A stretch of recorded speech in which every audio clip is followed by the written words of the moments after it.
Hello guys,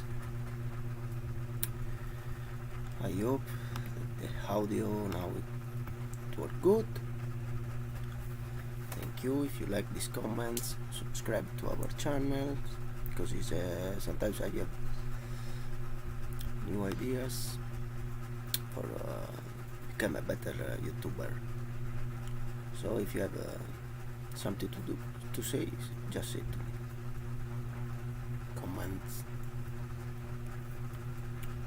Okay, fix here. This.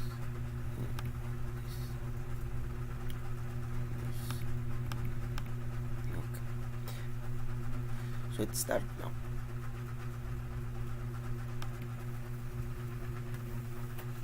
Digitized by the Internet Archive in 2020. JER. Okay, go. 24,700 into a soul absolutely free from thoughts and emotion. Louis, even the tiger finds no room to insert its fierce claws. One and the same breeze passes over the pines on the mountain and the oak trees in the valley, and why do they give different notes? No thinking, no reflecting. Perfect emptiness, yet therein something moves following its own course. The eye sees it but no hands can take hold of it. The moon in the stream. Clouds and mists, they are mid-air transformations. Above them eternally shine the sun and the moon. Victory is for the one, even before the combat, who has no thought of himself, abiding in the no-mindness of great origin. The martial arts, including boxing, the martial arts are based upon understanding, hard work, and a total comprehension of skills. Power training and the use of force are easy, but total comprehension of all of the skills of the martial arts is very difficult to achieve. To understand, you must study all of natural movement in all living things. Naturally, you can understand the martial arts of others. You can study the timing and the weaknesses. Just knowing these two elements will give you the capacity to knock him down rather easily. The heart of the martial arts is in understanding techniques. To understand techniques, you must learn that they contain a lot of condensed movement. This may look quite awkward. When you start to learn it, you will find that it is awkward to you. That is because a good technique includes quick changes, great variety, and speed. It may be a system of reversals, much like a concept of God and the devil. In the speed of events, which one is really in charge? Do they change places with lightning speed? The Chinese believe so. To put the heart of the martial arts in your own heart and have it be a part of you means total comprehension and the use of a freestyle. When you have that, you will know that there are no limits. 14.75 24 BFHPLAMZOL Sir Hag Rig Fio Asor ITYXN WEG FWRE SFNO IRSA BORIA O less than WDR 9275 IE equals FPA 12 hash 2 Kelvins 3 FH lim IMIF Galio AAJS Team MREDTL Copyright Op Hip C and AANA Aeroe 12 Optate $F Hide EDK TI ALHIE Yo FAP HFNY $2 Minutes LMTGSR featuring MSFRPARFEA Precautions on physical techniques. Some martial arts are very popular, real crowd pleasers because they look good, tap smooth techniques. But beware, they are like a wine that has been watered. A diluted wine is not a real wine, not a good wine, hardly the genuine article. Some martial arts don't look so good, but you know that they have a kick, a tang, a genuine taste. They are like olives. The taste may be strong and bitter sweet. The flavor lasts. You cultivate a taste for them. No one ever developed a taste for diluted wine. Acquired talent and natural talent. Some people are born with a good physiques, a sense of speed, and a lot of stamina. That's fine, but in the martial arts everything you learn is an acquired skill. Absorbing a martial art is like the experience of Buddhism. The feeling for it comes from the heart. You have the dedication to get what you know you need. When it becomes part of you, you know you have it. You succeed at it. You may never fully understand all of it, but you keep at it. And as you progress, you know the true nature of the simple way. You may join a temple or a cocoon. You observe nature's simple way. You experience a life you never had before. Translation, David Kang Pak Sen. Kuzie Tai Introduction. My husband Bruce always considered himself a martial artist first and an actor second. At the age of 13, Bruce started lessons in the Wing Chun style of Kung Fu for the purpose of self-defense.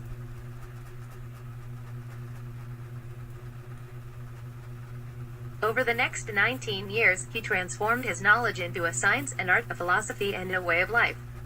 He trained his body through exercise and practice, he trained his mind through reading and reflecting, and he recorded his thoughts and ideas constantly over the 19 years. The pages of this book represent the pride of a life's work.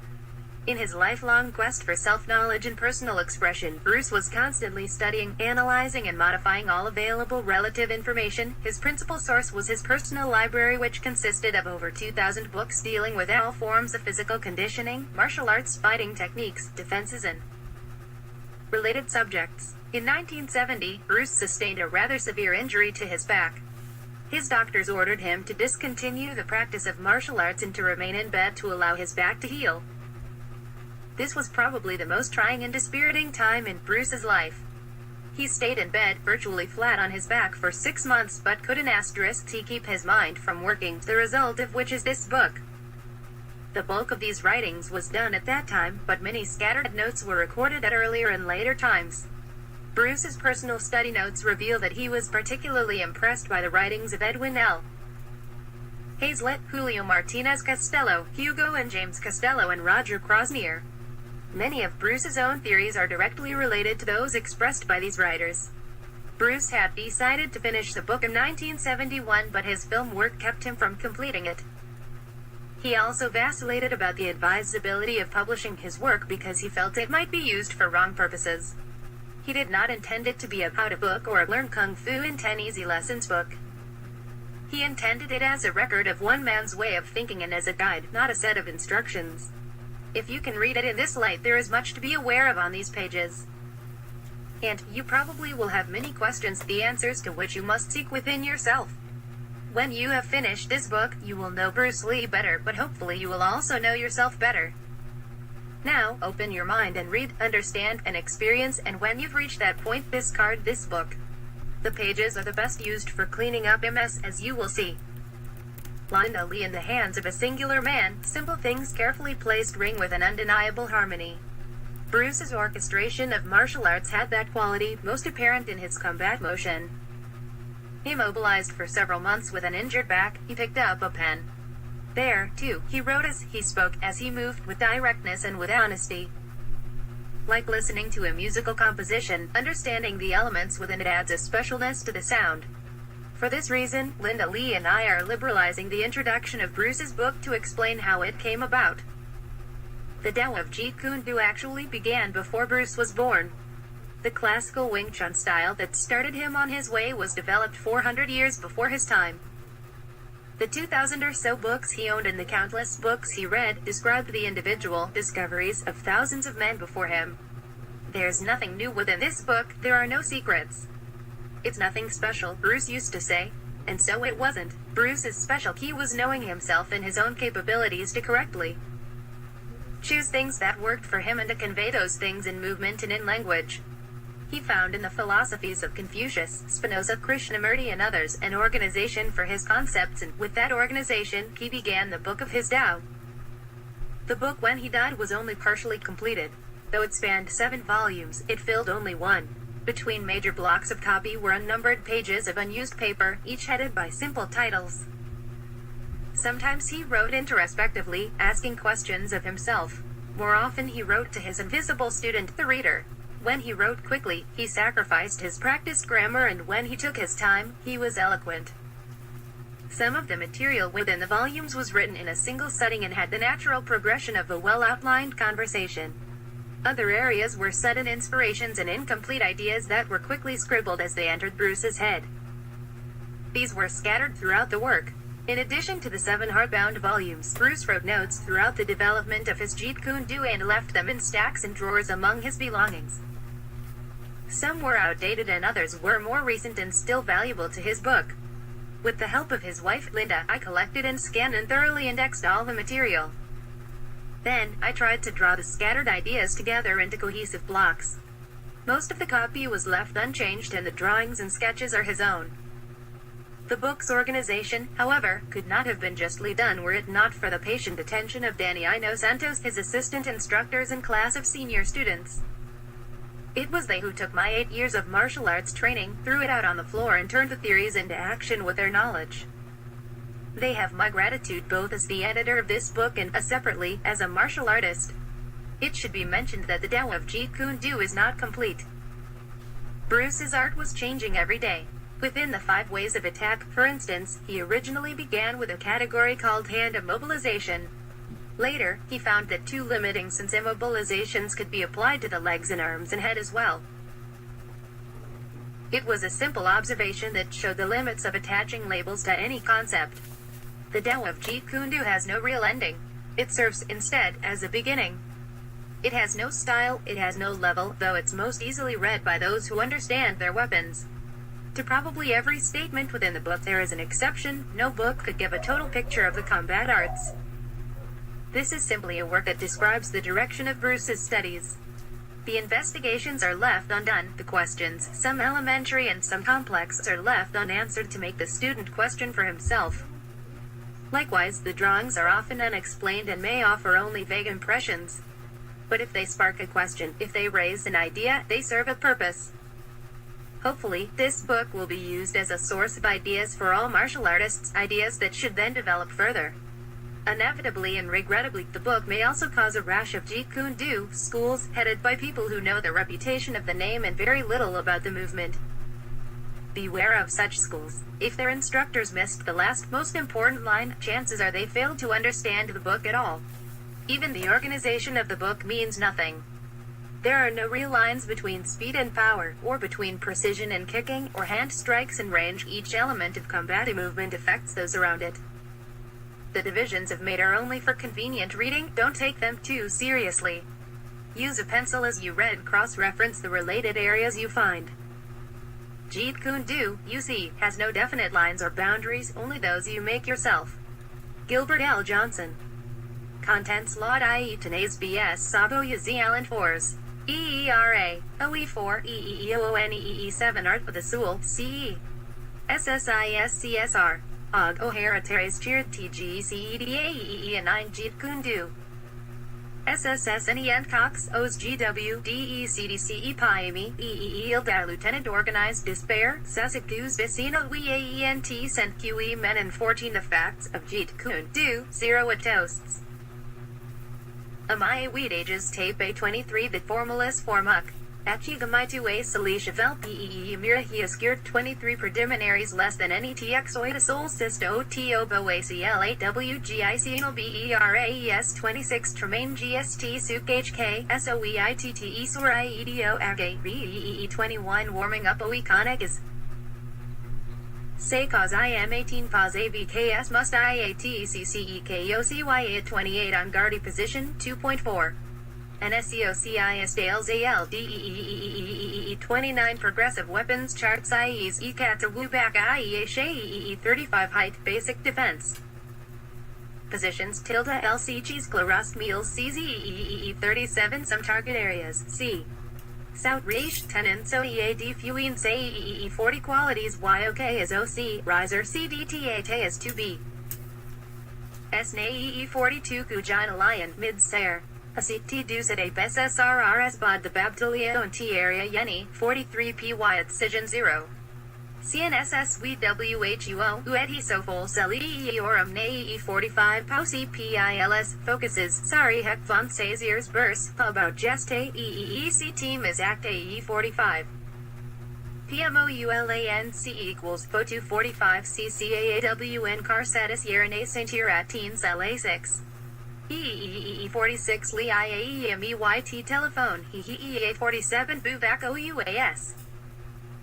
Seymour 6 ARUNOT Slackas Tall CSS NA Mondai Kazi PTTI ILIANA CNA 50 Tall IID Vistoy Hagika SC4 894 WN Agar NRD Ping IPO S6 Speaker EE51 Wasladi AWALCEICSS VCEOISO SSSSAS Monday Instated Colosol Nijing Ad less than ON SEE54 SCCUASE once they am easy ABIISINCCND, Wake 10 Zalnd Bices, Suball. EDSOOE Lights Cache EE56 PEUDANEY Fiat CCA and Toy Wrist. and 2 meters big Kiat SHNP Santin, Dominic TSEK Glen 0 or GEI 59 TCL 0, EECE Neon NNM Hite EAC 68. JRO, SCAENNN, 7, Beadonin EPEN GDEA 70 Some weapons IFOPIDSSS. SA Cost Erdzu, Shishseria Pisang Saint Duasentami Ingen CA 74 Aking at Fesa Setha SRG of Faggot at Ket Acid RWX Lol Davy Sort Rel RCKEE 76. 34111 NAE SEE Apparent TE PEMEEOEE 80. Okay, this is very strange how we did. So I go striking, grappling, studies on judo and jiu-jitsu. On judo and dimlets and OE. See. Feints, parries, manipulation.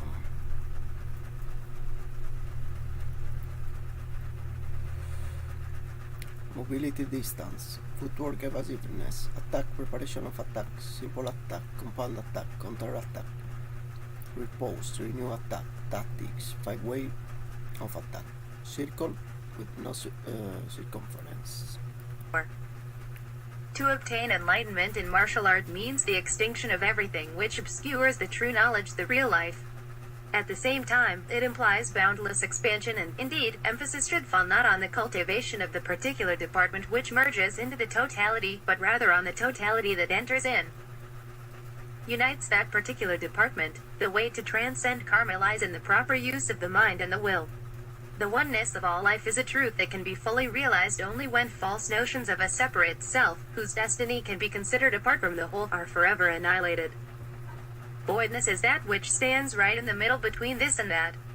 The void is all-inclusive, having no opposite. There is nothing which it excludes or opposes. It is living void because all forms come out of it, and whoever realizes the void is filled with life and power and the love of all beings. Turn into a doll made of wood. It has no ego, it thinks nothing, it is not grasping or sticky. Let the body and limbs work themselves out in accordance with the discipline they have undergone. If nothing within you stays rich, outward things will disclose themselves. Moving, be like water. Still, be like a mirror. Respond like an echo. Nothingness cannot be defined. The softest thing cannot be snapped. I'm moving and not moving at all. I'm like the moon underneath the waves that ever go on rolling and rocking. It is not I am doing this, but rather an inner realization that this is happening through me, or it is doing this for me. The consciousness of self is the greatest hindrance to the proper execution of all physical action. The localization of the mind means its freezing. When it ceases to flow freely as it is needed, it is no more the mind in its suchness. The consciousness of self is the greatest hindrance to the proper execution of all physical action. $UBAFA to see a thing uncolored by one's own personal preferences and desires is to see it in its own pristine simplicity.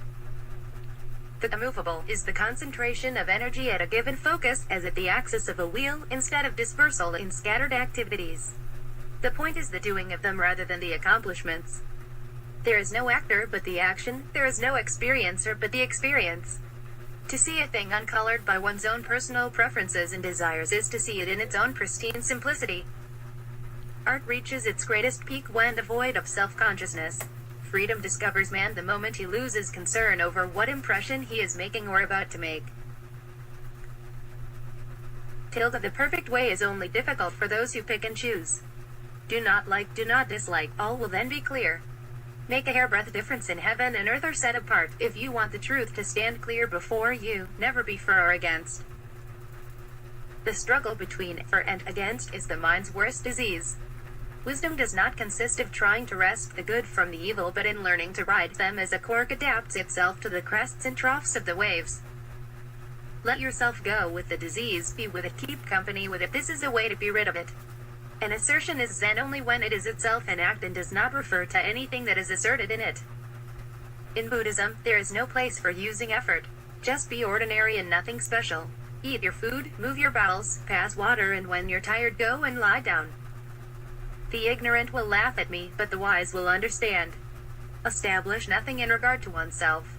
Pass quickly like the non-existent and be quiet as purity. Those who gain lose. Do not precede others, always follow them. Do not run away, let go. Do not seek, for it will come when least expected. Give up thinking as though not giving it up. Observe techniques as though not observing. There is no fixed teaching. All I can provide is an appropriate medicine for a particular ailment. Buddhism's Eightfold Path. The 8 requirements to eliminate suffering by correcting false values and giving true knowledge of life's meaning have been summed up as follows. Right views, understanding. You must see clearly what is wrong. Right purpose, aspiration, decide to be cured. Right speech, speak so as to aim at being cured. Right conduct, you must act. Right vocation, your livelihood must not conflict with your therapy. Right effort, the therapy must go forward at the staying speed, the critical velocity that can be sustained. Arcone 7, right awareness, mind control. You must feel it and think about it incessantly. 8. Right concentration, meditation. Learn how to contemplate with the deep mind. Art of the soul. The aim of art is to project an inner vision into the world, to state in aesthetic creation the deepest psychic and personal experiences of a human being. It is to enable those experiences to be intelligible and generally recognized within the total framework of an ideal world. Art reveals itself in psychic understanding of the inner essence of things and gives form to the relation of man with nothing, with the nature of the absolute. Art is an expression of life and transcends both time and space. We must employ art. There is no fixed teaching. All I can provide is an appropriate medicine for a particular ailment. Artless art is the artistic process within the artist. Its meaning is art of the soul. 10 known souls through art to give a new form and a new meaning to nature or the world. An artist's expression is his soul made apparent, its schooling, as well as his cool, being exhibited. Behind every motion, the music of his soul is made visible. Otherwise, his motion is empty, and empty motion is like an empty word, no meaning. Eliminate not clear thinking and function from your root. Art is never decoration, embellishment, instead, it is work of enlightenment. Art, in other words, is a technique for acquiring liberty. Art calls for complete mastery of techniques developed by reflection within the soul. Artless art is the artistic process within the artist. Its meaning is art of the soul. All the various moves of all the tools means a step on the way to the absolute ascetic world of the soul. Creation in art is the psychic unfolding of the personality, which is rooted in the nothing. Its effect is a deepening of the personal dimension of the soul. The artless art is the art of the soul at peace, like moonlight mirrored in a deep lake.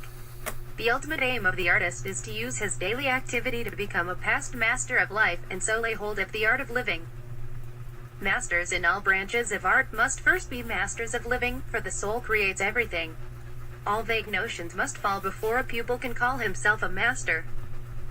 Art is the way to the absolute and to the essence of human life. The aim of art is not the one-side promotion of spirit, soul and senses, but the opening of all human capacities, thought, feeling, will to the life rhythm of the world of nature. So will the voiceless voice be heard and the self be brought into harmony with it. Artistic skill, therefore, does not mean artistic perfection.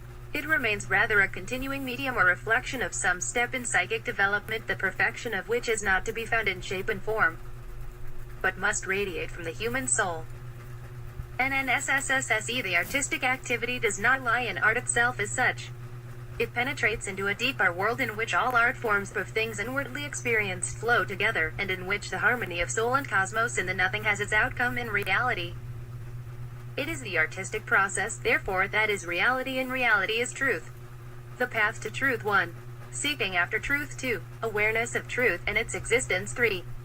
Perception of truth, its substance and direction, like the perception of movement 4. Understanding of truth, a first-rate philosopher practices it to understand it Tao. Not to be fragmented, but to see the totality, Krishnamurti, experiencing of truth, mastering of truth, forgetting the carrier of truth, return to the primal source where truth has its roots 10. REPCSE. In the nothing he Jeet Kune do for security, the unlimited living is turned into something dead, a chosen pattern that limits. To understand Jeet Kune do, one ought to throw away all ideals, patterns, styles. In fact, he should throw away even the concepts of what is or isn't ideal in Jeet Kune do. Can you look at a situation without naming it? Naming it, making it a word, causes fear. It is indeed difficult to see the situation simply. Our minds are very complex, and it is easy to teach one to be skillful, but it is difficult to teach him his own attitude. It is indeed difficult to see the situation simply. Our minds are very complex, and it is easy to teach one to be skillful, but it is difficult to teach one his own attitude. $UBAF High Jeet Kune avoids the superficial, penetrates the complex, goes to the heart of the problem and pinpoints the key factors. I2 Jeet Kune favors formlessness so that it can assume all forms, and since Jeet Kune has no style, it can fit in with all styles. As a result, Jeet Kune utilizes all ways and is bound by none, and likewise, uses any techniques or means which serve its end. Approach Jeet Kune with the idea of mastering the will. Forget about winning and losing, forget about pride and pain. Let your opponent graze your skin and you smash into his flesh. Let him smash into your flesh and you fracture his bones. Let him fracture your bones and you take his life. Do not be concerned with your escaping safely. Lay your life before him. The great mistake is to anticipate the outcome of the engagement. You ought not to be thinking of whether it ends in victory or in defeat. Let nature take its course and your tools will strike at the right moment. Jeet Kune teaches us not to look backward once the course is decided upon. It treats life and death indifferently. Jeet Kune avoids the superficial, penetrates the complex, goes to the heart of the problem and pinpoints the key factors. Jeet Kune does not beat around the bush. It does not take winding detours. It follows a straight line to the objective. Simplicity is the shortest distance between 2 points. The art of Jeet Kune is simply to simplify. It is being oneself, it is reality in its isness. Thus, isness is the meaning, having freedom in its primary sense, not limited by attachments, confinements, partialization, complexities. Jeet Kune is the enlightenment. It is a way of life, a movement toward willpower and control, though it ought to be enlightened by intuition. While being trained, the student is to be active and dynamic in every way. But in actual combat, his mind must be calm and not at all disturbed. He must feel as if nothing critical is happening. When he advances, his steps should be light and secure, his eyes not fixed and glaring insanely at the enemy. His behavior should not be in any way different from his everyday behavior, no change taking place in his expression, nothing betraying the fact that he is engaged in mortal combat. The tools, your natural weapons, have a double purpose. 1. To destroy the opponent in front of you, annihilation of things that stand in the way of peace, justice and humanity. Is to destroy your own impulses caused by the instincts of self-preservation. To destroy anything bothering your mind. Not to hurt anyone, but to overcome your own greed, anger and folly. Jeet Kune is directed toward oneself. Punches and kicks are tools to kill the ego. The tools represent the force of intuitive or instinctive directness which, unlike the intellect or the complicated ego, does not divide itself, blocking its own freedom. The tools move onward without looking back or to the side. Because of the pure-heartedness and empty-mindedness inherent in man, his tools partake of these qualities and play their role with the utmost degree of freedom. The tools stand as symbols of the invisible spirit keeping the mind, body, and limbs in full activity. Absence of stereotyped technique as the substance means to be total and free. All lines and movements are the function. Non-attachment is the foundation, is man's original nature. In its ordinary process, thought moves forward without halting, past, present, and future thoughts continue as an unbroken stream. Absence of thought is the doctrine, means not to be carried away by thought in the process of thought, not to be defiled by external objects, to be in thought yet devoid of thought. Truth-usness is the substance of thought, and thought is the function of truth-usness. To think of thusness, to define it, and thought is to defile it. The art of Jeet Kune is simply to simplify. SAF high, empty your cup so that it may be filled, become devoid to gain totality. 14. Bring the mind into sharp focus and make it alert so that it can immediately intuit truth which is everywhere. The mind must be emancipated from old habits, prejudices, restrictive thought processes, and even ordinary thought itself. Scratch away all the dirt your being has accumulated and reveal reality in its isness, or in its suchness, or in its nakedness, which corresponds to the Buddhist concept of emptiness. Empty your cup so that it may be filled, become devoid to gain totality. Organized despair. In the long history of martial arts, the instinct to follow and imitate seems to be inherent in most martial artists, instructors and students alike. This is partly due to human tendency and partly because of the steep traditions behind multiple patterns of styles. Consequently, to find a refreshing, original master teacher is a rarity. The need for a pointer of the way echoes.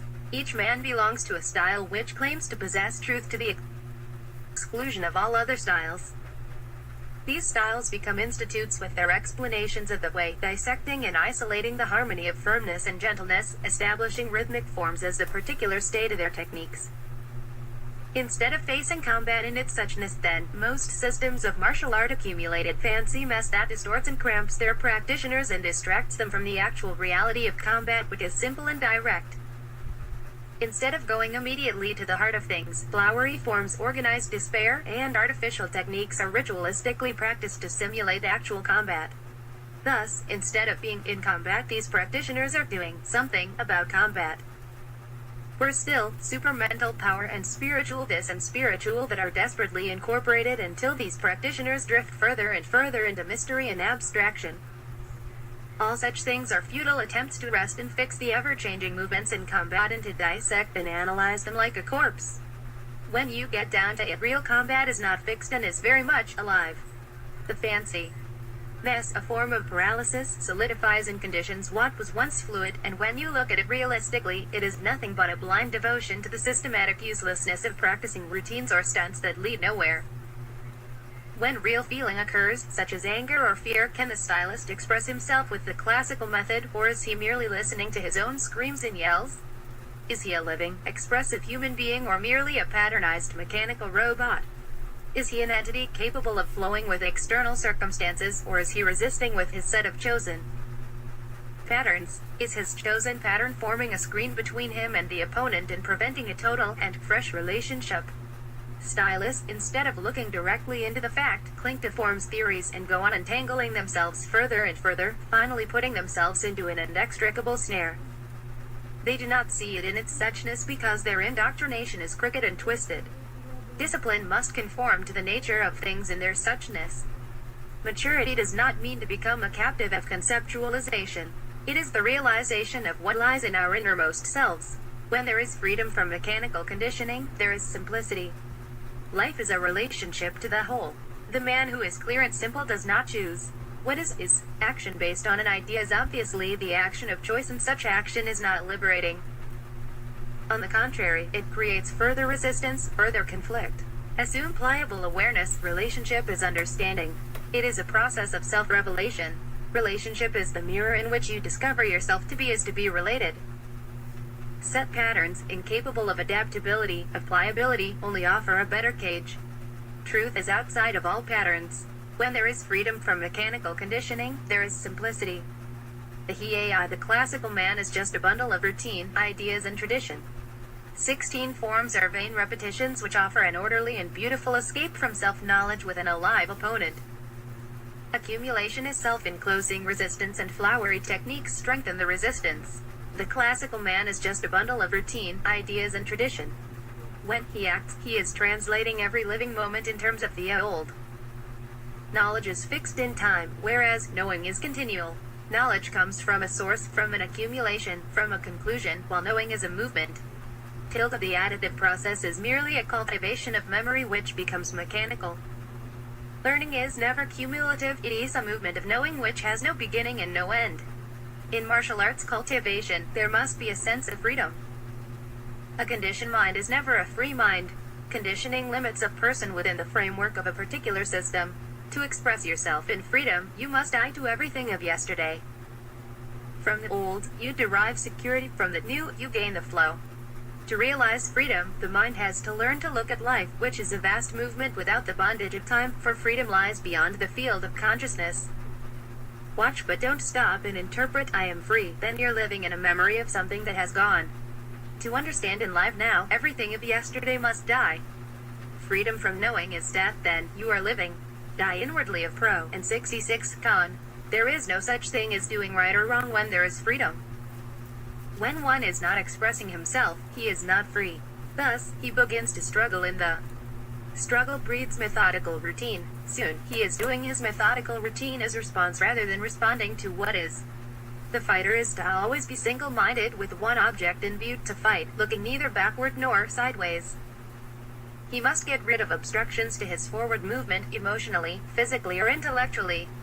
One can function freely and totally if he is beyond system. The man who is really serious with the urge to find out what truth is, has no style at all. He lives only in what is. If you want to understand the truth in martial arts, to see any opponent clearly, you must throw away the notion of styles or schools, prejudices, likes and dislikes, and so forth. Then, your mind will cease all conflict and come to rest. In this silence, you will see totally and freshly. If you follow the classical pattern, if any style teaches you a method of fighting, then you might be able to fight a chord you are entering to the limit of that method, but that is not actually fighting. Standing the routine, the tradition, the shadow, you are not under if you meet the unconventional attack, such as one delivered with broken rhythm, standing yourself. With your chosen patterns of rhythmical classical blocks, your defense and counterattack will always be lacking pliability and aliveness.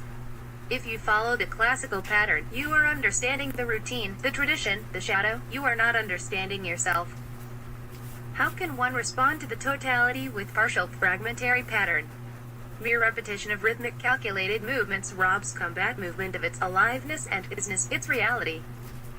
Accumulation of forms, just one more modification of conditioning, becomes an anchor that holds and ties down, it leads only one way down. BAF, the truth has no path. Truth is living and therefore changing. 18 form is the cultivation of resistance, it is the exclusive drilling of a pattern of choice moves. Instead of creating resistance, enter straight into the movement as it arises. Do not condemn or condone. Choiceless awareness leads to reconciliation with the opponent and a total understanding of what is. Once conditioned in a partialized method, once isolated in an enclosing pattern, the practitioner faces his opponent through a screen of resistance. He is performing his stylized blocks and listening to his own screaming and not seeing what the opponent is really doing. We are those kata, we are those classical blocks and thrusts, so heavily conditioned are we by them. To fit in with an opponent, one needs direct perception. There is no direct perception where there is a resistance. This is the only way attitude. Having totality means being capable of following what is, because what is constantly moving and constantly changing. If one is anchored to a particular view, one will not be able to follow the swift movement of what is. Whatever one's opinion of hooking and swinging as part of one's style, there cannot be the least argument to acquiring perfect defenses against it. Indeed, nearly all natural fighters use it. As for the martial artist, it adds versatility to his attack. He must be able to hit from wherever his hand is. But in classical styles, system becomes more important than the man. The classical man functions with the pattern of a style. How can there be methods and systems to arrive at something that is living? To that which is static, fixed, dead, there can be a way, a definite path, but not to that which is living. Do not reduce reality to a static thing and then invent methods to reach it. Truth is relationship with the opponent, constantly moving, living, never static. Truth has no path. Truth is living and therefore changing. It has no resting place, no form, no organized institution, no philosophy. When you see that, you will understand that this living thing is also what you are. You cannot express and be alive through static, put together form, through stylized movement. Classical forms that dull your creativity, condition and freeze your sense of freedom. You no longer be, but merely do, without sensitivity. Just as yellow leaves may be gold coins to stop the crying children, thus the so-called secret moves and contorted postures appease the unknowledgeable martial artists. This does not mean to do nothing at all, but only to have no deliberate mind in whatever one does.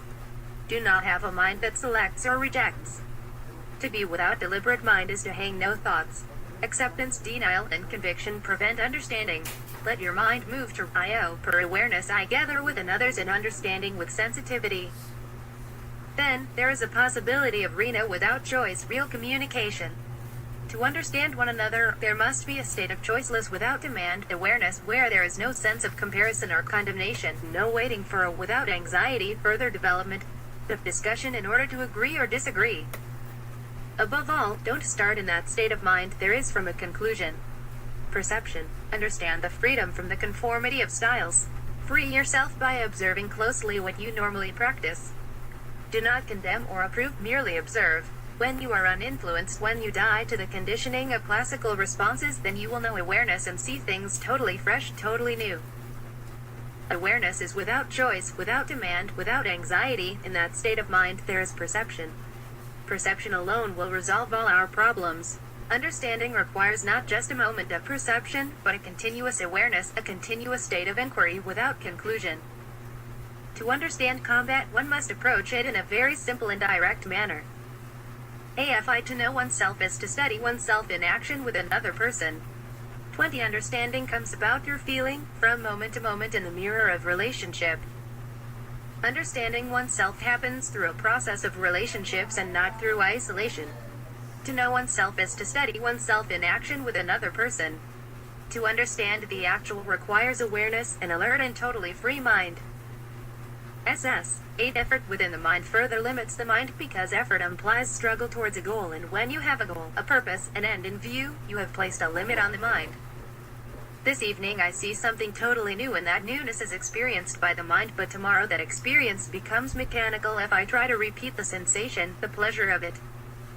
The description is never real. What is real is seeing the truth instantaneously, because truth has no tomorrow. We shall find the truth when we examine the problem. The problem is never apart from the answer. The problem is the answer. Understanding the problem dissolves the problem. Observe what is with undivided awareness. Truthlessness is without defiling thought. It cannot be known through conception and thought. Thinking is not freedom. All thought is partial. It can never be total. Thought is the response of memory, and memory is always partial, because memory is the result of experience. So thought is the reaction of a mind conditioned by experience. Know the emptiness and tranquility of your mind. Be empty, have no style or form for the opponent to work on. The mind is originally without activity, the way is always without thought. Insight is realizing that one's original nature is not created. There will become this tranquility when one is free from external objects and is not perturbed. Being tranquil means not having any illusions or delusions of thusness. There is no thought, only thusness. What is? Thusness does not move, but its motion and function are inexhaustible. To meditate means to realize the imperturbability of one's original nature. Surely, awareness has meditation can never be a process of concentration, because the highest form of no frontier, it is a thinking, is negation. Negation is a state in which there is neither the positive nor its giving of your whole being. Reaction is the negative. It is a state of complete emptiness. 3. Without exclusion. Concentration is a form of exclusion, and where there is exclusion, there is a thinker who excludes. It is the thinker, the excluder, the one who concentrates, who creates contradiction because he forms a center from which there is distraction. There is a state of action without the actor, a state of experiencing without the experiencer or the experience. It is a state bound and weighted down by the classical mess. Classical concentration that focuses on one thing and excludes all others, and awareness which is total and excludes nothing, are states of the mind that can be understood only by objective, non-prejudiced observation. Awareness has no frontier, it is a giving of your whole being, without exclusion. #UBAF. A self-expression is total, immediate, without conception of time, and you can only express that if you are free, physically and mentally, from fragmentation. 22 Concentration is a narrowing down of the mind, but we are concerned with the total process of living, and to concentrate exclusively on any particular aspect of life belittles life. Moment has not yesterday or tomorrow. It is not the result of thought, and therefore it has not time. When, in a split second, your life is threatened, do you say, "Let me make sure my hand is on my hip, and my style is that style"? When your life is in danger, do you argue about the method you will adhere to while saving yourself? Why the duality? A so-called martial artist is the result of 3,000 years of propaganda and conditioning. Why do individuals depend on thousands of years of propaganda? They may preach softness as the ideal to firmness, but when what is hits, what happens? Ideals, principles, that what should be leads to hypocrisy. Because one does not want to be disturbed, to be made uncertain, he establishes a pattern of conduct, of thought, a pattern of relationships to man. He then becomes a slave to the pattern and takes the pattern to be the real thing. Agreeing to certain patterns of movement to secure the participants within the governed rules might be good for sports like boxing or basketball, but the success of Jeet Kune lies in its freedom, both to use technique and to dispense with it. The second-hand artist blindly following his sensei or sifu accepts his pattern. As a result, his action and, more importantly, his thinking become mechanical. His responses become automatic according to set patterns, making him narrow and limited. Self-expression is total, immediate, without conception of time, and you can only express that if you are free, physically and mentally, from fragmentation. The facts of Jeet Kune do the economy tight structure in attack and defense. Attack, the alive leads defense, sticking hands. The versatile and artful total kicking and striking weapons. The broken rhythm, the half beat and the 1 or 3.5 beat JKD's rhythm in attack and counter. Weight training and scientific supplementary training plus all-around fitness. The JKD direct movement in attacks and counters, throwing from where it is without repositioning. The shifty body and light footwork. The uncrispy stuff and unassuming attacking tactics. Strong in fighting, A. Shifty blasting, B. Throwing sentry grappling, D. Immobilizations, all-out sparring and the actual contact training on moving targets. The sturdy tools through continuous sharpening. Individual expression rather than mass product, aliveness rather than classicalism, true relationship. Total rather than partial in structure. The training of continuity of expressive self behind physical movements. Loose power and powerful thrust drive as a whole. A springy looseness but not a physically lax body. Also, a pliable mental awareness. The constant flow, straight movement and curved movement combined, up and down, curved left and right, side steps, bobbing and weaving, hand circles. Well-balanced posture of exertion during movement constantly. Continuity between near all out and near all loose. The formless form. I hope martial artists are more interested in the root of martial arts and not the different decorative branches, flowers or leaves. It is futile to argue as to which single leaf, which design of branches or which attractive flower you like. When you understand the root, you understand all its blossoming. Please do not be concerned with soft versus firm, kicking versus striking, grappling versus hitting and kicking, long-range fighting versus infighting. There is no such thing as this is better than that. Should there be one thing we must guard against, let it be partiality that robs us of our pristine wholeness and makes us lose unity in the midst of duality. I hope martial artists are more interested in the root of martial arts and not the different decorative branches, flowers or leaves. The height of cultivation runs to simplicity. Halfway cultivation runs to ornamentation. 24 in combative arts, it has been the problem of ripening. This ripening is the progressive integration of the individual with his being, his essence. This is possible only through self-exploration and free expression, and not an imitative repetition of an imposed pattern of movement. There are styles that favor straight lines, then there are styles that favor curved lines and circles. Styles that cling to one partial aspect of combat or in bondage. Jeet Kune is a technique for acquiring liberty, it is a work of enlightenment. Art is never decoration or embellishment. A choice method, however exacting, fixes its practitioners in a pattern. Combat is never fixed and is changing from moment to moment. Working in patterns is basically a practice of resistance. Such practice leads to clogginess, understanding is not possible and its adherents are never free. The way of combat is not based on personal choice and fancies.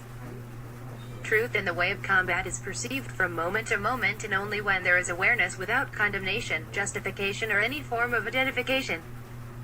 Jeet Kune favors formlessness so that it can assume all forms, and since it has no style, Jeet Kune fits in with all styles. As a result, Jeet Kune uses all ways and is bound by none, and likewise, uses any technique or means which serves its end. In this art, efficiency is anything that scores. The height of cultivation runs to simplicity. Halfway cultivation runs to ornamentation. It is not difficult to trim and hack off the non-essentials in outward physical structure, however, to shun away, to minimize inwardly is another matter. You cannot see a street fight in its totality, observing it from the viewpoint of a boxer, a kung fu man, a karateka, a wrestler, a judo man and so forth. You can see clearly only when style does not interfere. You then see it without like or dislike. You simply see, and what you see is the whole and not the partial. There is what is only when there is no comparing, and to live with what is to be peaceful. Fighting is not something dictated by your conditioning as a kung fu man, a karate man, a judo man or what not. And seeking the opposite of a system is to enter another conditioning. A Jeet Kune man faces reality and not crystallization of form. The tool is a tool of formless form. No abode means that the ultimate source of all things is beyond human understanding, beyond the categories of time and space. As it thus transcends all modes of relativity, it is called having no abode, and its qualities are applicable. The fighter who has no abode is no more himself. He moves as a kind of automaton. He has given himself up to an influence outside his everyday consciousness, which is not other than his own deeply buried unconscious, whose presence he was never hitherto aware of. Expression is not developed through the practice of form, yet form is a part of expression. The greater expression is not found in the lesser expression, but the lesser is found within the greater. Having no form, then, does not mean having no form. Having no form evolves from having form. No form is the higher individual expression. No cultivation does not really mean the absence of any kind of cultivation. What it signifies is a cultivation by means of non-cultivation. To practice cultivation through cultivation is to act with conscious mind. That is to say, to practice assertive activity. Do not deny the classical approach simply as a reaction, for you will have created another pattern and trapped yourself there. The physically bound go for puffing and straining and miss the delicate weight. The intellectually bound go for idealism and exotics and lack efficiency in actually seeing into realities. Many a martial artist likes something different, not knowing the truth in the way it's exhibited in the simple everyday movements, because it is here they miss it. If there is any secret, it is missed by seeking. 6. A Jeet Kune man faces reality and not crystallization of form. The tool is a tool of formless form. $BAF. The preliminaries to become different from what we are, we must have some awareness of what we are. Training is one of the most neglected phases of athletics. Too much time is given to the development of skill and too little to the development of the individual for participation. Training deals not with an object but with the human spirit and human emotions. It takes intellect and judgment to handle such delicate qualities as these. Training is the psychological and physiological conditioning of an individual preparing for intense neural and muscular reaction. It implies discipline of the mind and power and endurance of the body. It means skill. It is all of these things working together in harmony. Training means not only knowledge of the things which will build the body, but also knowledge of the things which will tear down or injure the body. Improper training will result in injuries. Training, then, is concerned with the prevention of injuries as well as first aid to injuries. Fitness program training deals not with an OB1 alternate splits checked, but with the 2 push-ups human spirit and 3 running in place human emotions. 4. Shoulder circling. 5. High kick. 6. Deep knee bends. 7. Side kick raises. 8. Twisting sit-ups. 9. Waist twisting. 10. Leg raises. 11. Forward bends. Everyday opportunities for exercises. # take a walk whenever you can, like parking the car a few blocks away from your destination. # avoid taking the elevator, climb the stairs instead. # cultivate your quiet awareness by imagining an opponent attacking you while you are sitting, standing, or lying down, etc. And counter that attack with various moves. Simple moves are the best. # practice your balance by standing on one foot to put your clothes or shoes on, or simply stand on one foot whenever you choose. #UBAF. A rehearsal of the skill before competition commences fixes in the athlete's neuromuscular coordinating system the exact nature of the impending task. 28. Supplementary training. 1. Sequence training. 2. Forearm, waist. 3. Power training. Sequence 1. Mon. Wed. Fry. 1. Rope jumping. 2. Forward bend. 3. Cat stretch. Sequence 2. Tuesday. Set 1. Groin stretch. 7. 2. Side leg raise. 3. Jumping squat. Sequence 1. Mon. Wed. Fry. 1. Waist twisting. 2. Palm up curl. 3. Roman chair. Sequence 2. Tuesday. Set 1. Leg raises. 2. Reverse curl. 3. Sit up twist. 1. Press lockout. 4. Pull. 2. Press start. 5. Squat. 3. Rise on toe. 6. Shrug warming up. Jumping jack. Squat. High kick. Shoulder circling. Alternate splits. Leg stretch. A B. Knee drawing. Side bend. Palm down. Curl. Leverage. Bar twist. Alternate leg raise. Wrist roller. Deadlift. Quarter squat. Frog kick. Warming up is a process which elicits the acute physiological changes that prepare the organism for strenuous physical performance. Important to gain the greatest benefit from the warming up procedure, the exercises should imitate as closely as possible the movements which are to be used in the event. Warming up reduces the viscosity of a muscle, its resistance to its own movement. It improves performance and prevents injury in vigorous activities by 2 essential means. 1. A rehearsal of the skill before competition commences fixes in the athlete's neuromuscular coordinating system the exact nature of the impending task. It also heightens his kinesthetic senses.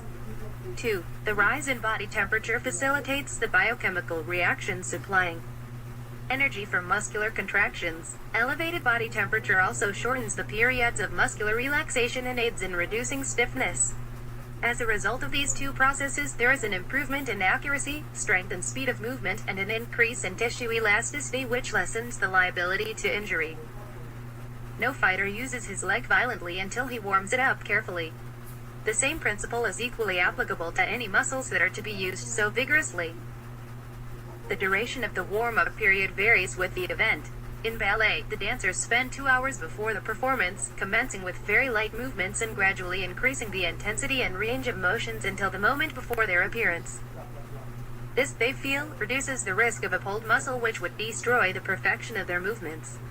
The athlete of more advanced years tends to warm up more slowly and for a longer time. This fact may be due to greater need for a longer warm-up period, or it may be because an athlete tends to get smarter as he gets older. Proper posture Molake DBFBKVETEC is a Malian. Registered JAXA Section Organization of CHBITHPE Siva the Dand CATSTRETCH the body. On guard position proper posture is a matter of effective interior organization of the body which can be achieved only by long and well-disciplined practice. Sire the Anpor FGPIGT 8L Core POLEDALOT Debris Line Adens Orsin Barty and DF C. Cunonra 7 his present FLE PR Saxreet to Padom Poet Faso Wallo Y Bayan Edyov Fod and Fro EJ or bias. The on guard position is that position most favorable to the mechanical execution of all the total techniques and skills. It allows complete relaxation, yet at the same time gives a muscle tone is most favorable to quick reaction time. Popeklis leadys 5PA tilde H never fill you are never set or tensed but ready and flexible. A correct posture does 3 things. 1. It ensures for the body and its several members a position which is most mechanically favorable for the next move. 2. It enables one to maintain a poker body, a body that reveals no more of its intended movements than a poker face reveals the cards of a player. 3. It puts the body under that particular tension or degree of tonus which will be most favorable to quick reaction and high coordination. The position adopted should be the one found to give maximum ease and relaxation, combined with smoothness of movement at all times. The position adopted should be the one found to give maximum ease and relaxation, combined with smoothness of movement at all times. The on-guard position must, above all, be a proper spiritual attitude stance. Alternative ready position. The head in Western boxing, the head is treated as if it were a part of the trunk, generally, with no independent action of its own. In close-in fighting, it should be carried vertically, as with the point of the chin pinned to the collarbone and the side of the chin held against the inside of the lead shoulder. The chin does not go all the way down to meet the shoulder, nor does the shoulder come all the way up. They meet halfway. The shoulder is raised an inch or two and the chin is dropped an inch or two. The point of the chin is not tucked into the lead shoulder except when angling the head back in an extreme defensive position. Tucking the point of the chin into the lead shoulder turns the neck into an unnatural position, takes away the support of the muscles and prevents straight bone alignment. It also tenses the lead shoulder and arm, preventing free action and causing fatigue. With the chin dropped and pinned tight to the collarbone, the muscles and bone structure are in the best possible alignment and only the top of the head is presented to the opponent, making it impossible to be hit on the point of the chin. The lead arm and hand of the shoulder is loose and the hand is held slightly lower, relaxed and ready for attack, always in ing. The entire arm and shoulder must be loose and relaxed so that the fighter will be some subtle mo able to snap or whip out the lead in rapier-like thrusts. The hand position changes frequently for easier quickly from the low back fist position to about shoulder height and as far to the out initiation side of the lead shoulder as possible without raising the elbow. Keep the lead hand always in some subtle motion for easier initiation. Keep the lead the preference for a low line position with absence of an extended lead is because most people are weak in low line defense. Also, with the absence of an extended lead, many preparations on same are useless. The head now becomes a moving target, augmented by sensitive distance. So, if the opponent's offensive game is based on these preparatory movements, he is severely handicapped and partly checked. The elongated guard can prove a dangerous weakness in both attacks and defense. In attacks, 1. Necessitates withdrawing the arm, thus telegraphing, unlike a coiled spring. 2. Needs preparation for hooks. In defense, 1. Uncovers the lead side of the body. 2. The opponent knows where it is and can maneuver all around it. 3. An extended hand offers itself for immobilization. Thus, adopt the recommended position to keep the potentialities of your lead reach a secret. The rear arm and hand, the rear elbow is held down and in front of the short ribs. The rear forearm covers the solar plexus. The open palm of the rear hand faces the opponent and is positioned between the opponent and the rear shoulder, in line with the lead shoulder. The rear hand may also rest lightly upon the body. The arm should be relaxed and easy, ready to attack or defend. Either or both hands may perform a circular, weaving motion. The important thing is to keep them moving, but retain cover. The position of the trunk is controlled primarily by the position of the leading foot and leg. If the leading foot and leg are in the correct position, the trunk automatically assumes the proper position. The one important thing about the trunk is that it should form a straight line with the leading leg. As the leading foot and leg are turned inward, the body rotates in the same direction, which presents a narrow target to the opponent. If, however, the leading foot and leg are rotated outward, the body is squared toward the opponent, presenting a large target. For defensive purposes, the narrow target is advantageous while the square position lends itself better to some attacks. The one important thing about the trunk is that it should form a straight line with the semi-crouch stance is the perfect stance for fighting because you are braced but are _jeeting leg. At all times, in a comfortably balanced position from which you can attack, counter, or defend without preliminary movement. This stance may be referred to as the small phasic bent knee stance. Small means appropriateness, not overextended steps nor insufficient length of stepping. Small quick steps for speed and controlled balance in bridging gap to opponent, not distinctive enough for opponent to time. Phasic, a stage or interval in a development or cycle, not still or static but constantly changing. Bent knee ensures readiness in motion at all times. The pattern of bent knees, crouched trunk, slightly forward center of gravity and partially flexed arm is characteristic of readiness in many sports. At any time, the lead foot should be hampered as little as possible. If too much weight is on it, it will be necessary to transfer that weight to the rear leg before starting the attack. This movement involves a delay and also warns the opponent. BBBAF by balance is the most important consideration in the on-guard position. 34A fundamental positioning is the foundation. Fundamental suggests 1. Simple but effective organization of oneself mentally and physically. 2. Ease, comfort and body feel during maintenance of the spiritual stance. SS3. Simplicity. Movement with no strain. Being neutral, it has no commitment in directional course or exertion. Positioning suggests 1. A state of movement as opposed to a static position, an established form or attitude. 2. Repositioning, especially with small phasic movement, resulting in further disorganization of the opponent's sustained watchfulness. 38. Adaptation to opponent's watchfulness. Springiness and alertness of footwork is the key theme. The rear heel is raised and cocked, ever ready to pull the trigger into action. You are never set or tensed but are ready and flexible. The primary purpose of JKD is kicking, hitting and applying bodily force. Therefore, the use of the on-guard position is to obtain the most favorable position for the above-mentioned. To hit or to kick effectively, it is necessary to shift weight constantly from one leg to the other. This means perfect control of body balance. Balance is the most important consideration in the on-guard position.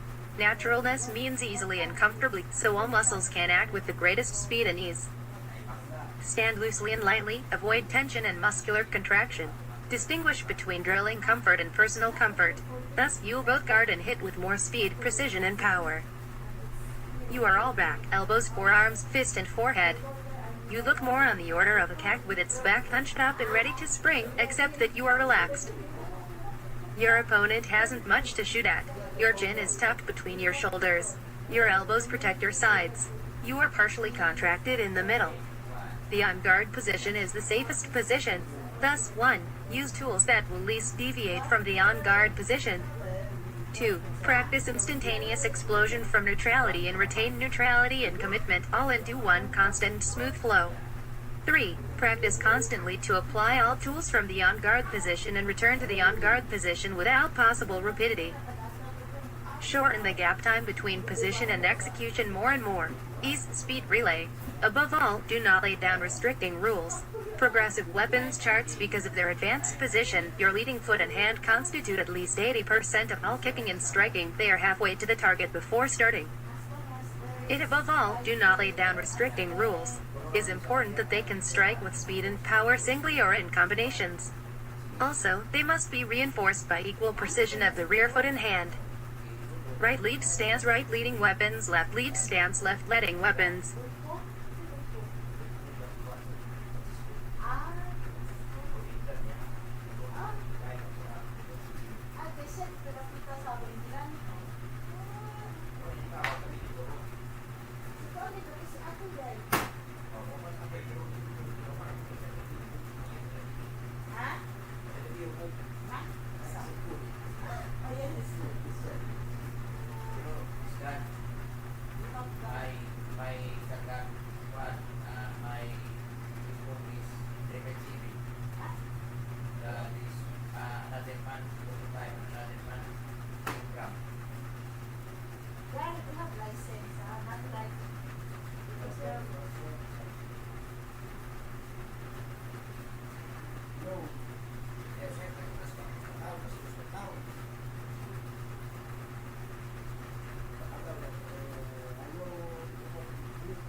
Finished?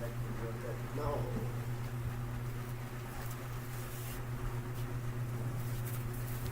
Más tú. Borro aquí.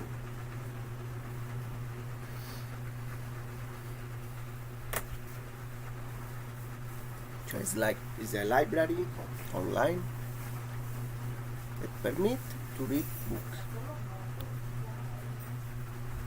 Right lead stance, right leading weapons, left lead stance, left letting weapons. 8 Boe Tao of Jeet Kune Do. Like the cobra, you remain coiled in a loose but compact position and your strike should be felt before it is seen. 39 IZC. A less than Y.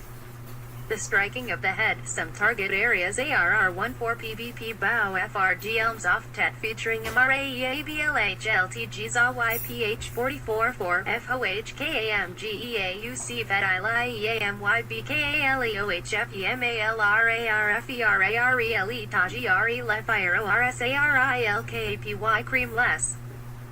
Asarelch 5 pounds BSAARG RUREFRITTAR place 2 NR Auro Awazub AFEAS tilt Asar Whack me 5 7 Aone KEKTA Gala FTV at ANODF L3 Above Wig White Hines $TK Lieutenant MFSA at APOQ hash A49 $IMKRATICKP Weak FH FIH DAAK Act number 1 133 Hashtag UBAF high qualities. It's not daily increase but daily decrease. Hack away the unessentials. Coordination is by all means one of the most important considerations in any study of proficiency in sports and athletics. Coordination is the quality which enables the individual to integrate all the powers and capacities of his whole organism into an effective doing of an act. Before movements can take place, there must be a change of muscular tension on both sides of the joints to be moved. The effectiveness of this muscular teamwork is one of the factors which determine limits of speed, endurance, power, agility, and accuracy in all athletic performances. In static or slow resistive activities, such as executing a handstand or supporting a heavy barbell, the muscles on both sides of the joints act strongly to fix the body in the desired position. When rapid motion takes place, as in running or throwing, the muscles closing the joints shorten and those on the opposite side lengthen to permit the movement. There is still tension on both sides, but on the lengthening side, it is considerably reduced. The outstanding characteristic of the expert athlete is his ease of movement, even during work, resulting in early fatigue. When a new task with a demand that is different in maximal effort, intensity of load, rate, repetition or duration is undertaken, an entirely new pattern of neurophysiological adjustment must be acquired. Thus, the fatigue experienced in new activities is not just from using different muscles but is also due to the breaking caused by improper coordination. Any excessive tension in the lengthening muscles acts as a brake and thereby slows and weakens the action. Such antagonistic tension increases the energy cost of muscular. The outstanding characteristic of the expert athlete is his ease of movement, even during maximal effort. The novice is characterized by his tenseness, wasted motion, and excess effort.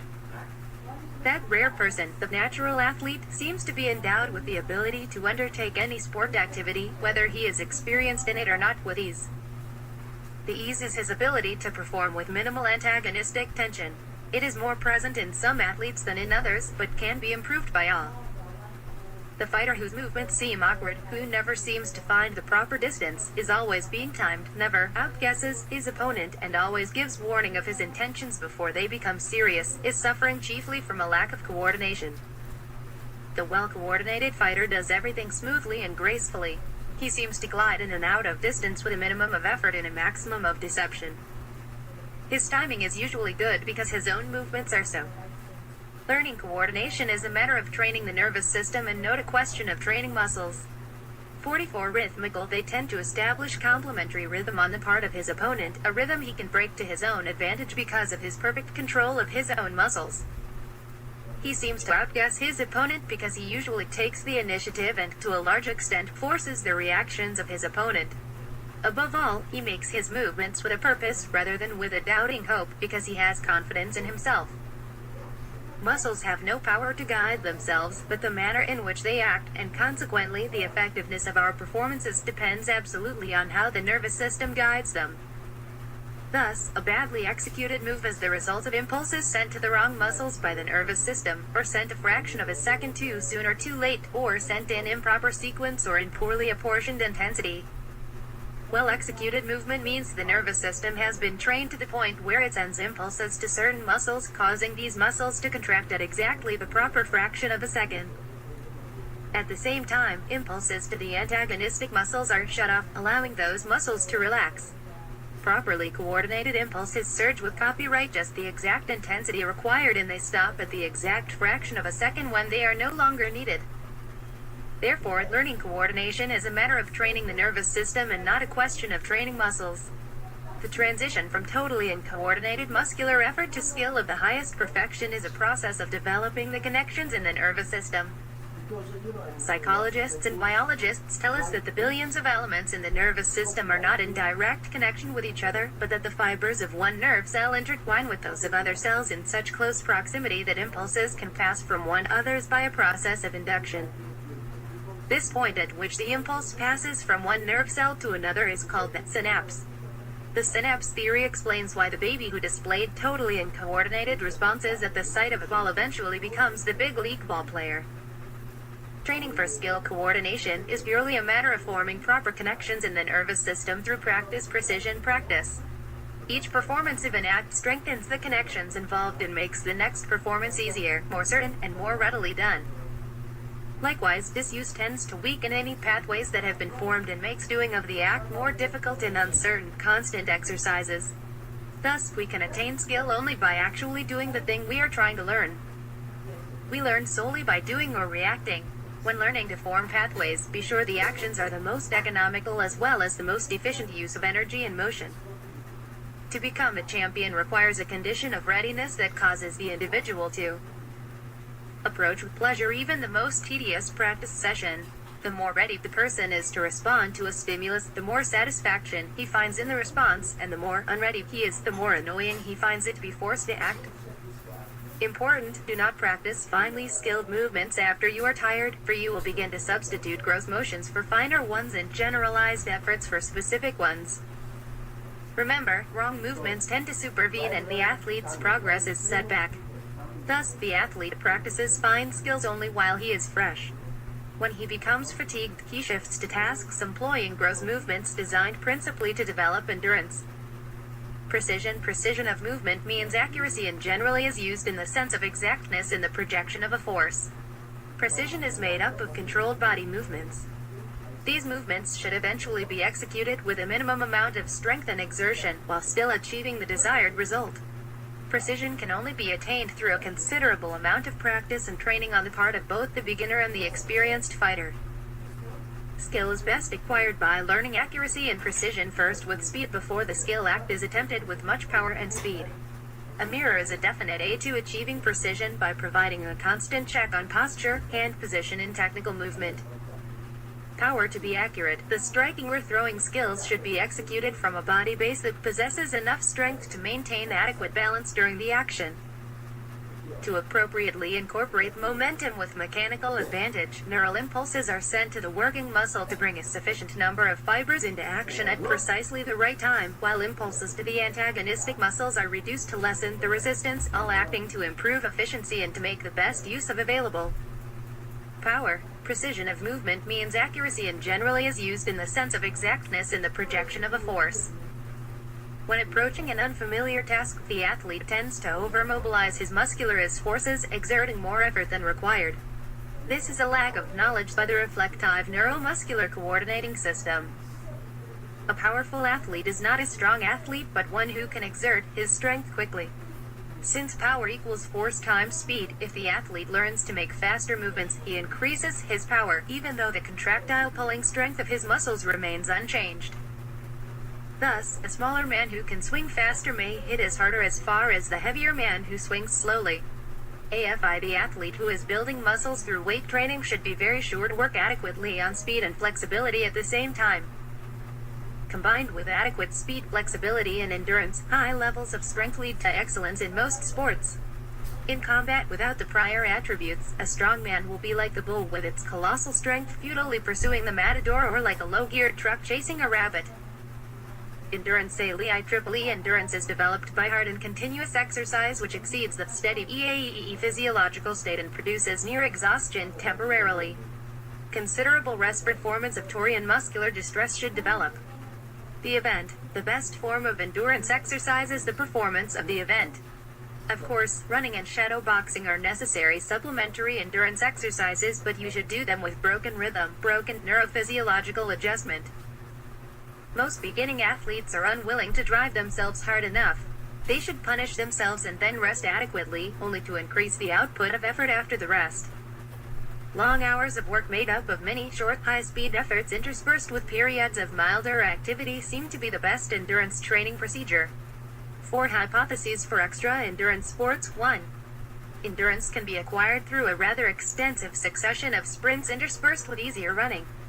2. One trains for an endurance that is specific to a particular rate of speed. 3. Extreme endurance training should include much more and longer work than what has been customary.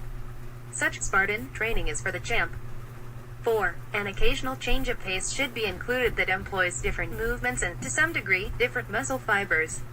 Exercises for endurance development should be gradually and carefully increased. 6 weeks seem to be a scanty minimum for sports that require considerable endurance, and 6 weeks are really only the beginning. The peak of achievement will be approached in years. Endurance is lost rapidly if one ceases to work at its maintenance. Balance is the all-important factor in a fighter's attitude or stance. Without balance at all times, he can never be effective. Balance is achieved only through correct body alignment. The feet, the legs, the trunk, the head are all important in creating and maintaining a balanced position. They are the vehicles of body force. Keeping the feet in proper relation to each other, as well as endurances to the body, helps to maintain correct body alignment. Lost rapidly if one ceases to work at its maintenance. Too wide a stance prevents proper alignment, destroying the purpose of balance but obtaining solidarity and power at the cost of speed and efficient movement. A short stance prevents balance as it does not give a basis from which to work. Speed results but at a loss of power and balance. The secret of a proper balance in the proper stance is to keep the feet directly under the body, which means they should be a medium distance apart. Either the weight is balanced over both legs or, as in Western boxing, it is carried slightly forward over the lead leg. The lead leg is fairly straight and the knee is loose and easy, not locked. The lead side of the body forms a straight line from the lead heel to the tip of the lead shoulder. This position permits relaxation, speed, balance, and easy movement, as well as a mechanical advantage, making possible tremendous power. In general, for athletic contests, the preparatory stance will include a coiled or semi-crouched posture and a lowered, forward center of gravity. With the bending of the forward knee, the center of gravity moves forward a little. For general readiness, the lead heel usually remains just touching the ground even after the knees bend. Slight ground contact of the heel aids in balance and decreases tension. BAF high in general, for athletic contests, the preparatory stance will include a coiled or semi-crouched posture and a lowered, forward center of gravity. 48 Always leave the space of a natural step between your feet. By doing so, you are braced and never standing on just one point. By not getting your feet crossed, you are not likely to be pushed off balance or knocked down because of bad footwork. Postural habits: lower the center of gravity. Keep a base with lateral width. Keep weight on the balls of the feet. Knees are rarely straightened, even in running. A center of gravity kept under delicate and rapid motion are characteristic habits of athletes in games that require sudden and frequent changes of direction. SVG equidistribution. These postural habits are characteristics of readiness in motion as well as static posture. The athlete displays these static and phasic motor habits before and immediately after each act, in preparation for the next act. When sudden movement may be necessary, the good athlete is rarely caught with a straight knee or with other completely straightened joint angles. From such bent knee preparatory running has come the well-known statement, the good athlete always runs as if his pants need pressing. Balance is the control of one's center of gravity plus the control and utilization of body slants and unstable equilibrium, hence gravity pull, to facilitate movement. So, balance might mean being able to throw one's center of gravity beyond the base of support, chase it, and never let it get away. The short step and the glide, as contrasted with the hop or cross step, are devices to keep the center of gravity. When it is necessary to move rapidly, the good man takes small enough steps so that his center of gravity is rarely out of control. Body slants in a preparatory position are counterbalanced with an extended arm, leg, or both. One should seek good balance in motion and not in stillness. The fighter's center of gravity changes constantly, varying with his own actions and those of his opponent. One should seek good balance in motion, and not the missing of a blow or intended kick means momentary loss of balance.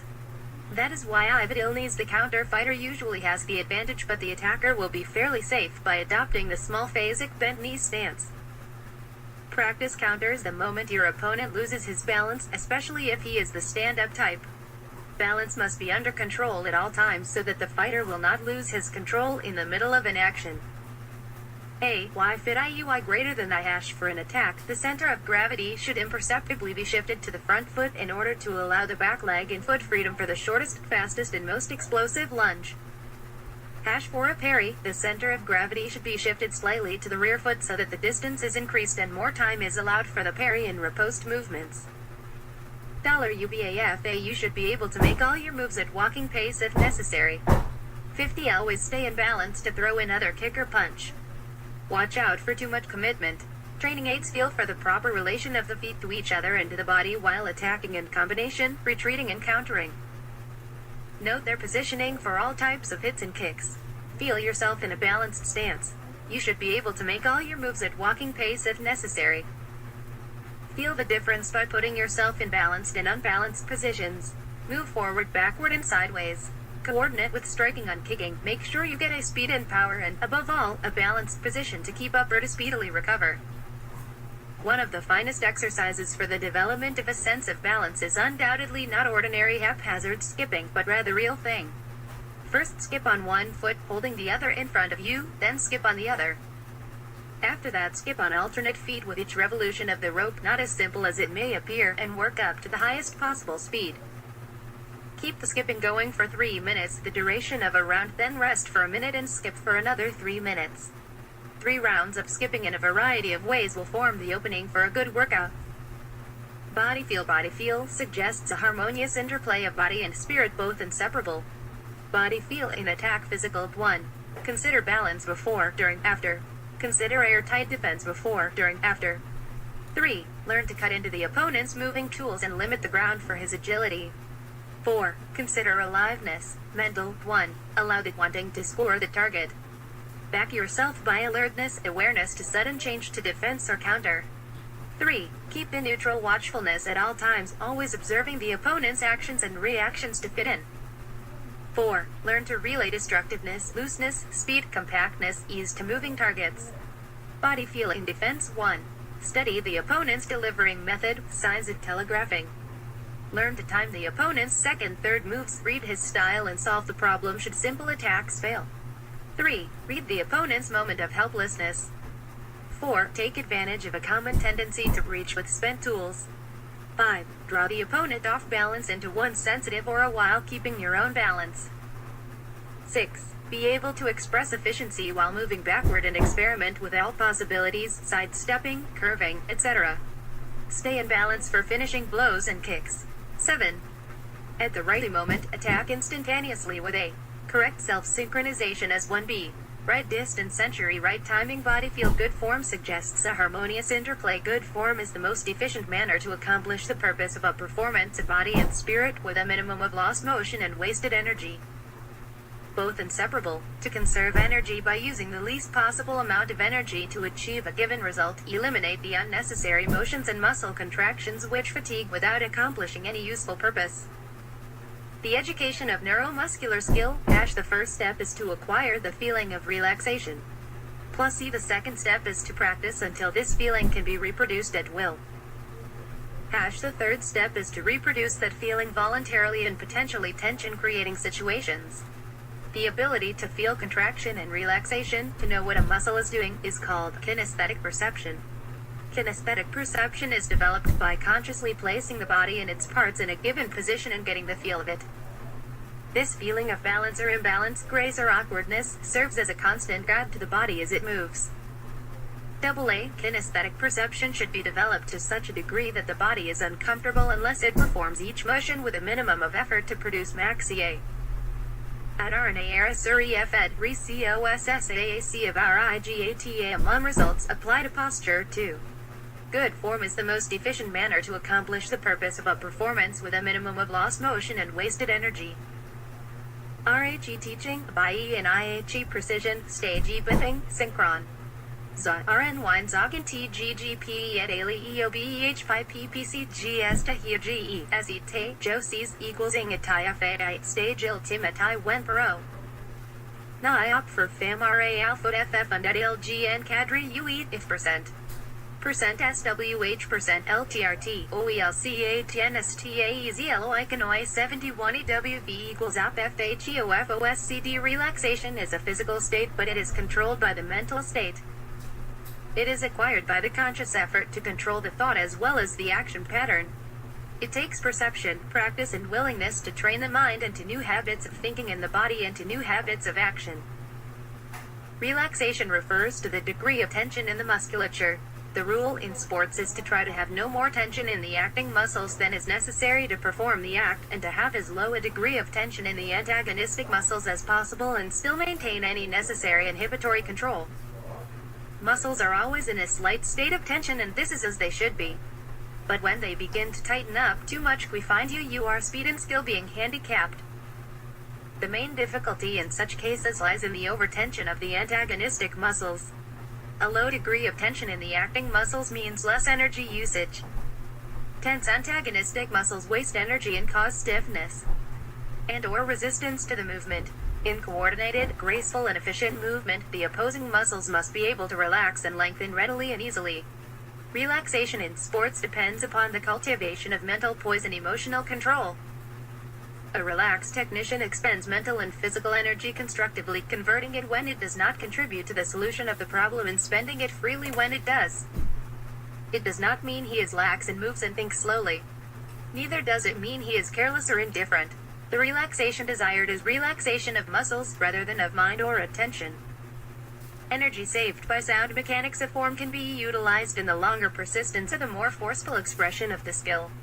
The older athlete regards form as a means of energy conservation, and the great athlete saves energy because his extra skill makes each motion more effective. He makes fewer needless motions, and his conditioned body uses less energy per movement. Always train in good form. Learn to move easily and smoothly. Start your workout with shadow boxing to loosen your muscles. At first, concentrate on proper form, later, work harder.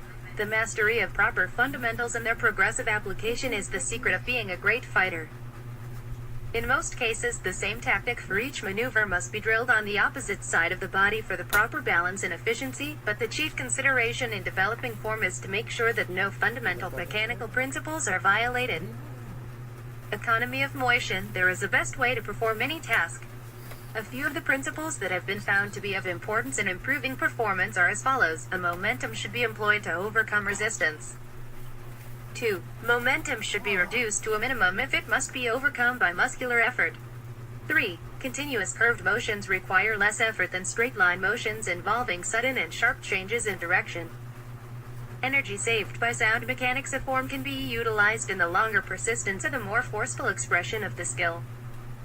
Good form may be defined as a particular technique which enables the individual to attain maximum efficiency in the activity. 54.4. When the initiating muscles are unopposed, allowing free and smooth motion, the movements are faster, easier, and more accurate than restricted or controlled movements. 5. Work arranged to permit an easy and natural rhythm is conducive to smooth and automatic performance. 6. Hesitation or the temporary and often minute cessation of motion should be eliminated from the performance. It is all right to change one's style to adapt to various circumstances, but remember not to change your basic form.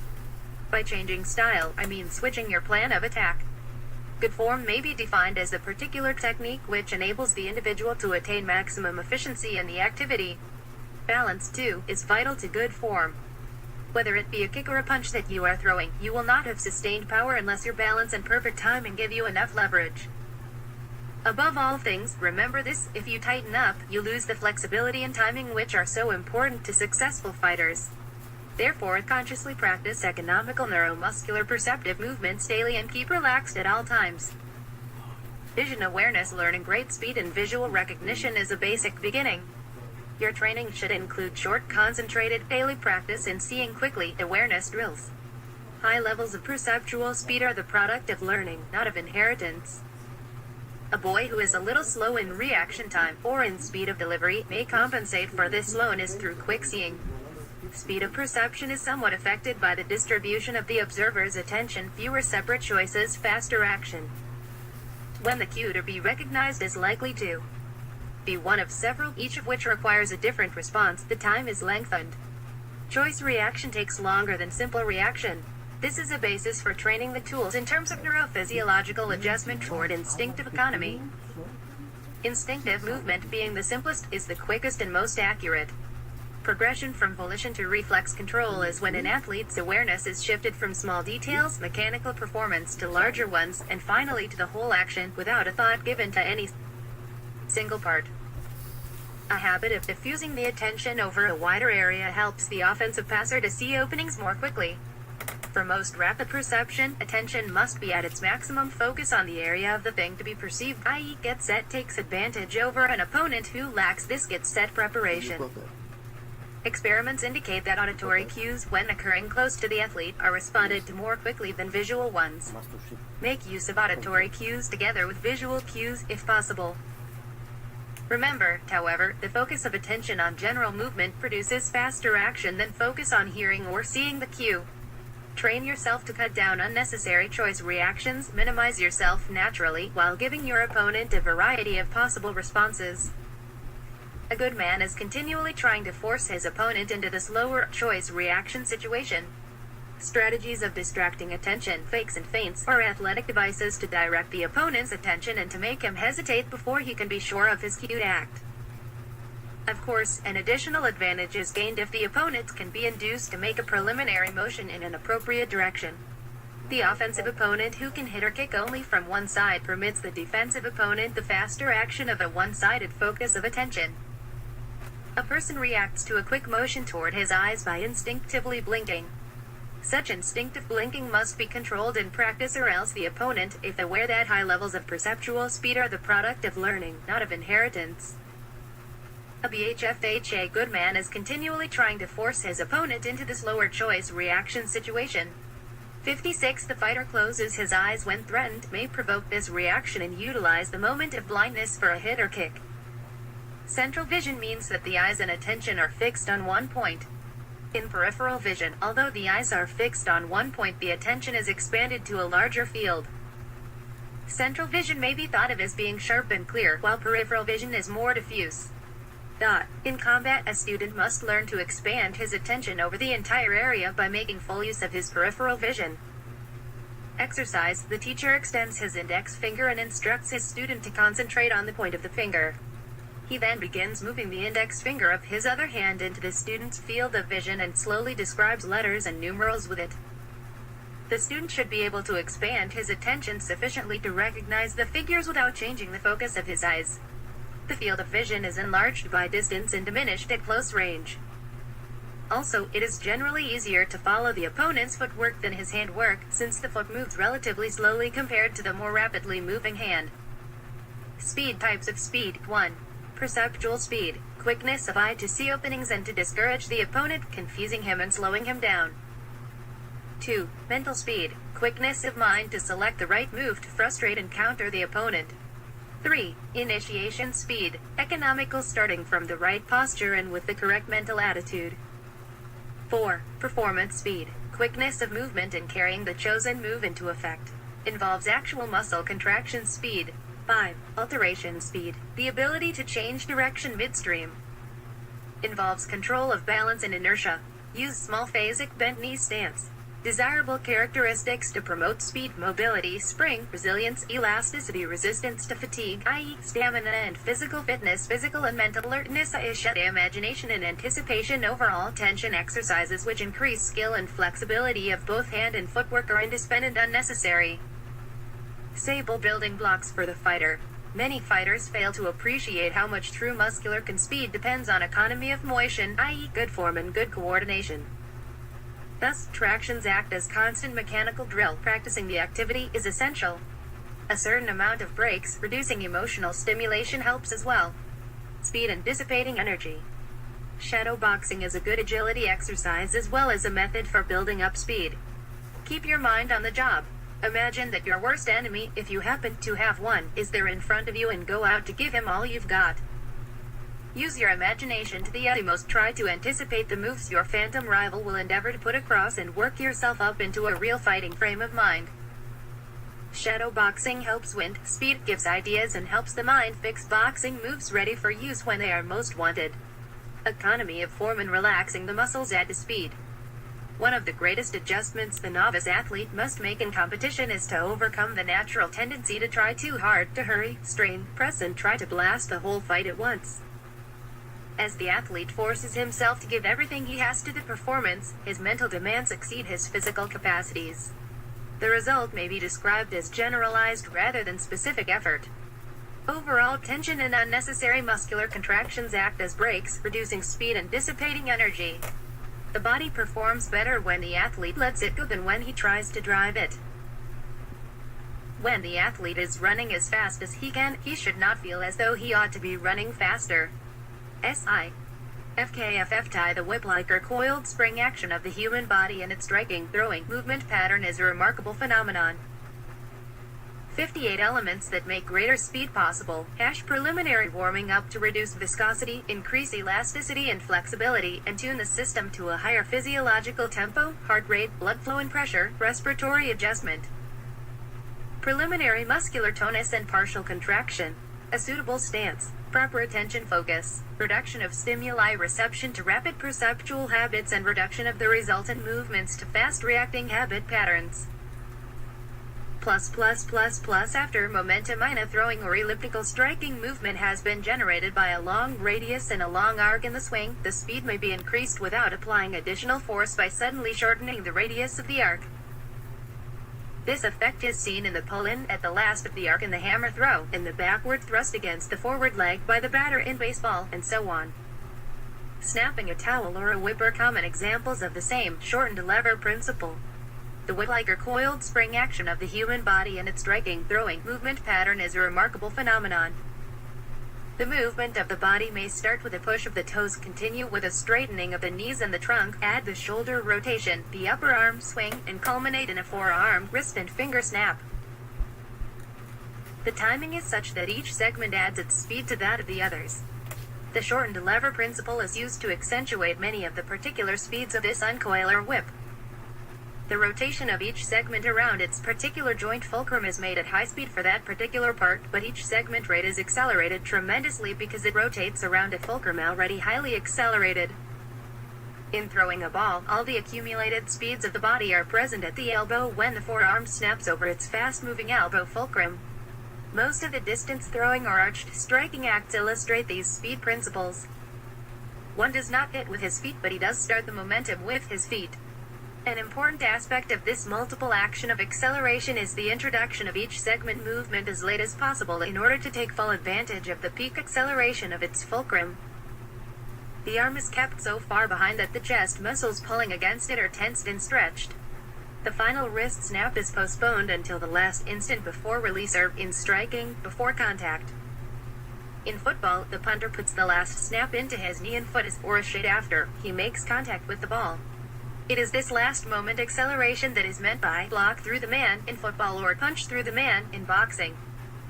The principle is to preserve the maximum acceleration up to the last instant of contact. Regardless of distance, the final phase of a movement should be the fastest. Maintaining this increasing acceleration as long as there is contact is sound. This concept, however, is sometimes confused with the idea of a full, free, uninhibited motion of body inertia after the contact is over. This latter principle is sound only when such relaxed follow-through will not interfere with the speed of the next act. Copyright speed is a complex aspect. It includes time of recognizing and time of reacting. The more complex the situation to which one reacts, the slower one is likely to be. Thus, the effectiveness of feints. The athlete can accelerate his speed by learning proper awareness, attention, focus, and suitable preparatory postures. The rate at which he can contract his muscles is an important aspect in his relative speed. Certain physical principles govern speed: shortened radius for quicker action, longer arc for imparting greater momentum, centering weight for speed and rotation, and multiplying speed by sequential but concurrently overlapping movements. The question an individual athlete must answer is what kind of speed is most effective for his particular work method. Often, it's not how fast it travels but how soon it gets there that counts. Timing, speed, and timing are complementary, and speed in delivering a stroke will lose most of its effectiveness unless the stroke is properly timed. Reaction time is the time gap between a stimulus and the response. It may be more completely defined in two ways. 1. The time that elapses from the occurrence of the stimulus or cue to act to the beginning of the muscle movement. 2. The time from the occurrence of the stimulus to the completion of a simple muscular contraction. Qualities speed and timing are complementary, and speed in delivering a stroke will lose most of its effectiveness unless the stroke is properly timed. #UBAFI The direction of one's attention, awareness to the motor act can shorten the response time. 60 Both definitions include the time taken for perception. If the perception is a simple thing like hearing a gun or seeing a flag dropped, the amount of possible improvement of perceptual speed is less. The techniques of preparatory movement can be improved so that response time is shortened. The direction of one's attention, awareness to the motor act can shorten the response time. The remaining factor under the second definition is that of muscle contraction speed. Total reaction consists of three elements. 1. The time required for the stimulus to reach the receivers, i.e. audio, visual, tactile, etc. 2. Plus the time required for the brain to relay the impulse through the proper nerve fibers to the proper muscles. 3. Plus the time required for the muscles to get into actine after receiving the impulse. Reaction time becomes longer under the following conditions: not trained in any type of system, tiredness, absent-mindedness, emotionally upset, i.e. anger, fear, etc. Nor Sakarji opponent's reaction time is lengthened immediately after the completion of a technique. When his stimuli are combined, when he is inhaling, when he withdraws his energy, involves attitude, when his attention or sight is misdirected, generally, when he is physically or mentally off balance. SFIL warming up, physiological condition, and degree of motivation all affect general reaction time. Movement time may be compared to fencing time. A period of fencing time, temps. Discreem is the time taken by a fencer to perform one simple fencing movement. Such simple fencing action may be a single arm movement or a step forward. The time taken to make a simple movement will vary according to the speed of the individual fighter. Making an unexpected attack or the removal of the blade as the opponent is about to engage are examples of actions executed in time. It is not necessary to execute an action in time with a quick or violent motion. A movement that starts from rest without obvious preparation and proceeds smoothly without hesitation may be so unexpected that it succeeds in hitting the opponent before he is alerted. Cause the opponent to lose a movement time by jamming him to disturb his rhythm. By checking and controlling him, a mobilization.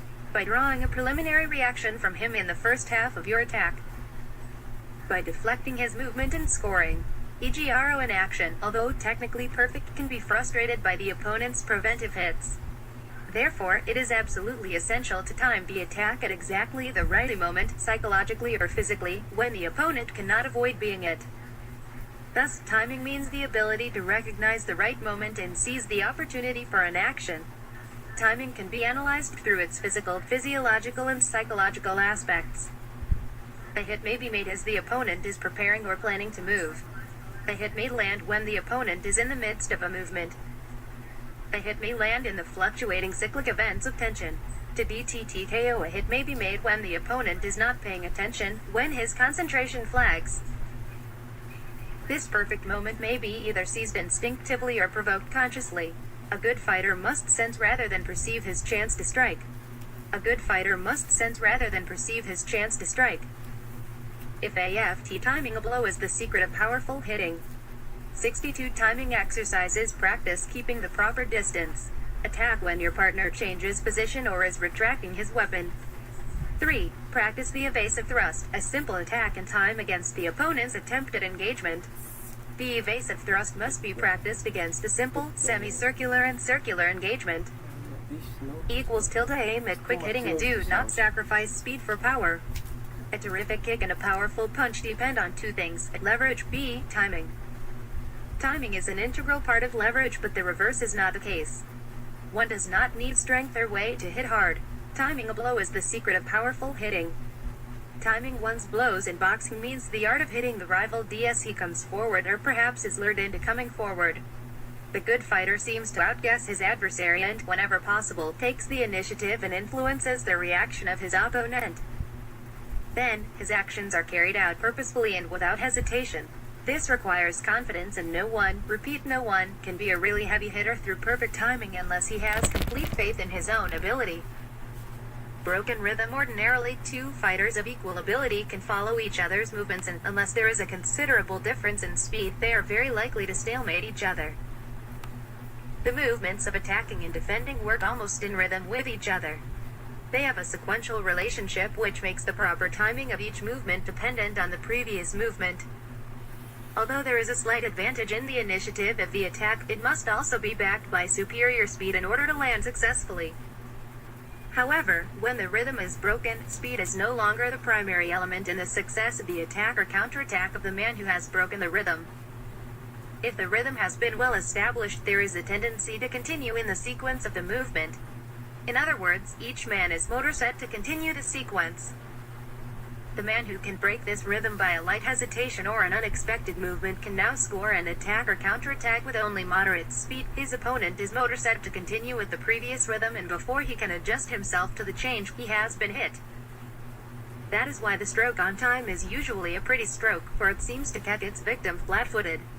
Timing has to be felt and mastered as a psychological problem, even more than as a fighting problem, for the breaking of the rhythm relies on the fact that the victim is going to continue for a fraction of a second in the sequence of movements which has suddenly been interrupted. Sometimes, timing involves attacking with many threatening movement feints. If the defender accepts this rhythm and attempts to parry these various threats, then a slight hesitation will break the rhythm and provide the opportune moment to launch the final attack. On other occasions, when your opponent is in the midst of making advances or threatening movements on his own account, you may succeed in breaking the rhythm by first apparently reacting as he expects and then suddenly launching a counterattack when he thinks you should be following his feint. You should land, for he is motor set to continue with his threats and cannot adjust himself to the necessity of parrying until after you have scored. In general, timing here means that you initiate your attack or movement when your opponent has started preparation of an attack. Thus, timing becomes a question of taking advantage of the slight interval before he can readjust himself to make a parry. Secret: a correctly judged cadence permits the calm control of everyone in a half-beat stroke. Any attack performed halfway through the opponent's movement is said to occur on the half-beat. When the fighter lulls his opponent's rhythm by inducing or performing one full cow movement, he may then break the trance by striking on the half-beat. This broken rhythm method will often catch the opponent mentally and physically off balance for defense. Cadence speed, regulated to coincide with the adversaries, is known as cadence. It is the specific rhythm at which a succession of movements is executed. A correctly judged cadence permits the calm control of every stroke. This control will allow the fighter to select with more ease the movements of offense and defense which will bring about a hit. Remember that to land a hit, the defense has to be avoided. Excessive speed can catch up with the opponent's parries. The attacker is then known as having parried himself. #UBAF high that little fragment of time, one beat in a cadence, which is the most suitable to accomplish effective action, is called tempo.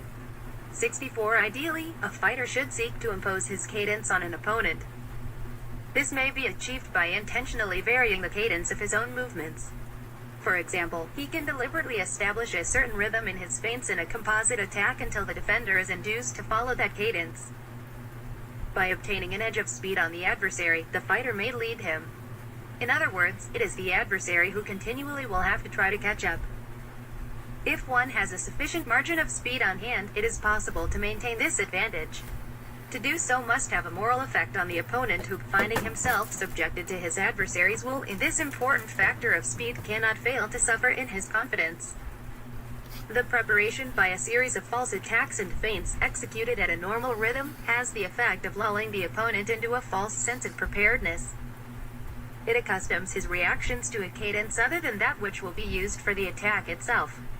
Then, the movements comprising the final attack are suddenly accelerated and more likely to find him lagging behind.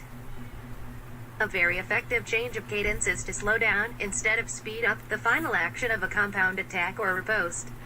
This slowing of cadence can be pictured as a strike whose delivery is begun, halted in its path forward, and continued when the adversary leaves the threatened line for another in the hope of finding the hand. Speed applied at the opportune moment, together with the correctly judged cadence in the execution of the movement, will go a long way toward ensuring the success of a stroke. Tempo: the success of a movement, defensive or offensive, depends on whether we perform it at the right time or not. We must surprise our opponent and catch the moment of his helplessness. That little fragment of time, one beat in a cadence, which is the most suitable to accomplish effective action, is called tempo. From a psychological point of view, the moment of surprise, and from the physical point of view, the moment of helplessness, are the right moments to attack. This is the true conception of tempo, choosing the exact psychological and physical moment of weakness in an opponent. There are also tempo opportunities when the opponent makes conscious movement, that is, when he steps forward, makes an invitation, goes into a bind, etc. In such and similar cases, the moment for attack is when he is executing the movement, because until he finishes it, he cannot change to the reverse.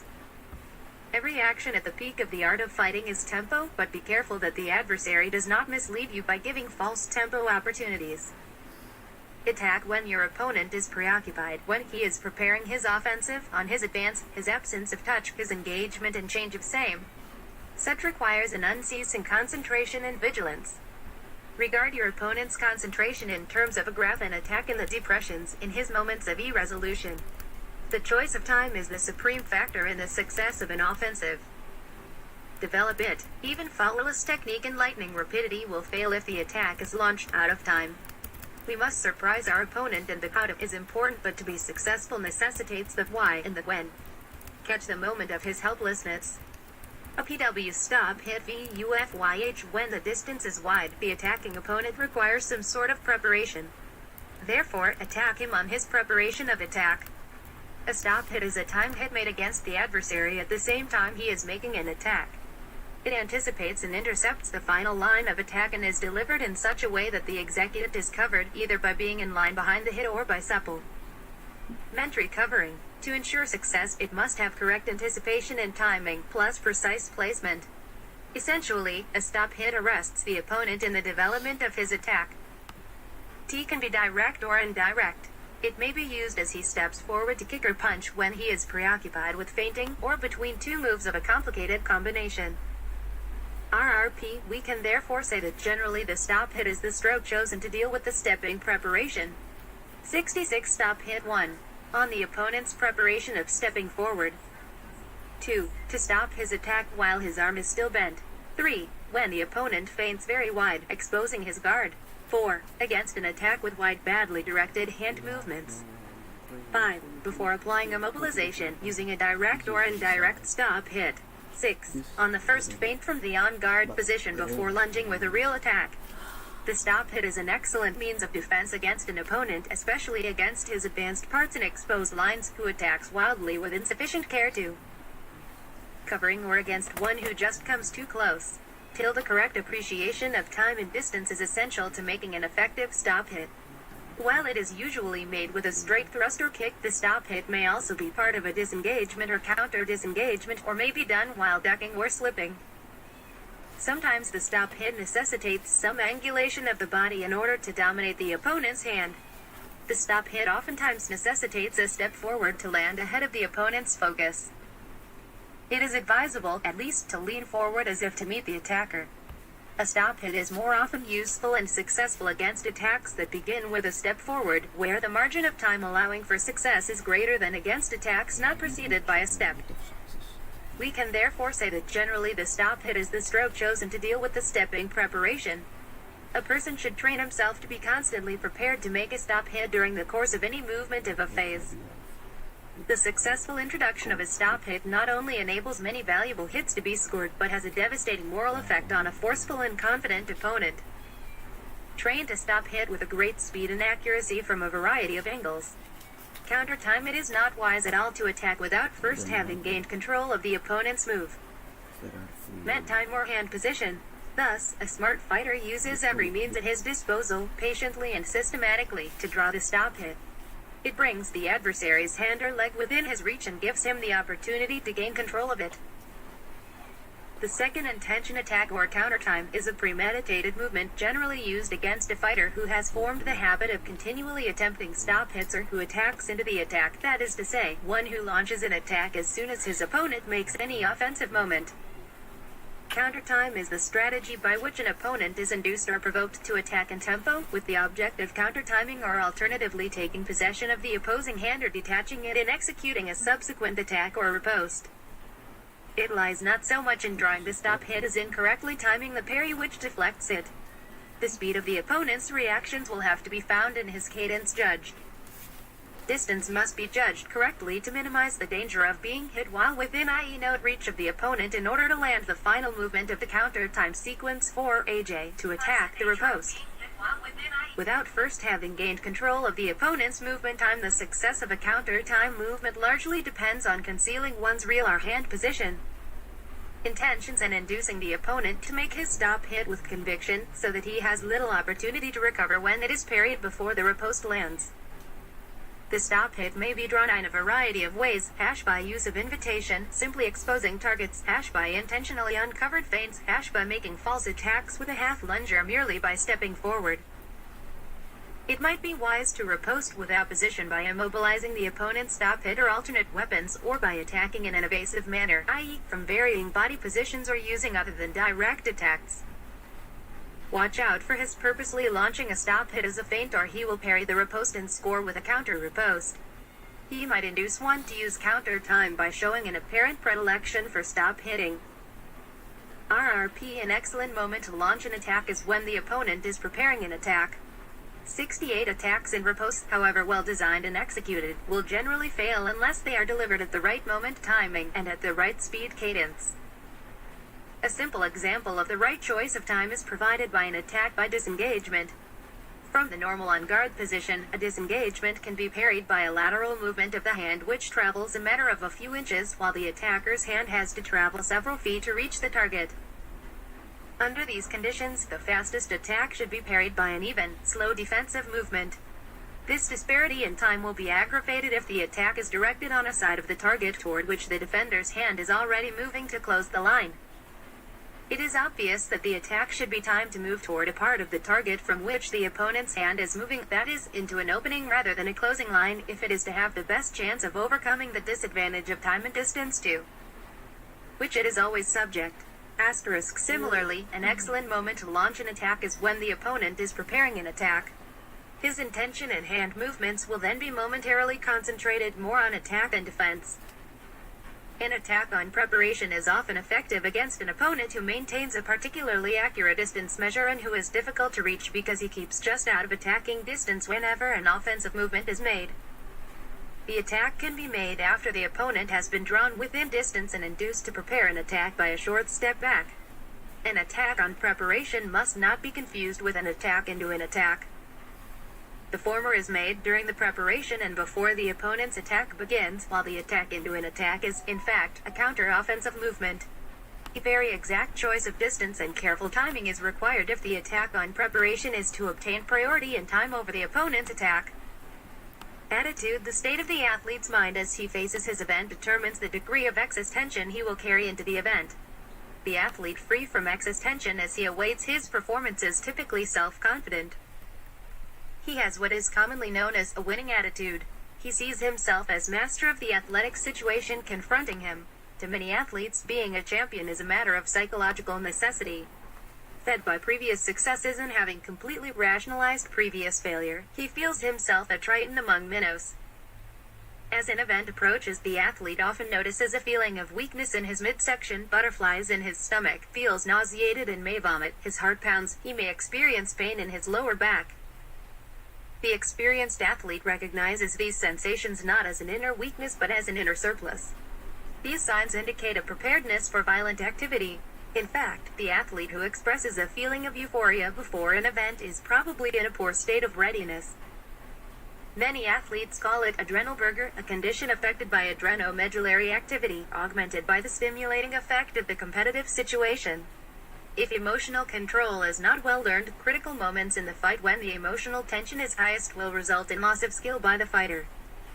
His muscles suddenly must work against his own over-tense antagonistic muscles. He becomes stiff and clumsy in his movements.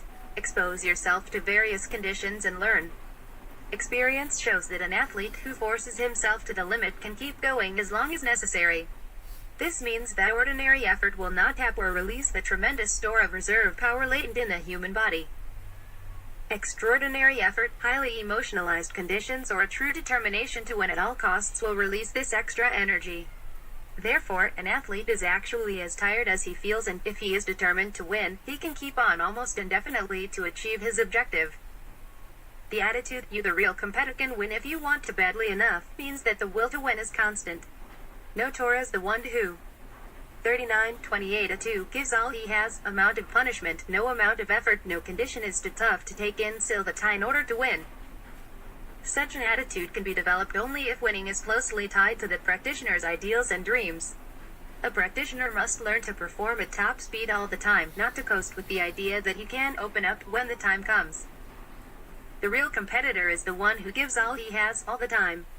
The result is that he works close to his capacity at all times, and in so doing, forms an attitude of giving all he has. In order to create such an attitude, the practitioner must be driven longer, harder, and faster than normally would be required. Use attitude to create evasiveness with very light movement but not passive. Devastating attack speed, natural dynamics, deception and slipperiness, stickiness and directness, complete easy on IESE. #UBAF at tools. Before I studied the art, a punch to me was just a punch, a kick was just a kick. After I studied the art, a punch was no longer a punch, a kick no longer a kick. Now that I understand the art, a punch is just a punch, a kick is just a kick. Western boxing is too over-daring because of restrictions on illegal and unfair tactics as compared to the overprotectiveness of the Oriental martial arts caused by the no-hold-barred, full bodily target. In addition, the no-contact practice of stopping the attack several inches in front of the target in the Oriental martial arts creates a habitual false sense of distance. From this dust-waving act in front of a moving target rather than the timed explosion through a moving target springs negligence in the practice of evasive tactics. The evasive tactics are so much a part of an aggressive art such as boxing. Slips, ducks, weaves are all a sort of aggressive defense without moving the body out of range. In realistic total fighting, we must embody the practical elements of both of the above tactics. We must use range as a protective device as well as use the evasive tactics of infighting. Neither by itself is reliable enough for success in total fighting. Evasive tactics combined with punishment can be applied in the hold-barred fighting during the opponent's final extended commitment and during the gaps between two progressive exertions toward you. These tactics will serve to take the play away from an aggressor or will initiate grappling. It is a correct in boxing, it is a correct maxim that a good offense is the best defense. A good offense, good offenses consists of leads, false moves and counterpunches supported by mobility, pressure and the best defense generalship. A good boxer is able to beat his opponent to the punch with lightning fast leads and draw out his opponent's counterpunches with feints in such a way as to make the counterpunches miss. The opponent's miss leaves him out of position and an easy target for a counterpunch from the boxer doing the letting. It is the ability to outsmart an opponent and outmaneuver him that is the skill and science of the sport of boxing. To have this ability, you must understand hitting and kicking and the different types of blows and kicks there are and when and where each type is best put to use. You must develop combinations of punches and or kicks that work well. As the result of long practice, you must become able to put your full weight and strength into your punch and kick. You must deliver the right blow at the proper time automatically. When you have developed hitting and kicking into something automatic, it will become instantaneous and your mind will be free to plan your battle as the fight progresses and new situations arise. You can only reach this point of development if you have been #UBAF attack by deception, especially, is the attack of the master. 72 willing to do the necessary training. That training grind is the most valuable thing boxing has to offer. The elements of attack are all used to carry the attack through strategy, requiring speed, deception, timing, and judgment. They are the tools of the master craftsman who blends them into perfect attacks. Attack by deception, especially, is the attack of the master. The master boxer has at his command techniques that bewilder and confuse the opponent, thereby creating many openings. He feints his opponent into knots. He combines hitting with feints in such a manner that both appear to be the same. He draws his opponent to him, forcing whatever he desires. Through defensive hitting and judicious movement, he keeps his opponent off balance. The master boxer has the ability to get in close and understands the value of infighting. He has so perfected the shift that it is used for attack as well as defense. Finally, he is the master of counterfighting, for he knows when to attack and when to allow attack. Scientific attack, then, is no simple matter, but requires years of study and practice for its successful use. In the process of attack, there are 4 basic methods that you will use often: leading, feinting, drawing, and infighting. Leading, the master of attack must know the value of a straight lead. He must know what is liable to happen on any lead. He realizes that for every lead, there is an opening, and for every opening, a counter, and for every counter, a parry or a counter time.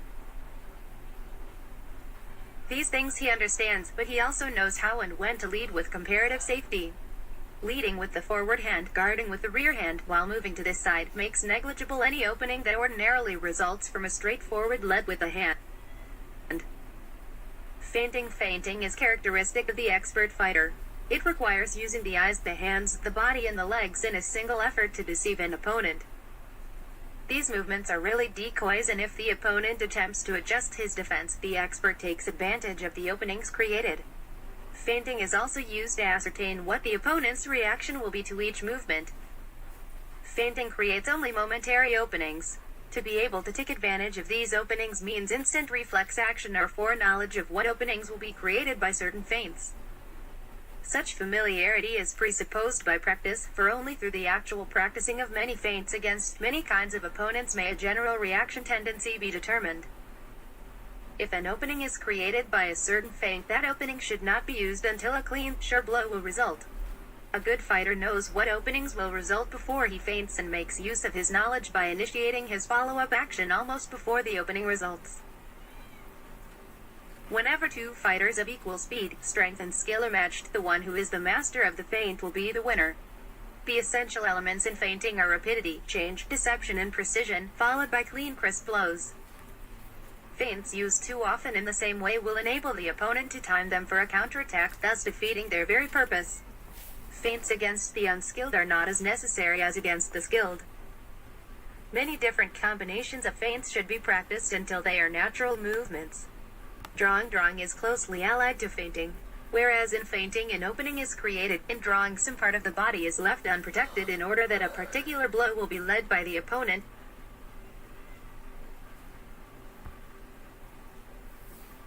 Feinting creates only momentary openings. To be able to take advantage of these openings means instant reflex action or foreknowledge of what openings will be created by certain feints.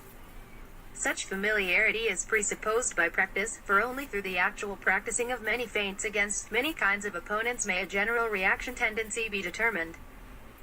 If an opening is created by a certain feint, that opening should not be used until a clean, sure blow will result. A good fighter knows what openings will result before he feints and makes use of his knowledge by initiating his follow-up action almost before the opening results. Whenever two fighters of equal speed, strength and skill are matched, the one who is the master of the feint will be the winner. The essential elements in feinting are rapidity, change, deception and precision, followed by clean, crisp blows. Feints used too often in the same way will enable the opponent to time them for a counterattack, thus defeating their very purpose. Feints against the unskilled are not as necessary as against the skilled.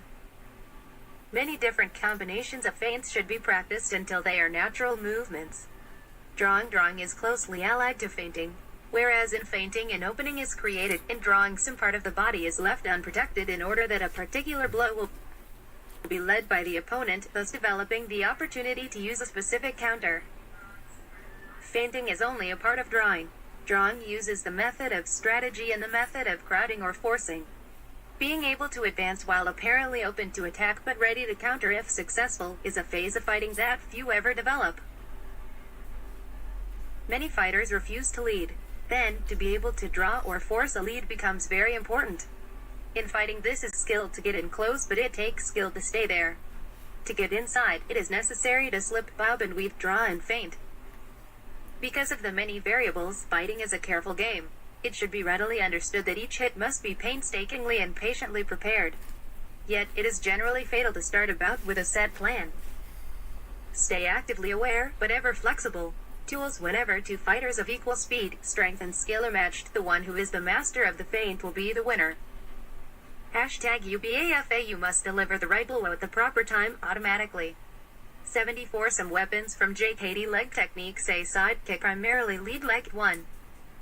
Downward side kick, shin, knee and thigh 2. Parallel side kick, ribs, stomach, kidneys, etc. 3. Upward side kick 4. Angle in high side kick, right lead to left stance and vice versa 5. Angle in low side kick 6. Slide and drop side kick, upward or parallel thrust 7. Step action, knee side kick counter 8. Leaping side kick 9. Reverse shin, knee stop kick with arch of rear foot B. Leading straight kick 1. Toe kick, let in counter to groin. High straight kick, medium straight kick, low straight kick, angle in straight kick.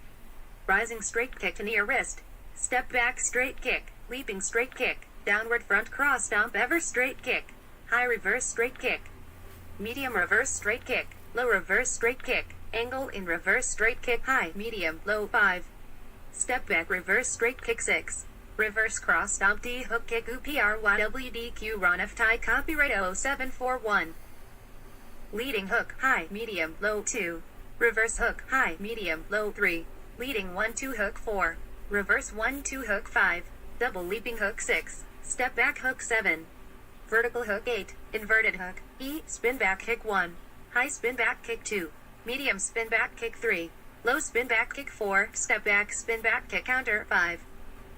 Leaping spin back kick 6. Vertical spin back kick 7. Spin back weave kick 360 degrees, F hooking heel kick, stiff-legged or bent. High hooking heel kick. Medium hooking heel kick. Low hooking heel kick or 1FR with rear foot G knee thrust 1. Leading upward knee thrust 2. Leading inward knee thrust 3. Reverse upward knee thrust, rear knee 4. Reverse inward knee thrust, rear knee. Hand technique say leading finger jab 1. Long range finger jab, high, medium, low 2. Close range finger jab, the poke 3. Corkscrew finger fan B straight leading punch and jab 1. High straight lead 2. Medium straight lead to body 3. Low straight lead 4, slanting right. Leading 1-2 hooking heel kick. Reverse 1-2 hooking heel kick. 5. Slanting left 6. Double straight lead C leading hook. High lead hook. Medium lead hook. Low lead hook tight loose. Upward shovel. Horizontal. Forward and downward corkscrew 9. Thumb hook B rear cross 1. High rear cross 2. Medium rear cross 3. Low rear cross 4. Overhand downward stroke corkscrew hook or palm 5. Upward groin strike E back fist 1. High back fist 2. Medium back fist 3. Low back fist 4. Vertical back fist upward downward 5. Stiff armed big back fist F quarter swing shortened arc 1. With palm 2. With back of fist 3. Reverse quarter swing rear hand 4. With finger fan G uppercut 1. High uppercut 2. Medium uppercut 3. Low uppercut below to groin 4. Reverse ridge hand to groin H reverse spin below 1. With bottom fist 2. With forearm CNIHKHMAPRWN 3. With elbow 4. Double spinning blow I hammer blow 1. Left hammer 2. Right hammer 3. Downward hammer elbow techniques 1. Upward elbow. Downward elbow. Twisting downward. Backward elbow. Smashing right. Smashing left headbutt 1. Lunging forward 2. Lunging backward 3. Lunging right 4. Lunging left etc. Grappling 1. Wrestling, AOR and waist strangulation, hair control, leg tackles, tie-ups 2. Judo, joint locks, chokes, leverage, timing, mental cultivation 1.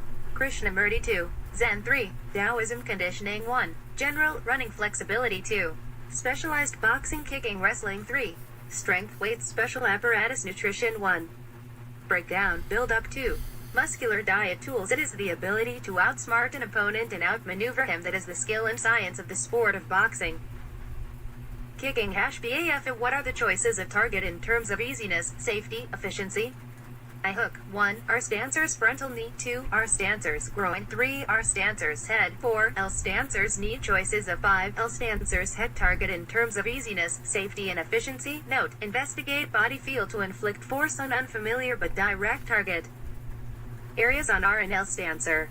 Remember L rear hook. B side 1. R stancers shin knee 2. L stancers shin knee. Note: close range downward thrust instep shin knee. Also cross stomp.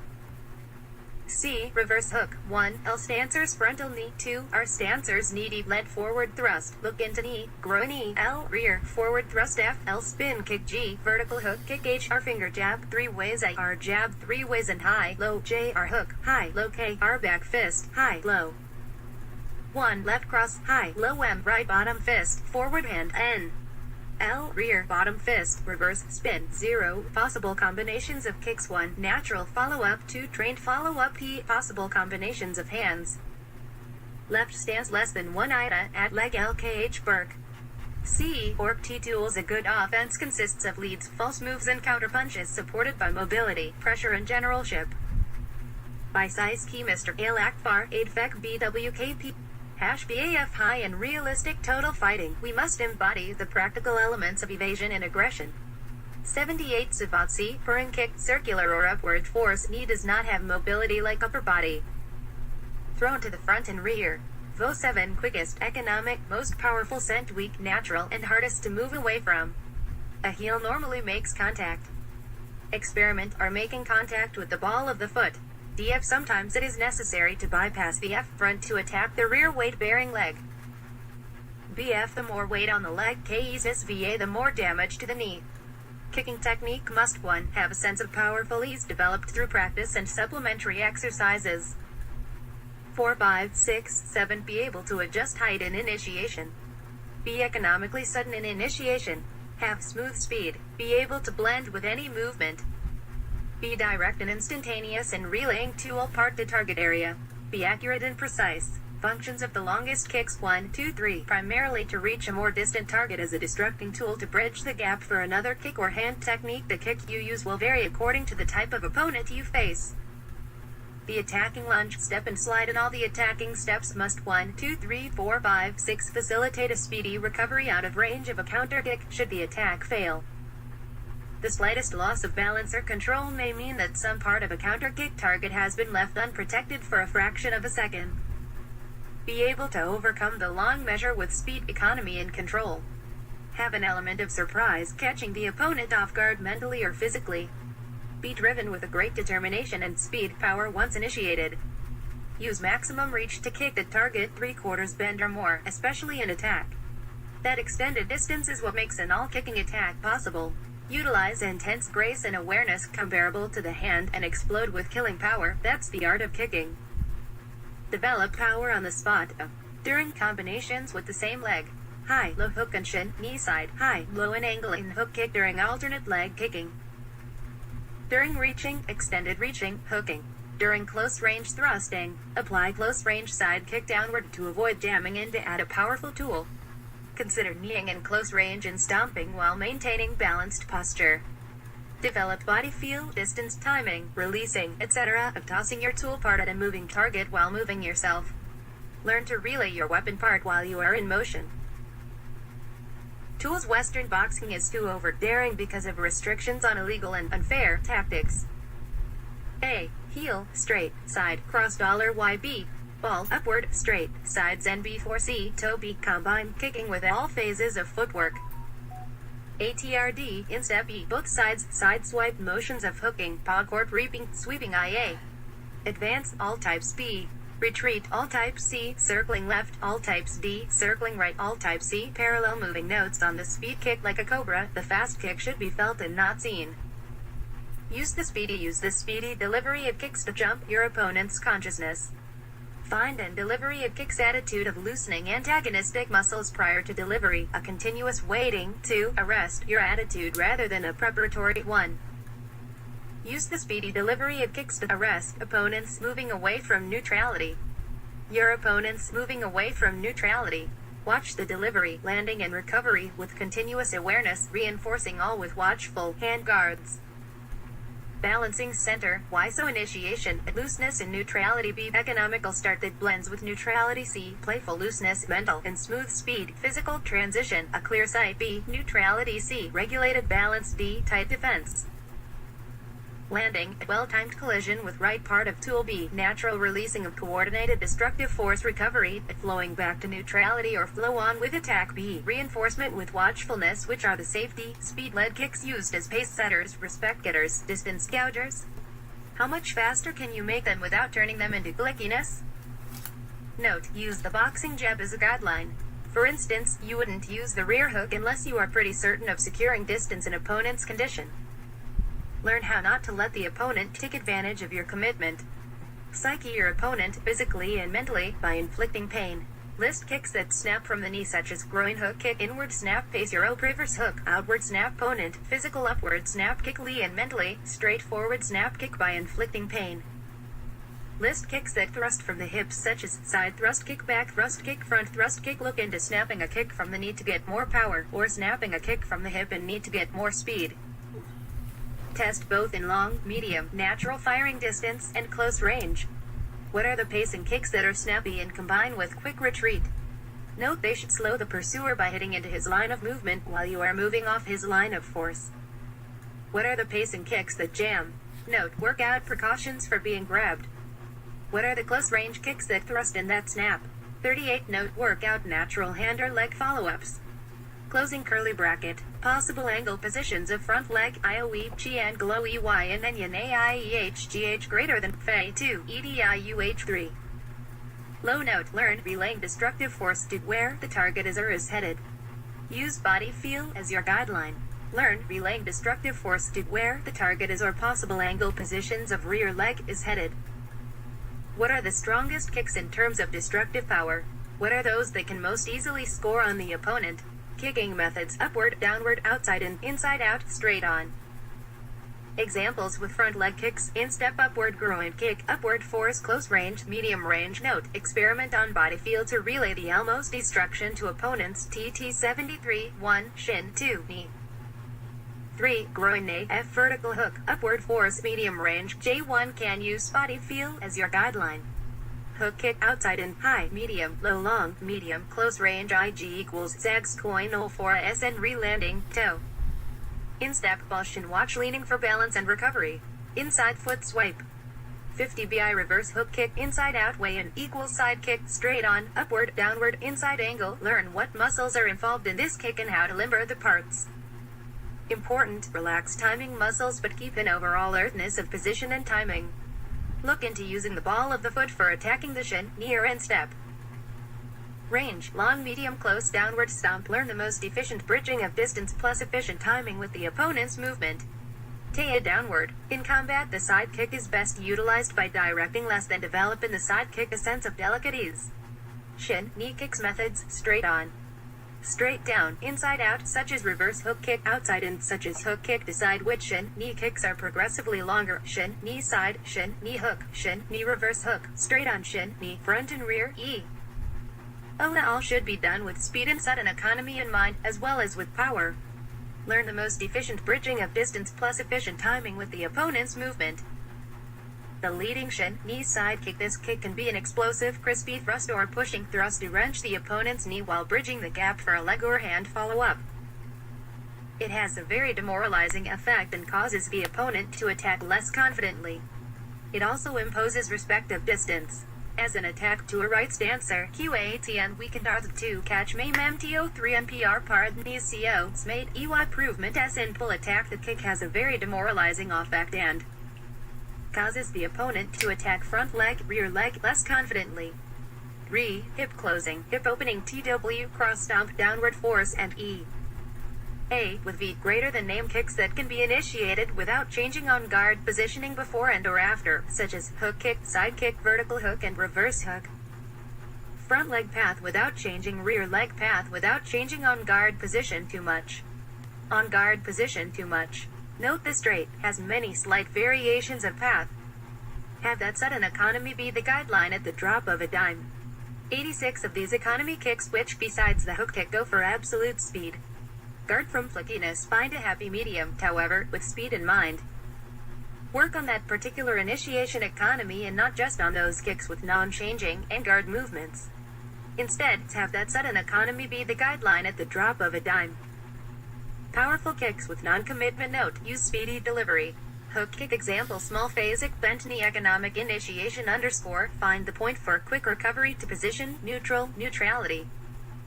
This concerns all kicks. Res 4, the basic kick insertion without footwork. 1, 2, VAI shift forward, XSZ, OEE base front leg C, rear leg. Learn how to cover initiation and the quick recovery to neutrality. Covering should be automatic and continual. Name kicks that involve the absolute changing of on-guard positioning before and or after initiation. SE study the leverage and still initiation. Master kicking quickly and powerfully from high, low or ground posture. Develop body feel and efficient form in dropping suddenly to fast, powerful kicks while advancing, retreating, circling left, circling right. Learn to use energy flow to rise from unaccustomed squatting positions. Z, I.E. BJ kick visa smiley face upright A frontal, sideways, circling way, crouch to ground, frontal, sideways, circling away 3 TG air, and way frontal, sideways, circling K wheel day you must develop combinations of punches OE, and or kicks that WEGI work well. Develop the ability to apply a sweep with the economy of a kick. Look into initiating EEPKRVRLKDC feet out have Ven equals KE in Leser tree QN Makla OK Legagi Pakle Pen Y Lami Taus RP Hack OTE Vir JYPEFH ODNS Teal Mills Lint J GWLR8AC Landeos Lias Amberfac on 28 HNBTE Jade ADCH TNT Pedant Zandine with Kobe TLON NRFF of NetPRHESC's INHFF Sorla 2 Pod 403 Company. See the foot sweep with or without handwork as a counter or attack at long, medium and close range. Practice foot sweep and takedown from a fast initiation. B as part of a combina 6-4 NB. Sent Albert has the Pex Kirk 1 Tai Fei EB study kicking while a man is down $UAABT so IEEEF. The leading IVT 0 Archeot La straight punches KIDAH vein on the backbone of EEE. WTO's be me all punching in air. Ace Tola Jeet Kune do. On Pyarfi and Kosati Balfo. Pete's Leper 3 he's a EE. Pat A striking leading straight punch. The leading straight punch is the backbone of all punching in Jeet Kune do. It is used both as an offensive and defensive weapon to stop and intercept an opponent's complex attack at a moment's notice. When you are standing right foot forward, your right punch and right leg become the main offensive weapons because of their advanced position. With your right foot forward, your right hand is much closer to your opponent than your left. The reverse is true for the left foot forward stance. When fighting, keep your strongest side up front. 88. Me leading straight punch is the fastest of all punches. With the minimum movements involved in delivery, balance is not disturbed, and because it goes straight toward the on-OS target, it has a better chance of landing. The opponent has less time to block. Also, the straight punch is more accurate than other punches. No one punch, not even the efficient straight lead, can be an end in itself, though there are styles that use nothing but straight line punching. The straight lead is used as a means to an end and definitely should be reinforced and supported by other angle punches and kicks, making your weapons more flexible without confinement to any one line. After all, a good man should be able to strike from all angles and with either hand or leg to take advantage of the moment. The important point is not to have any classy. The delivery of this straight punch is different from the traditional classical gung fu. Cal gets set. First of all, the punch is never positioned on the hip, nor does it start from there. This posture or way of delivery is unrealistic and exposes too great an area to protect. Of course, this preparatory also adds unnecessary distance to travel toward the opponent. Movements prior to delivering the straight punch in Jeet Kune do, you never strike your opponent with your fist only, you strike him granny piaget with your whole body. In other words, you should not hit with just arm power, though for that matter, arms are there as a means to transmit great force with the correct timing of feet, waist, shoulder and wrist motion at great speed. Instead of coming from the shoulder, the punch is thrown from the center of the body in the form of a vertical fist, thumb up and straight toward the front of your own nose. The nose here is the center guiding line. The wrist is slightly turned downward before delivery and is immediately straightened upon impact to add a corkscrew effect to the opponent. The important point is not to have any classical get-set posture or preparatory movements prior to delivering the straight punch, or any punch for that matter. The leading straight punch is delivered from your ready stance without any added motions like drawing your hand back to your hip or shoulder, pulling back your shoulder, etc. Practice your lead punch from the ready stance and finish again in the ready stance, not back on the hip. Later on, you should be able to strike from wherever the hand happens to be at the moment. Remember, punching in this manner will give you added RRP. All punches should end with a snap several inches behind the target, punch through the opponent instead of at him. 90 speed, no wasted motions, and deception, no giveaway movements preceding the punch. Use an illustration: eat but he is thinking, punch but he is scared or rushing. Thus, a punch is not a punch. Most guarding is done with the rear hand, thus the term guarding hand. When striking with the lead hand, do not make the common mistake of the traditional classy Cal way by putting your rear hand on your hip. The rear hand is there to supplement your lead to make the attack a defensive offense. For example, when striking a body blow with the lead hand, the guarding hand, the rear hand, should be held high to offset any countering by your opponent to your upper body. In short, when one hand is out, the other should be either immobilizing one of the opponent's arms or withdrawing, not all the way to the hip, for protection against countering and to secure a strategic position for a follow-up. Till the relaxation is essential for faster and more powerful punching. Let your lead punch shoot out loosely and easily. Do not tighten up or clench your fist until the moment of impact. All punches should end with a snap several inches behind the target.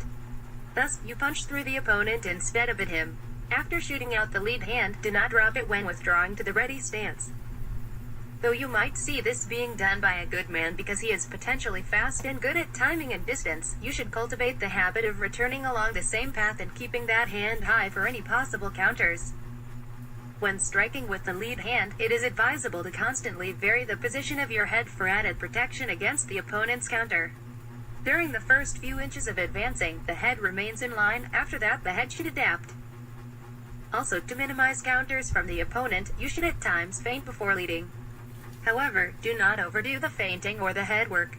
Remember simplicity, just enough is enough.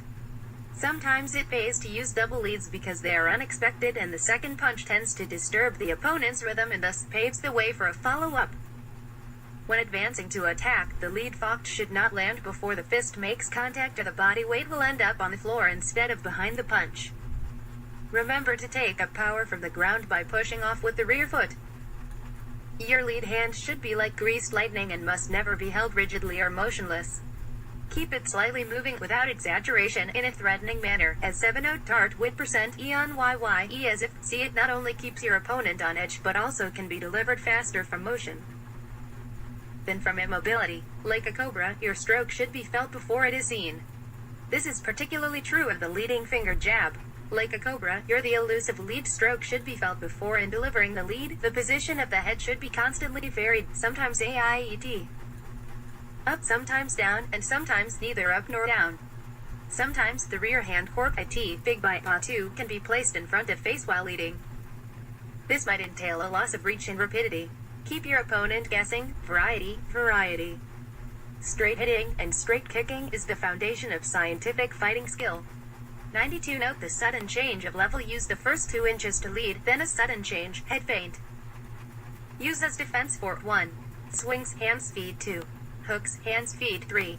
Reverse heels 4. Spin kicks and blows, used to set up for grappling and tackling. The sudden change of Eve 0 OKEE to ACML 3. Art UFI 6 Moon Far ASLC Revex Heel Dicky Det. Necessary qualities of a straight lead 3 i.e. perfect balance of body. 2 accuracy of aim. 3 precise timing and coordination. 4 maximum power of punch. The straight lead is the blow that, whether used in attack or defense, leaves its exponent in hitting range for a shorter period than any other. Most experts make it their principal blow. Some fighters are continually making the alternating movements of engaging, then making an absence of touch, lowering or drifting the hand. This habit can be used to advantage. As the adversary is leaving the blade and moving across to the opposite line, the opportunity of making a straight thrust is present.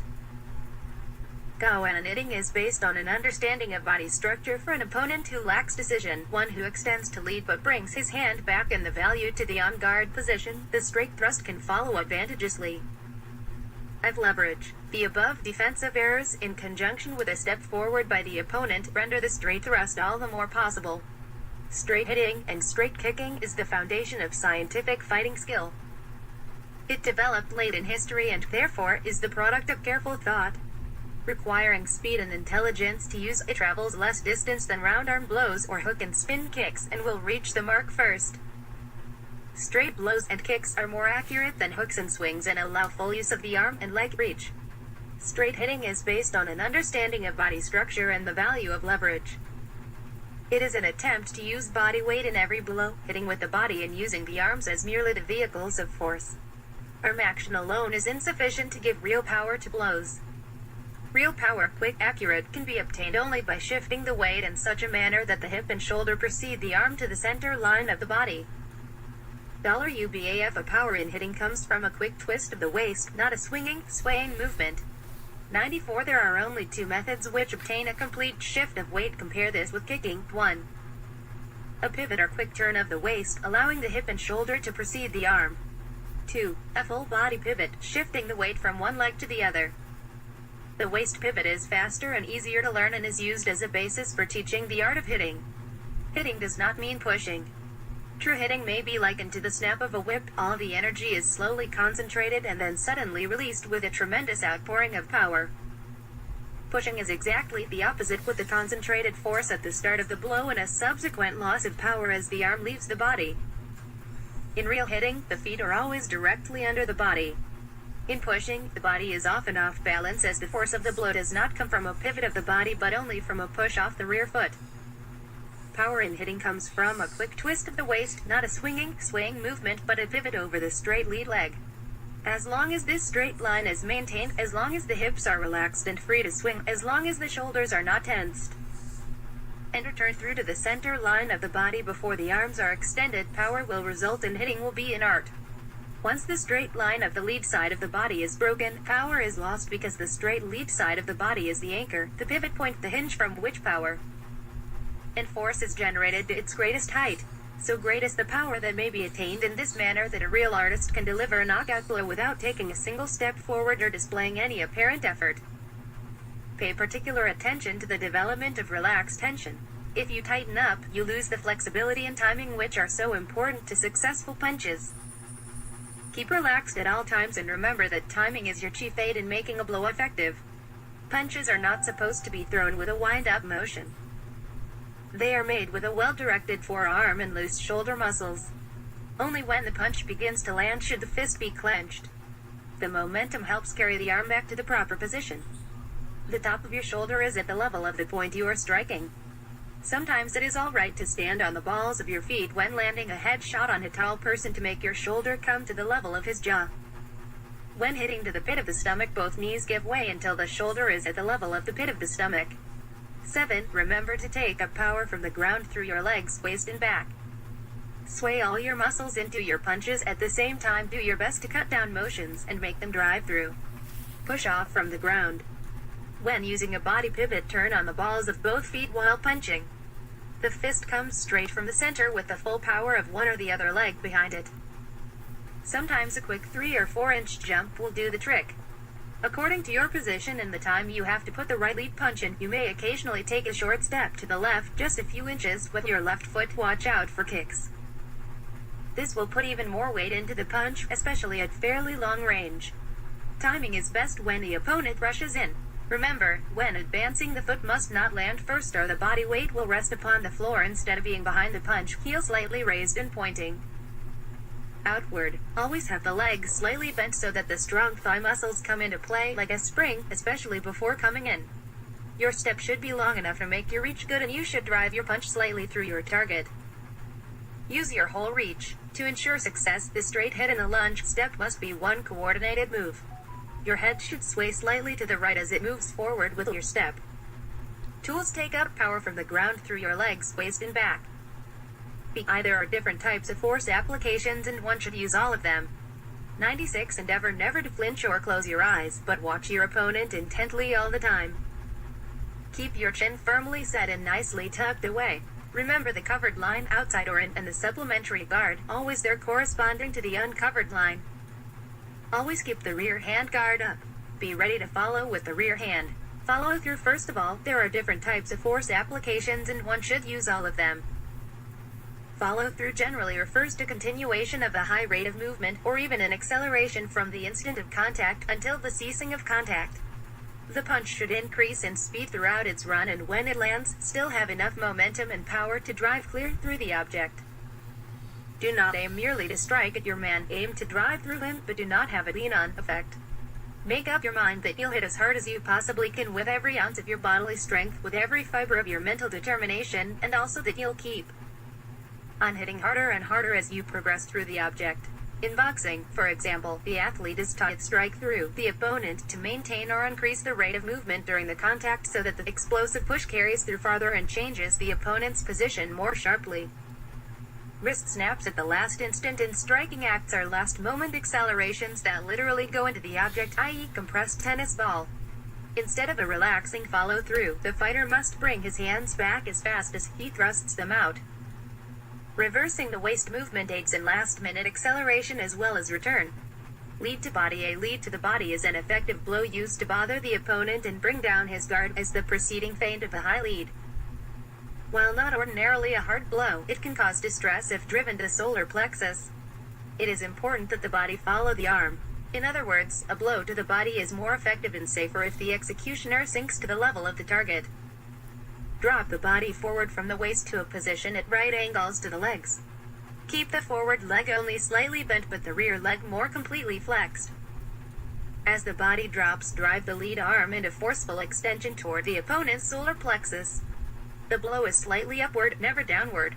The rear hand is carried high in front of the body, ready for the opponent's leading hook. Hold the head down so that only the top is visible and will be protected by the extended punching arm. The head should be held tight against the extended arm. To hit with a straight right lead to the body, feint with the left hand toward the head by extending the left hand quickly with a slight forward movement. Step well in with the left foot, keeping it still in the rear, and at the same time lean over to the left side. You'll be practically clear of all danger. The right that follows can become a punishing hit and one difficult to deal with. Furthermore, you are in a position to bring up the left to the head with a great force. Training aids. It is most important, after recovering to a boxing position from any set maneuver executed on counter, as you will to shuffle about a few seconds on the balls of your feet for footwork drill and relaxation before repeating the set maneuver. This tactic deftly simulates actual fighting within the drill. The whole secret of the actual force of a terrific punch is its timing, coordinated, of course, with the accuracy of its aim. Hang a small ball to practice aim. practice shooting the lead out in a quick succession of blows, withdrawing the striking arm just sufficient so as to enable full power to be put behind each blow.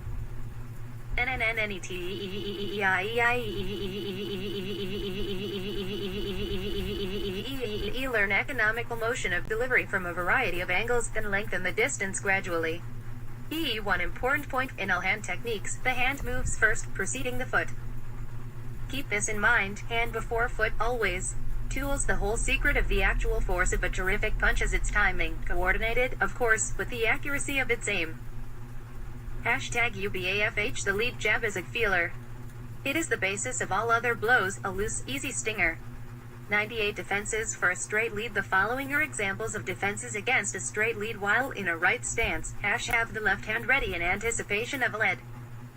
It is already opened, held a little higher than usual, and weaves in controlled circles in front of your body.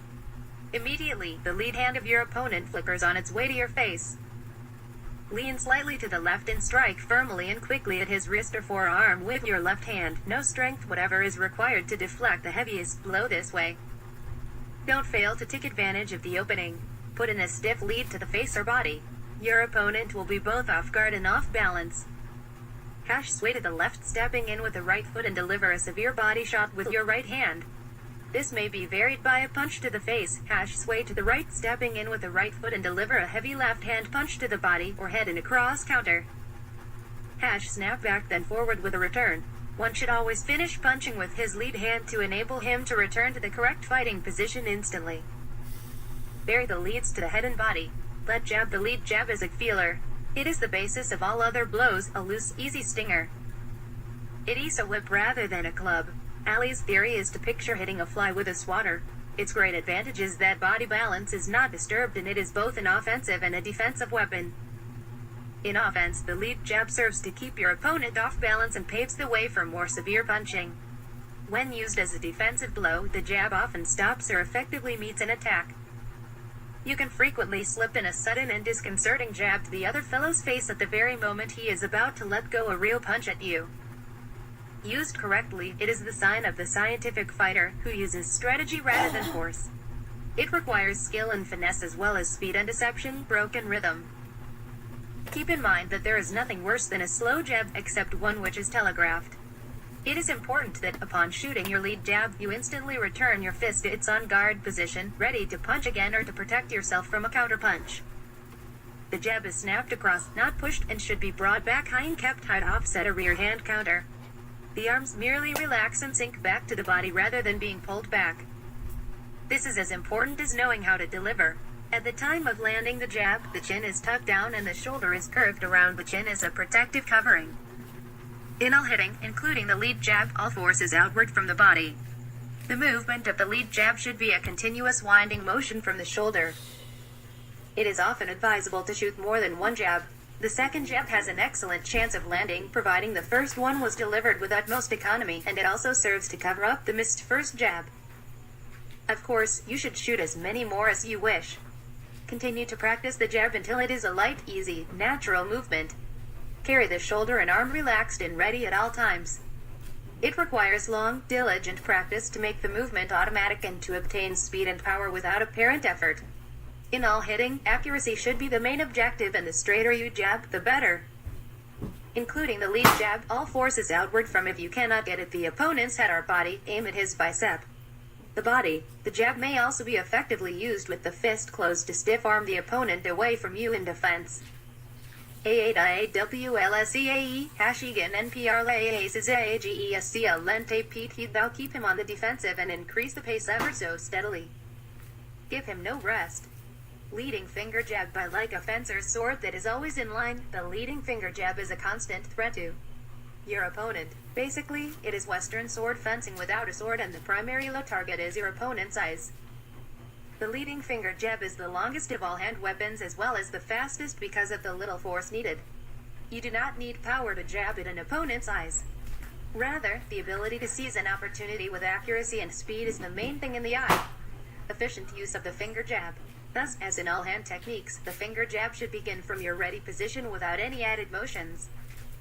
It starts from your ready position and back again, like greased lightning. Like a cobra, your finger jab should be felt and not seen. Tilde you should be able to snap, not push the finger jab out singly or in combination. Unless you are naturally fast, your opponent will many times be able to avoid one finger jab, but you will usually catch him by instantly following the first with a second. The leading finger jab is one of the most efficient weapons, especially in self-defense, and should the Fai Jatang be cultivated to the highest form of proficiency. Is Western sword fencing without a sword and the primary target due to the fact that you use shocking flickering force rather than punching force. The Isvuop leading finger jab also, with the point of view on jabbing, is like swatting a fly. Acumen size. Racy is what counts. Choose your target during movement and let go to recover with ready reinforcements. Training aids practice and sharpen your finger jab when you are fresher. You will begin to substitute gross motions for fine ones and generalized efforts for specific economical ones. Leave endurance exercises until after skill training. 1. A and B face each other in a ready position. 2. Advances with a low shin kick. This is mainly used as a feint to disturb the opponent's composure and lengthen his reaction time. It also serves to obstruct any possible kick during the advance. 3. As soon as the distance is bridged and slightly before A's lead foot is down alongside B's foot, A whips out his finger jab straight as an arrow to B's now opened guard. Reread the descriptions on the straight lead. Straight rear thrust to body. The straight rear thrust to the body is a power blow and used either as a counter or after a preliminary feint with the leading hand. As in the leading jab to the body follows the blow. Keep a good defensive position. Watch out for a hammer blow counter, although added force can be obtained by a body pivot to a position over the lead foot. Examine the difference between the two. It is effective in pulling down an opponent's guard and can be used with a great success against the tall fighter. This blow should be used more frequently. When properly timed and correctly delivered, it is a most punishing blow and a comparatively safe one, since you crouch as you drive the punch home, thus avoiding full-arm counters. Opportunities for the use of this blow are rather frequent, since it is one of the best counters to the opponent's opposite lead, which exposes one side of his body. The front hand is up and open, elbow down, guarding against the opponent's rear hand. The head is down along the punching arm and thus well protected. This blow should be frequently employed against an adversary who protects his face with the rear hand when leading to the head. You have a foot of body to shoot it for each inch of chin. Also, the body is less mobile. Delivering a straight rear thrust to the body, feint with your lead hand at the head and draw your opponent's lead as a counter to your feint, or else wait for him to lead. Stopping a straight rear thrust to the body, merely press your front arm across your body. At the same time, raise your lead shoulder for fear the body blow turns into a double hit loop hit. Rear cross in your on guard position, your rear fist is cocked somewhere under your chin, an inch. Hit with your lead to a point for properly ties to the body is a most punishing blow and a comparatively safe one. #UBAF The rear cross is the heavy artillery. 102 The rear cross is delivered in much the same manner as the lead jab in that it travels in a perfectly straight line. The rear cross, however, is the heavy artillery and the twist at your waist will be much greater. In any power blow, the bone structure must be aligned so as to form one straight body side or line which enables it to support the weight of the body, thus freeing the muscles. To propel the other side of the body forward and create terrific force, one side of the body must always form a straight line. It is important to make sure your rear heel and rear shoulder turn in one piece. This is accomplished by merely shifting the body weight over a straight lead leg, hinging the lead side of the body and freeing the opposite side for a forceful turn or explosive pivot. It is the same idea as in slamming a door. Your weight should begin on the ball of your rear foot. As your rear fist travels, it twists and your rear shoulder moves into the blow. You twist at the waist and the weight of your body is shifted forward into the punch into your lead foot before connecting. Your rear foot follows by dragging forward a few inches in the direction of the punch and your lead. You twist. It is the rear cross. #UBAF The rear cross is the heavy artillery. 102 The rear cross is delivered in much the same manner as the lead jab in that it travels in a perfectly straight line. The rear cross, however, is the heavy artillery and the twist at your waist will be much greater. In any power blow, the bone structure must be aligned so as to form one straight body. #UBAF The rear cross is the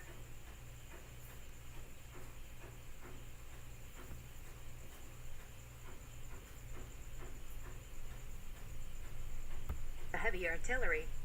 102. The rear cross is delivered in much the same manner as the lead jab in that it travels in a perfectly straight line. The rear cross, however, is the heavy artillery and the twist at your waist will be much greater.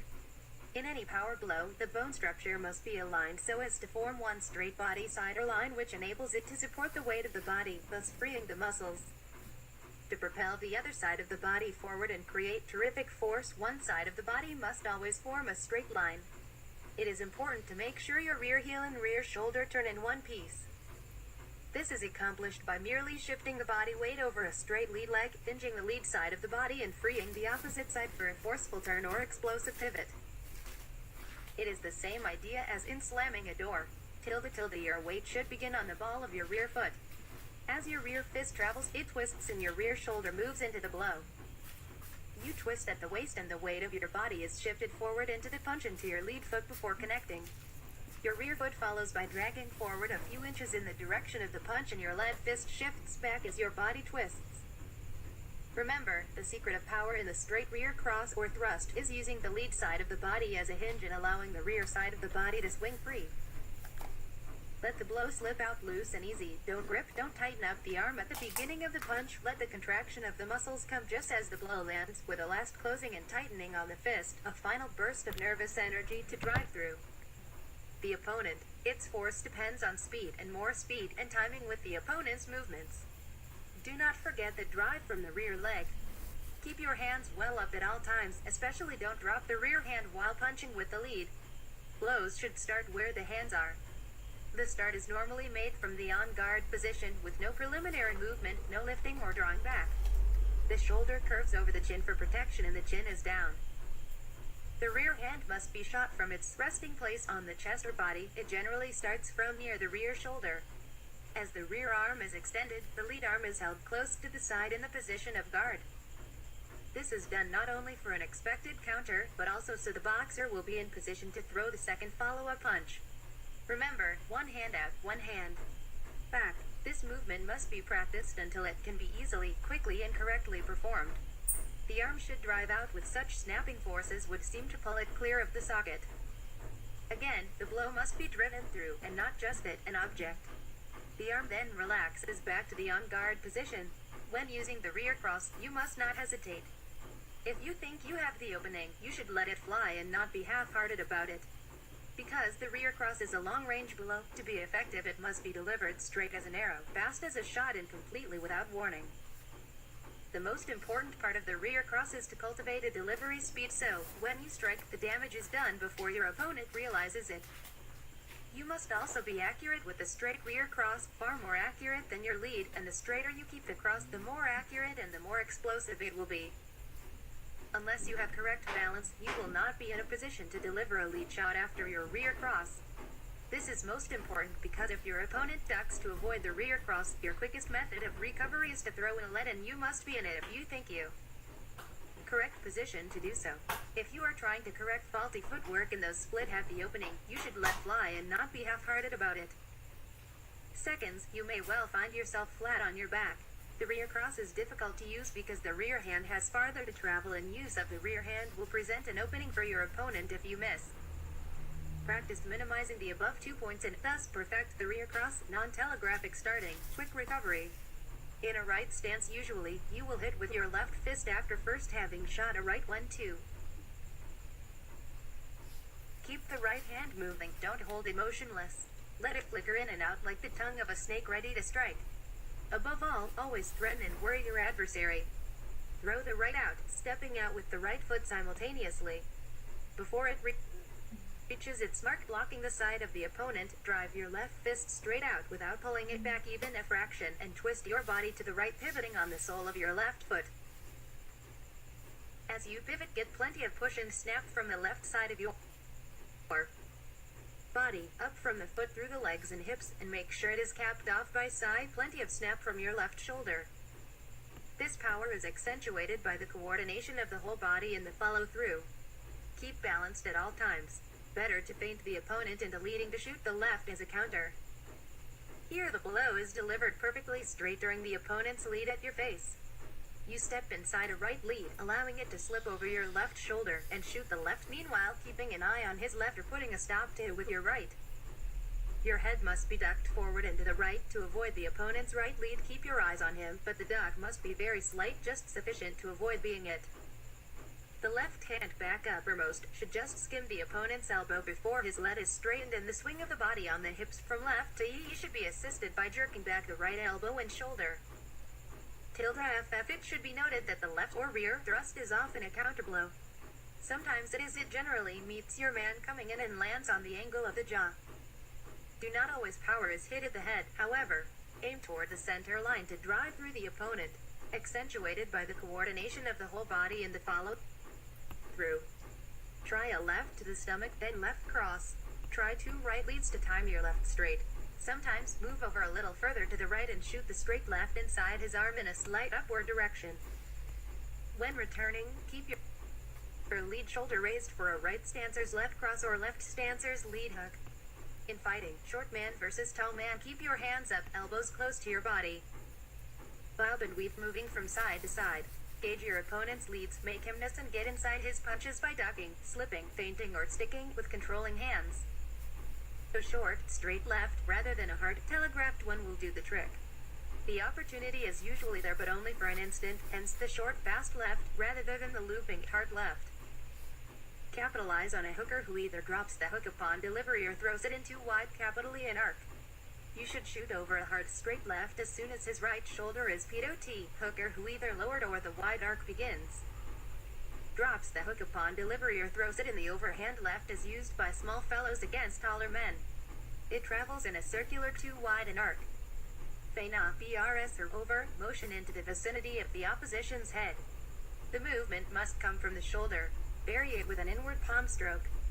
Always try to nail a medium-range target, body or head, with stepping straight punches. 106. Always try to nail a medium-range target, body or head, with stepping straight punches.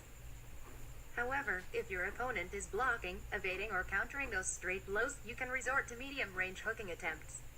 The hook is more effective as a counterblow. It is never a wide, looping blow, but is more like a loose, easy, snappy punch.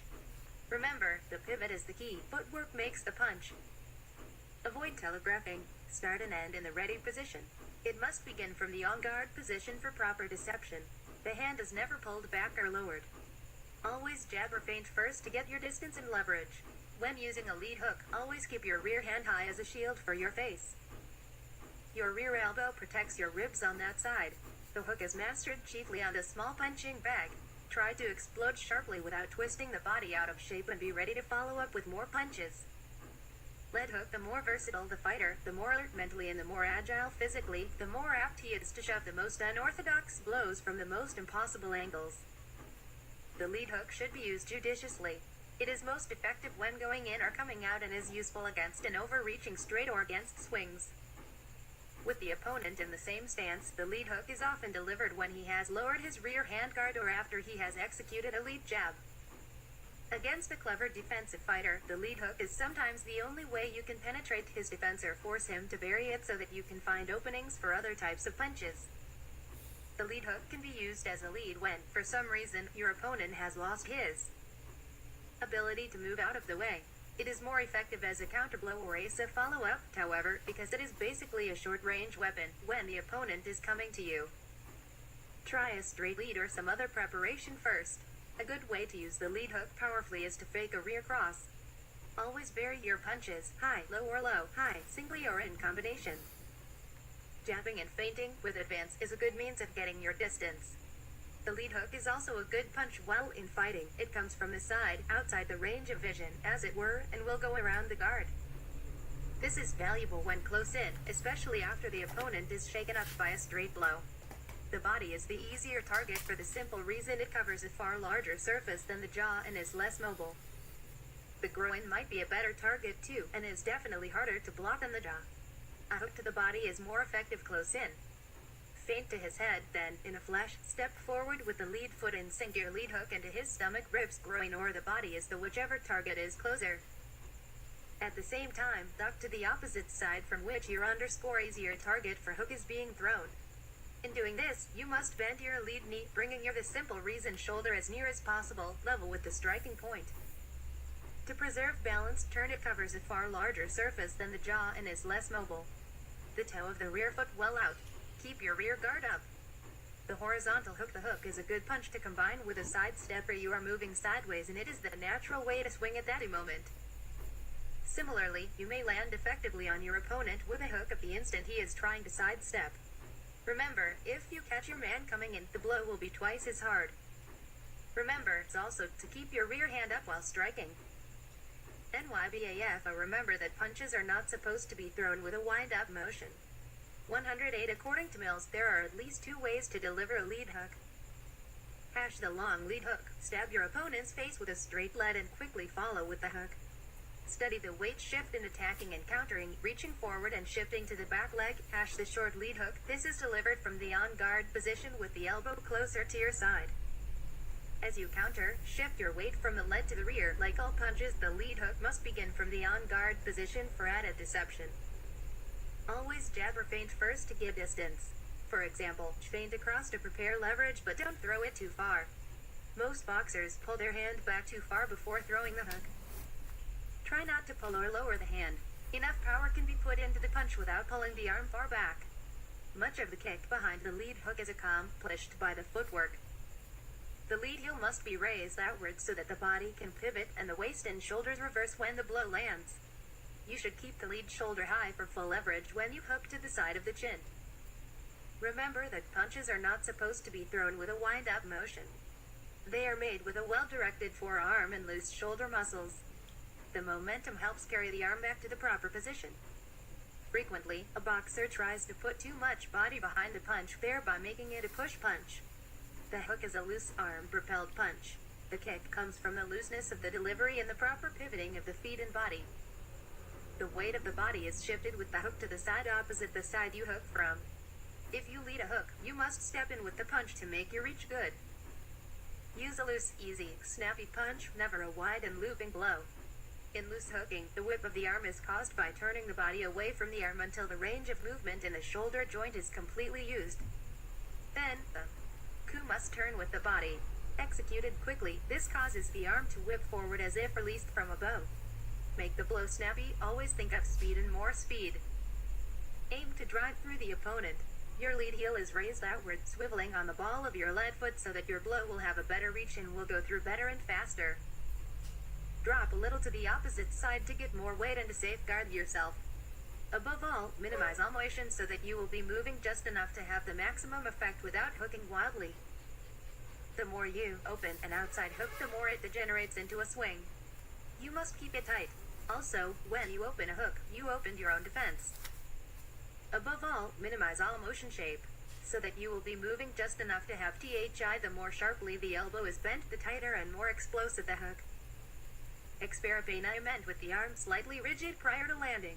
The great difficulty is in learning to swing sharply without twisting the body out if there are no wrists in boxing. Experiment with that statement. The forearm and the fist should be used as one solid piece, like a club with a knot on the end of it. The fist should be kept on a straight line with the forearm, and there should be no bending of the wrist in any direction. Be careful not to hit with your thumb. At the finish of the punch, the thumb is up. There is no twist of the fist for proper protection of the hand. The forearm is rigid from the elbow to the knuckles and does not bend at the wrist. Remember always that your knuckles are pointing in the exact direction of your whirling weight. Always keep the rear hand high as a shield for the other side of your face. The rear elbow protects the ribs. Make both points a habit. Be ready to follow up with another solid punch with either hand. When blocking a hook, the tendency is to pull away or out from the blow. This is absolutely the wrong thing to do. Move in, not out, so that the hook ends harmlessly around your neck. The hook is mastered chiefly on the small speed bag. Try to explode sharply without twisting your body out of shape. Be sure your fists feel comfortable. AFI, the rear hook is valuable for infighting, especially when coming away on the break, or rear hook when the opponent is backing away. Sometimes you can take your opponent's attention off the lead hook by showing him your rear punch. Study a left rear hook to the kidney of a crouching opposition, an opponent who turns constantly in a right stance to the left, leaving his right kidney an open target. The fist is looped in a half circle into the kidney. The hook is mastered chiefly shovel hook on the small speed bag. Shovel hooks are thrown inside with the elbows in, pressing tightly against the hips for body blows and pressing tightly against the lower ribs for head blows. They are thrown from your on-guard position and they are short-range dandies. Make certain you have no tension in the elbow, shoulder, or legs until the whirl is started. Your hip comes up in a vigorous shoveling hunch and your hand is at a 45-degree angle. The punch is angled to shoot inside an opponent's defense. Execution, right stance, pull your right elbow in and press it firmly against the front edge of your hip bone. Turn your half-opened right hand up slightly so that your palm is partially facing the ceiling. Your palm should slant at an angle of about 45 degrees with the floor and ceiling. Meanwhile, keep your left guard in normal position. Now, without moving your feet, suddenly whirl your body to your left in such fashion that your right hip comes up with a circling, shoveling hunch that sends you exploding. Right fist solidly into the target about solar plexus high. This landing angle of your right hand permits you to land solidly with your striking knuckles. Make certain you have no tension in your elbow, shoulder, or legs until the whirl is started from your normal position. More important, make certain that your hand is at the 45-degree angle and your hip comes up in a vigorous shoveling hunch.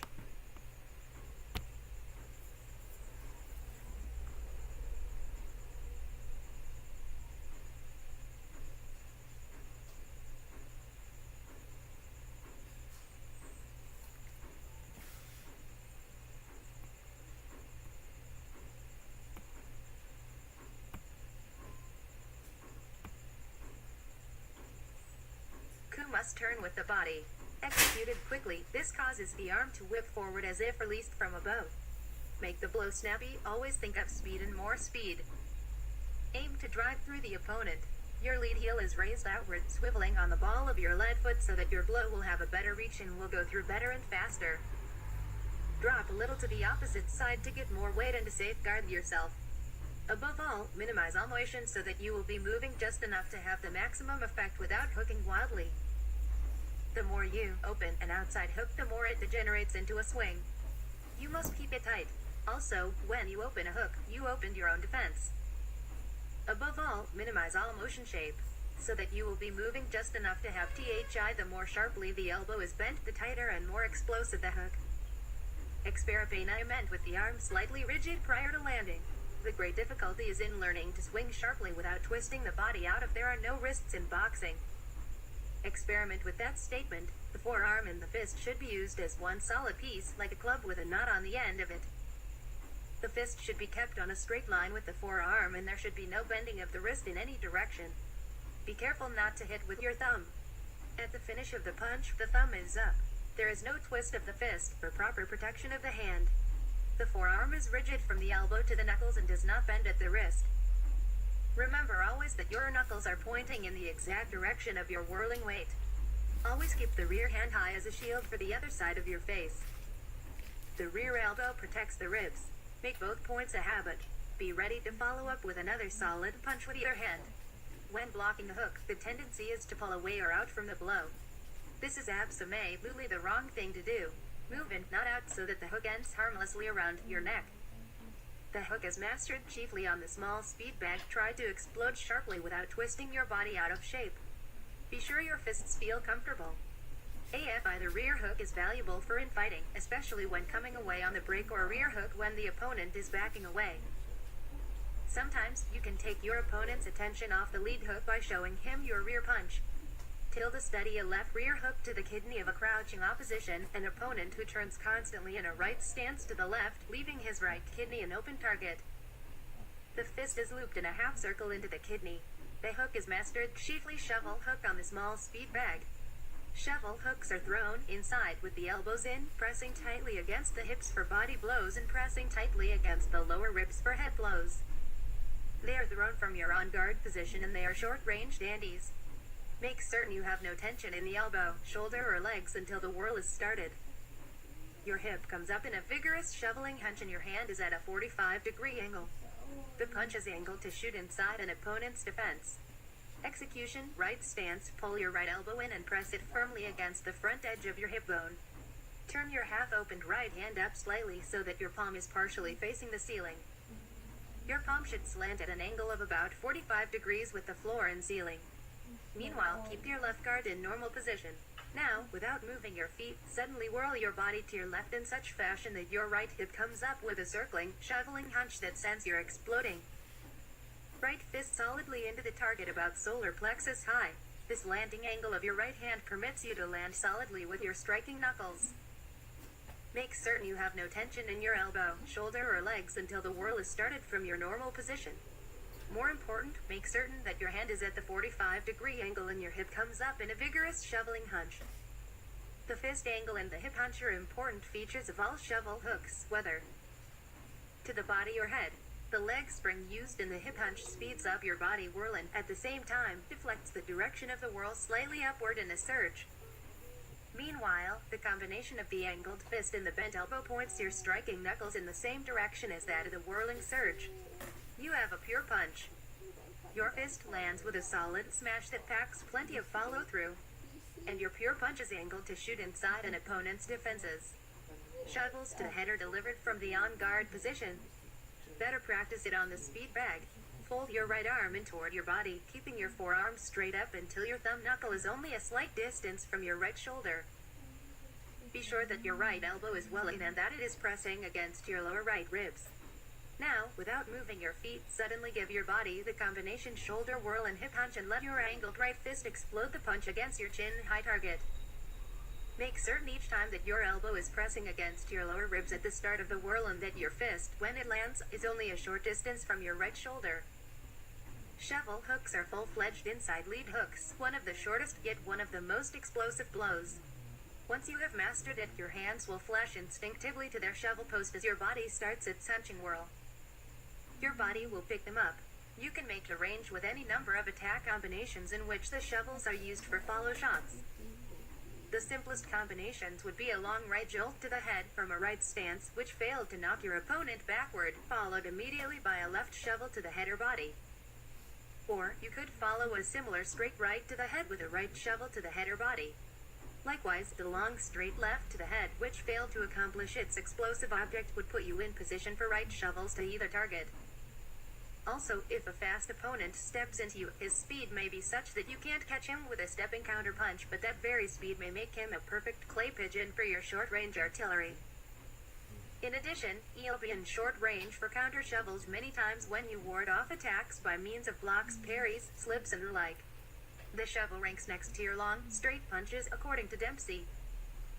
They enable you to knock out or at least soften up an opponent who is trying to clinch with you.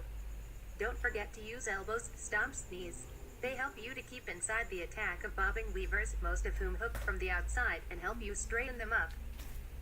Since the shovels are all short, tight blows, you are less likely to get hit while using them than while throwing the more open outside hook. Tools: your pure punch is angled to shoot inside an opponent's defenses. Hun. BL5 The essence of any hook is that the striker raises his elbow at the last possible moment when swinging. 1-1-2 corkscrew hook. Strictly speaking, a corkscrew hook is delivered almost like a straight punch, with the difference that just before contact, the wrist is turned sharply. It is a curved tearing knuckle jab for medium range. The essence of any hook is that the striker raises his elbow at the last possible moment when swinging. This will bring his knuckles around so they will make contact when his punch lands. Execution: right stance. From your on-guard position, start your shoulder whirl as if you were going to shoot a medium range right jab, no preparatory movement. Instead of jabbing, however, snap your right forearm and fist down and your right elbow up. Your right fist snaps down with a screwing motion that caused your striking knuckles to land properly on the target. When your fist explodes against the target, your forearm is almost parallel to the floor. When you step in with the right corkscrew, you move in with a pivot step, stepping forward and slightly to your own right, pointing the toe sharply in. Your body pivots on the ball of your right foot as your right arm and fist snap down to the target. At the instant of the fist's landing, your rear left foot generally is in the air, but it settles immediately behind you. If you have a potent right corkscrew that flashes in without warning, your opponent will be very cautious about menacing you with his rear left fist. You can use the corkscrew hook to beat an adversary's rear cross. Moreover, if he permits his guarding left hand to creep too far forward as he blocks or parries your leading right jab, your corkscrew hook can snap down behind that guarding left and nail his jaw.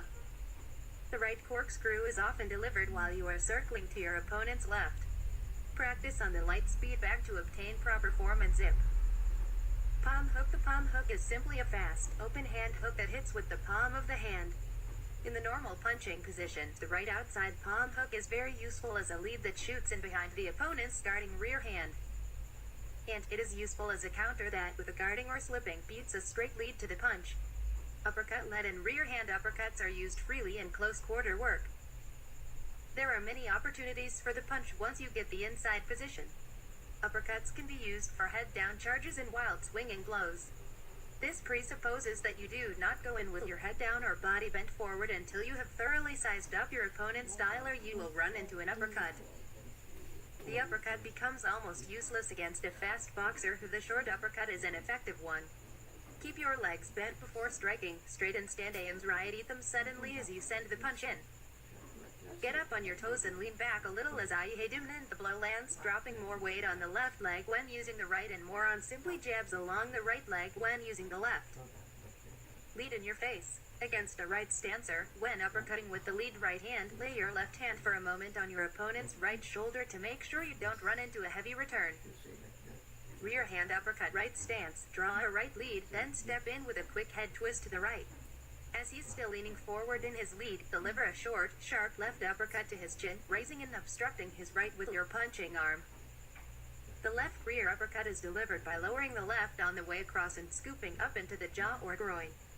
The lead hand is drawn back for protection as well as strategic offensive position. The uppercut becomes almost useless against a fast boxer who stands upright all the time and simply jabs a long lead in your face. You must then plan to get to close. FUBAF, high head as straight as possible.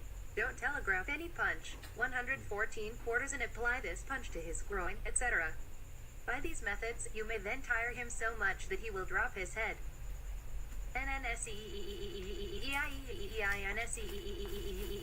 The blow may be practiced upon a hanging bag of Indian corn.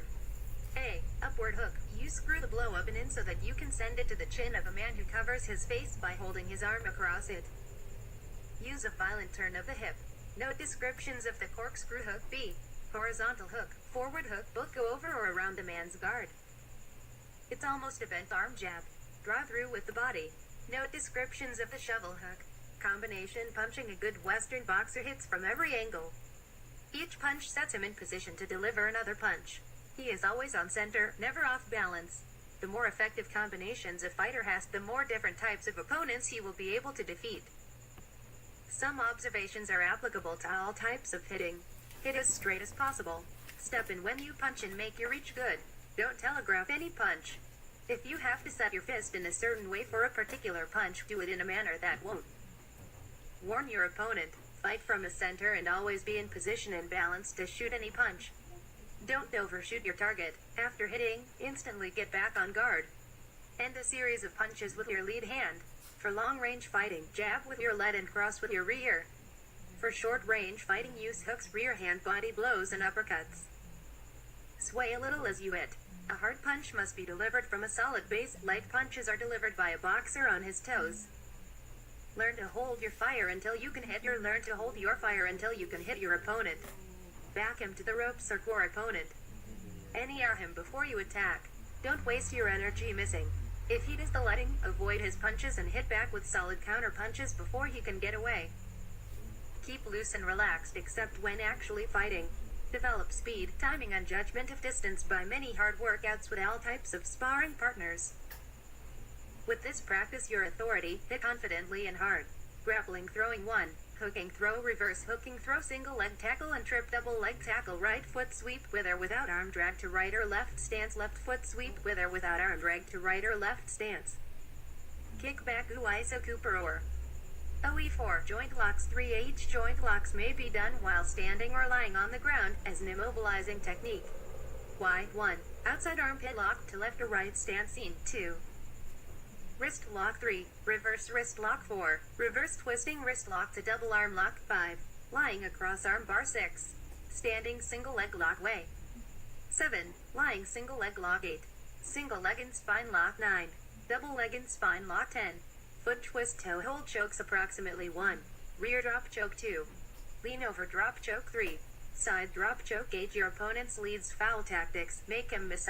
1. Hair pulling while in fighting. For control Sanatu. Foot stomp while in fighting for maiming punches by duck 8 SNOEOR or A, slipping, feint 3. Skin pinching, biting and ear pulling. For release or controlling or sticking 4, groin grabbing. Dot, for maiming or release with controlling hands. Takedown methods 1, circle step single leg tackle 2, drop step leg tackle 3, draw step leg tackle Yes do's don'ts 1, always keep moving. 1, don't cross your legs 2, be prepared for counters 2, don't commit your arms too deeply 3, develop cat-like movements 3, don't chase your opponent 4, make the opponent wrestle your 4, don't rely on one takedown, be ready for other openings 5, be aggressive, make your opponent 5, don't let your opponent circle you. Think defense. Double leg attacks PATIACKSIA. TKE loop lock ace a hash. Biangle. The gentle leg o thatch PTA tack kel. Porbury Bebeklon. Copyright registered first QJPN TEE law Bry 52 and lec JWNE single leg EAE. Euro L'Oreal EYA and Senuign. Single leg locks. The elements of attack are all used to carry the attack through we equals tilt. Euro L'Oreal EYA and Senuign FD or YY ba PFG's SKG double leg locks. Single leg locks. The elements of attack are all used to carry the attack through we equals tilde strategy requiring speed, deception, timing and sake 1 in 7 Tehal's judgment. Levy KA, VA _ slow, S2 is SA held. Single leg takedown and lock elbow throw bys touch jab and go CA, EE is EYFFPs. FHAF tie head and neck manipulations decoys and if forward neck crank, forward neck CEARKCB the opponent attempts to adjust wo his defense the Ionazi L2 EE. Ag openings created, Uli TGAIS is equals Cine CRC 4 reverse figure 4 neck locage VNT face lock. Head and neck manipulations because of the many variables, fighting is a careful game. Studies on judo and jiu-jitsu. All fighting should be done with speed and sudden economy in mind, as well as with power. NSNIE copyright L copyright II. 5A high preparations intelligence is sometimes defined as the capacity of the individual to adjust himself successfully to his environment or to adjust the environment to his needs. Feints to minimize the danger of being heavily countered. Leads should almost always be preceded by a feint of some sort. A slight wave of the hand, a stamp of the foot, a sudden shout, etc. can produce sensory irradiation sufficient to reduce coordination. This mechanism is at the reflex level of human behavior and even many years of athletic experience cannot erase the distracting effects of extraneous stimuli. No feint can be counted effective, however, unless it forces the opponent to move. To be successful, it must appear to be a simple movement of attack. Good feints are decisive, expressive and threatening, and one can say that JKD is built on feints and the actions connected with them. The feint is a deceiving thrust which invites and lures the opponent to make the apro a slight wave of re-8 parry. As the opponent takes the parry, the fighter's hand disengages from the hand, a stamp AD, as of the foot, a pseudo-opponent's parrying hand and the thrust is completed in the opened line with either on hand. The feint is composed of a false thrust and a real, evasive thrust. The false thrust is a half-extended arm with a slight forward movement of the upper body. The real, evasive thrust is done with a lunge. The false thrust must appear so real that it will threaten the opponent into a reaction. The false thrust must appear to be a real thrust in order to convince the opponent to take the parry. Feints should be made with the arm more extended, fast, but impress if they proceed kicking in long-range advancement. If they are made after a parry and the adversary can be reached without a lunge, keep the arm slightly bent and stay well covered with shifting or a rear guard. The advantage of a feint or feints is that the attacker can start lunging with his feints and thus be gaining distance from the outset. He will have shortened the distance to travel by a good half with his feint and left to his second movement only the second half of the disengagement. He gains distance by starting his lunge with his feint and simultaneously gains time by deceiving the parry, the opponent's reaction, on the way to his target. Feinting is an essential part of attack. The more the opponent can be caught off guard, $Y or more important still, off balance by means of feints, the better. AFAA the speed of your feint is dependent upon the reaction of your opponent. Thus feinting, the feint is alike speed and distance, must be regulated to your opponent's reaction. Deceiving thrust which invites and lures. The 1-2 feints can be utilized laterally, inside, outside, outside, inside, or vertically, high, low, low, high, with only one hand or with the two combined. The first movement, the feint, must be long and deep or penetrating to draw the parry. The second movement, the hit, must be fast and decisive in its deception of the parry, allowing the defender no possibility of recovery. Thus, the feint rhythm is long-short. Even in the delivery of compound attacks with two feints, the depth of the first feint must force the opponent to move to the defense. But, as at this stage the measure has been considerably shortened, the second feint cannot also be long. There is no room and no time to do so. Thus, the rhythm or cadence of a two-feint compound attack will be long-short-short.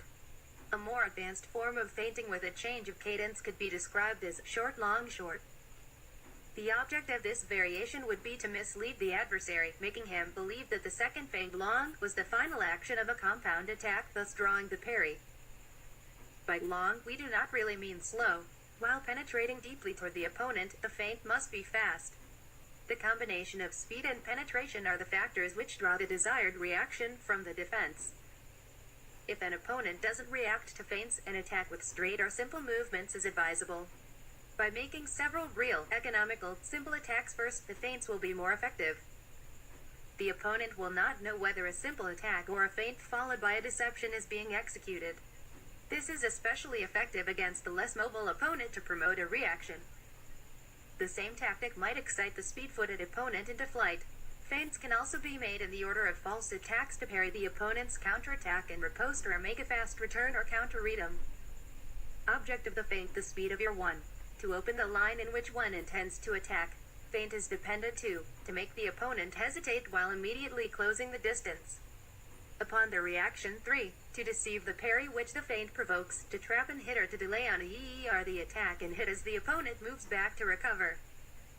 Introduction of the feint as a direct thrust, as an evasive thrust, as an engagement, as a disengagement, as pressure, as a violent pressure, as a beat, as a cutover, for immobilization, thus of parries to evade 1. Simple 2, circular 3, counter or changing the number of parries to evade can be single, dual or plural. Execution, assume the on-guard position. Advance slowly. While advancing, give a quick bend of the forward knee. This gives the impression that the arms are moving as well as legs. In reality, the arms are held relaxed and ready as though committing the lead hand for the opponent. Make a slight forward movement of the upper body, bending the forward knee and moving the lead hand slightly forward. While advancing, take a longer step forward with the lead foot, as in a quick advance, and jab the lead arm into extension without hitting the opponent. Be extra sensitive to counters while advancing. Be economical. From this close position, fold the lead arm back to the body and jab to the chin. Another effective feint is a short bend of the body above the rear hip while moving forward. The depth of the first feint must force the step in. Step-out feint means stepping forward one step as if to jab with the lead opponent to move a shown hand, but instead, stepping out of range by pivoting off to the outside with the lead leg. Now, step in as if to feint but drive a lead jab to the chin. Step out immediately. Continue, one time feinting, the next time actually jabbing with the lead hand. If possible, follow the lead jab with a straight rear thrust to the chin. 1-2. Other feints. 1. Feint a lead jab to the face and jab to the stomach. 2. Feint a lead jab to the stomach and jab to the face. 3. Feint a jab to the face, feint a rear thrust to the face and then jab the lead to the chin. 4. Feint a straight rear thrust to the jaw and hook the lead to the body. 5. Feint a lead jab to the chin and deliver a rear uppercut to the body. Note, compare all the above for kicking feints. Study head feints explained earlier. Find an accurate feeling for distance and correct balanced posture while feinting. Parries 3-2-5-3 AUE and A8 per egg. I saw A5, 03% WMS go. CIC 4 boss degree go at 2 E's. OPRE equals E, so 4 OR tilde OEFB ZO underscore. AF parrying ESA, light easy movement depending on timing. 2 IFA parrying is a sudden movement of the hand from the inside or outside onto an oncoming blow to deflect the blow from its original path. It is a light easy movement depending by the ECONCMY based on timing rather than force. A blow is never parried until the last moment and always when close to the body. There are 3 parries: simple, semicircular, circular to a single offensive movement. If the attacker's movements are large and badly directed, a simple parry would be the answer. Don't forget the stop hit. Simple parries tend to be used without discrimination because they are instinctive movements. Thus, great care must be taken that they are well controlled and cover just enough. Avoid any slashing or whipping of the guards. Remember simplicity. Study the 8 basic defensive positions. The object in the parry is to use just enough deflecting motion to protect the threatened area. If you overprotect, move the hand too far to one side, you are immediately vulnerable to disengaging attacks. To reach out to parry a blow not only makes openings for counter blows but also enables the opponent to change the direction of his blow. Remember, parry late rather than early. Parrying is an extremely useful form of defense. It is easily learned, easily performed, and should be used whenever possible. Advantageous openings are created which are essential to counter fighting. Parrying is more refined than blocking, which uses force and causes contusion of the tissues, nerves, and bones. Blocking should be used only when it is necessary because it weakens rather than conserves bodily force. A well-delivered blow, even if blocked, will disturb balance, prevent countering, and create openings for other blows. Successful parries are brought about by placing the defensive hand across the path of the thrust so that should there be any force in the blow, it would slide off. Sometimes the fighter must feel that in deflecting the thrust or kick he is in reality taking possession of it, that through the contact he obtains, he will feel his opponent's reactions when the latter realizes his attack has failed. Only use a parry against a real attack. The opponent's false attacks can be followed with sweep and a-half positions. The thrust from the target by the shortest route. Exercises: the teacher directs strikes or thrusts to different parts of the target. The student follows these movements but stops when the teacher stops, parrying only the real attacks. Next, the teacher makes the same threats but the student does not follow with his hand. Again, the parry is taken only when the real strike or thrust comes. This procedure teaches the student to parry only at the last moment. Against the simple parry, that is, a lateral crossing of hands, attack with disengagement on another line. When making the opposition parry to apply the beat parry, your hand should not swing too far to the right or left. Merely close the line or deflect the opponent's hand, leaving just enough room to arrive on the target. The beat parry is usually followed by a fast return against the sharp and powerful opponent. Semicircular parries are those taken from a high line of engagement to deflect an attack hisses. A circular parry envelops the attacker's wrist and brings it back to the original line of invitation, while deflecting it off the target. 134 directed in a low line or from a low line engagement to a high line. They describe a half circle. The parries of octave low outside and septum low inside are those used for defense against attacks directed in a low line, but for tactical reasons they can be alternatives to the parries of sixth high outside and fourth high inside. Study the parries in fencing. Against a very fast fighter or one with a marked superiority of height or reach, it is often necessary to step backwards when making a parry. When parrying with a step backwards, the parry should be taken as the rear foot moves backwards in the course of breaking ground.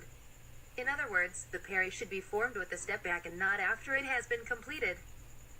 The step back as a defensive movement should always be adjusted to the length of the opponent's attacking movements to ensure that the required measure is maintained for a successful parry and riposte. A circular parry envelops the attacker's wrist and brings it back to the original line of invitation, while deflecting it off the target. Sweep away the thrust from the target by the shortest route with your shoulder relaxed. Counter of 6 is taken by moving the hand clockwise, while counter of quart will require a counterclockwise rotation of the blade. A circular parry, when used in the high line, starts under the adversary's hand. When used in the low line, it starts over the opponent's hand. The advantages of circular parries over opposition or beat parries is that they protect a larger amount of the target and are more difficult to deceive.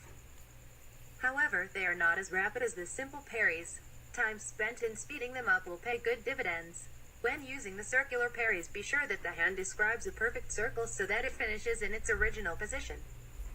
Do not start or finish the parry too soon, for your hand must follow the opponent's and should meet his hand just before it is about to arrive on the target. Use the circular parry also to mess up the opponent who feints. Compound parries consist of 2 or more like parries or a combination of different parries. Each single parry must be finished, bringing your hand to the appropriate position before making the succeeding parry. Mix and vary your parries so the opponent cannot set an attacking plan. The habit of always reacting to attacks with the same type of parry will obviously play into the hands of an observant opponent. Thus, it is wise to vary the type of parry used as much as possible during a bout to keep the opponent guessing. This will cause a certain amount of hesitation on the part of the attacker, whose offensive action will suffer in confit, mix, and very dense and penetration. You patries of the opponent cannot set an attack. What will make parries or blocks more effective: body positioning, footwork, moving and plan, in, circling, etc. to facilitate ready countering. Watch out for the opponent's counter. Experiment sweeping the parry toward the opponent's path. Natural easy movements. Examine parries with all kinds of dodging, shifting, slipping, weaving, ducking, snapping back for possible insertion of kicks or a combination of kicks and or punches. Insert stopping and covering with kick and punch insertions. Also, be sure to constantly threaten the opponent with inserts during apparent shifts to various directions, commitments, so as to always be positioning on guard. Manipulations. The beat. If the opponent is exceptionally fast and will not go for feints, the beat can be used. #BAF. That the correct opportunity must be waited for and seized. 136. The beat is a crisp movement of the hand made against the opponents with the object of knocking it aside or obtaining a reaction. Usually the reaction of the fighter to beat back will offer the advantage of staying ahead of the opponent's movement throughout. Because of the distance the beat cannot be made at will. The correct opportunity must be waited for and seized. The opponent's continual change of hand position, often in the form of half feints and false attacks, will bring the hand well within reach of a beat. Although a beat followed by a direct attack can be successful, beats generally bring about a covering movement to the side on which the hand has been beaten. This makes a direct attack a difficult stroke to bring off.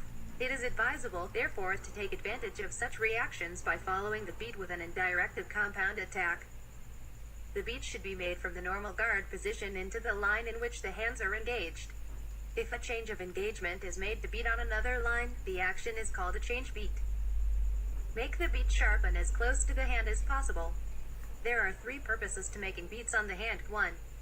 To open the line by force or by the right amount of crispiness on the opponent's tension spring to secure thread-like penetration.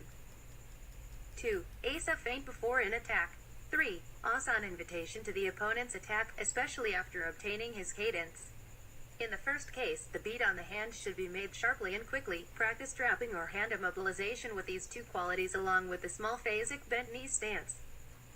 In the second case, the beat should be light and fast so as to pass the hand quickly and execute the attack. In the third case, it should be made lightly and not too quickly, at the same time being ready to either parry the attack, counter time it, or follow with a second light and fast beat to counterattack. The bind. When the hand is engaged, the action of carrying the opponent's hand diagonally across from a high to a low line or vice versa is called a bind. It is performed much like a semicircular parry. The quasi carries the opponent's hand from the high to low line on the same side of the engagement and does not, as in the bind, carry it diagonally across. It is not executed from low to high. The envelopment is the action of taking the opponent's hand off its target in a circular motion and returning it to the line of engagement. The pressure is the action of pressing upon the opponent's hand in order to deflect it or obtain a reaction to disengage from it. The beat is used prior to a direct attack or to obtain a reaction for an indirect attack. The bind, envelopment, and pressure are mainly elements of trapping prior to an indirect attack or are simply used to obtain a reaction. Copyright. The bind, envelopment, and pressure are mainly elements of trapping prior to an indirect attack or are simply used to obtain a reaction. Fu is AF. A mobility attains stillness while moving, like the moon beneath the waves that ever go on rolling and rocking. Distance is a continually shifting relationship depending on the speed, agility, and control of both fighters.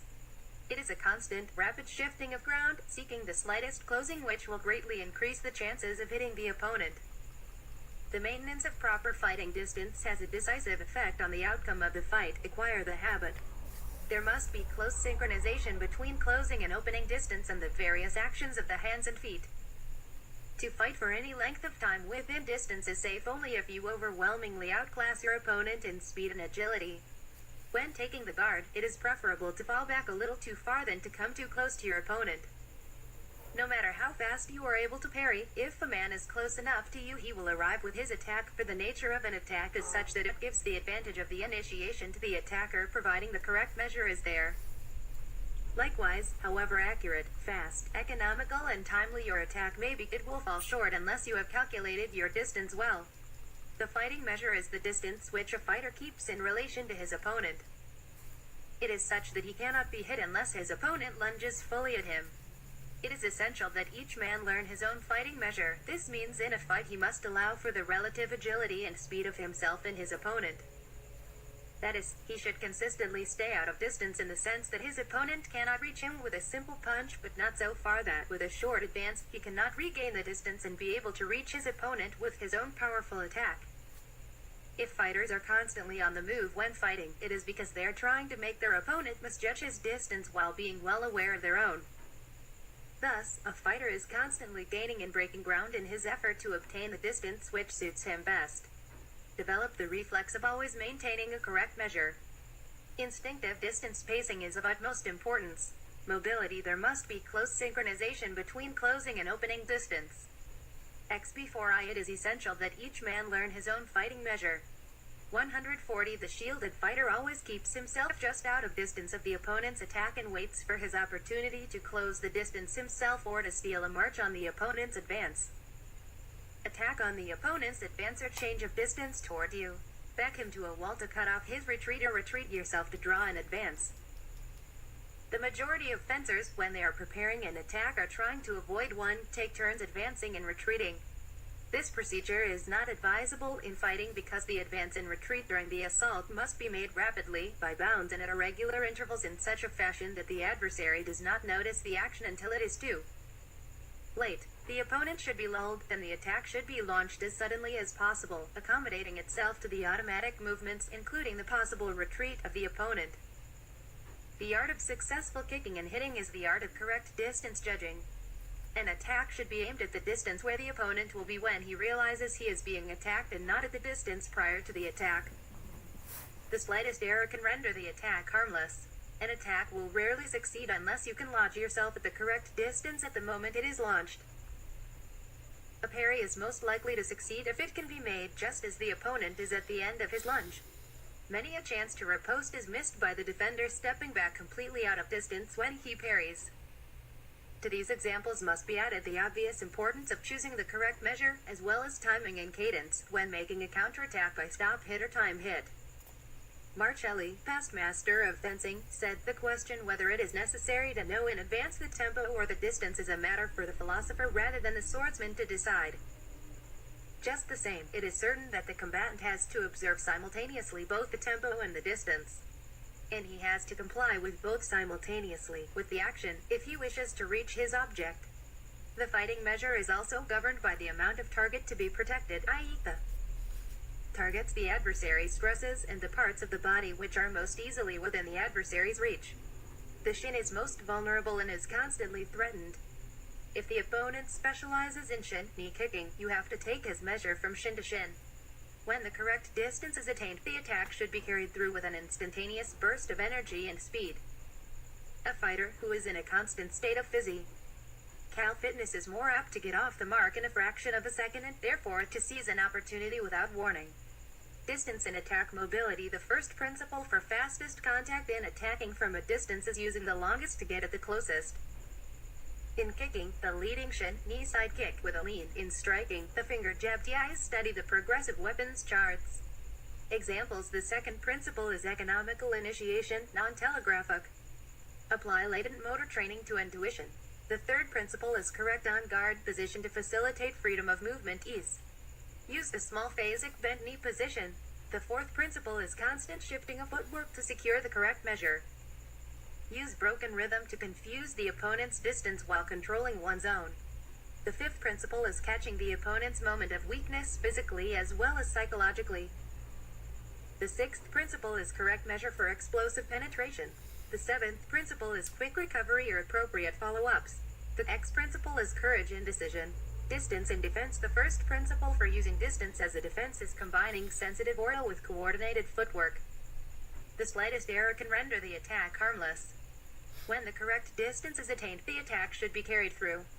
142. The second principle is good judgment of the opponent's length of penetration, a sense for receiving his straightening weapon, to borrow the half-beat. The third principle is correct on-guard position to facilitate freedom of movement ease. Use small phasic bent knee position. The fourth principle is the use of controlled balance in motion without moving out of position. Study evasiveness. Footwork. One can only develop an instinctive sense of distance if he is able to move about smoothly and speedily. The quality of a man's technique depends on his footwork, for one cannot use his hands or kicks efficiently until his feet have put him in the desired position. If a man is slow on his feet, he will be slow with his punches and kicks. Mobility and speed of footwork precedes speed of kicks and punches. Mobility is definitely stressed in Jeet Kune because combat is a matter of motion and operation, of finding a target or of avoiding being a target. In this art there is no nonsense of squatting on a classical horse stance for 3 long years before moving. This type of unnecessary, strenuous standing is not functional, for it is basically a seeking of firmness and stillness. In Jeet Kune, one finds firmness in movement which is real, easy and alive. Therefore, springiness and alertness of footwork is the theme. During sparring, a sparmate is constantly on the move to make his opponent misjudge his distance, while being quite certain of his own. In fact, the length of the step forward and backward is regulated to that of his opponent.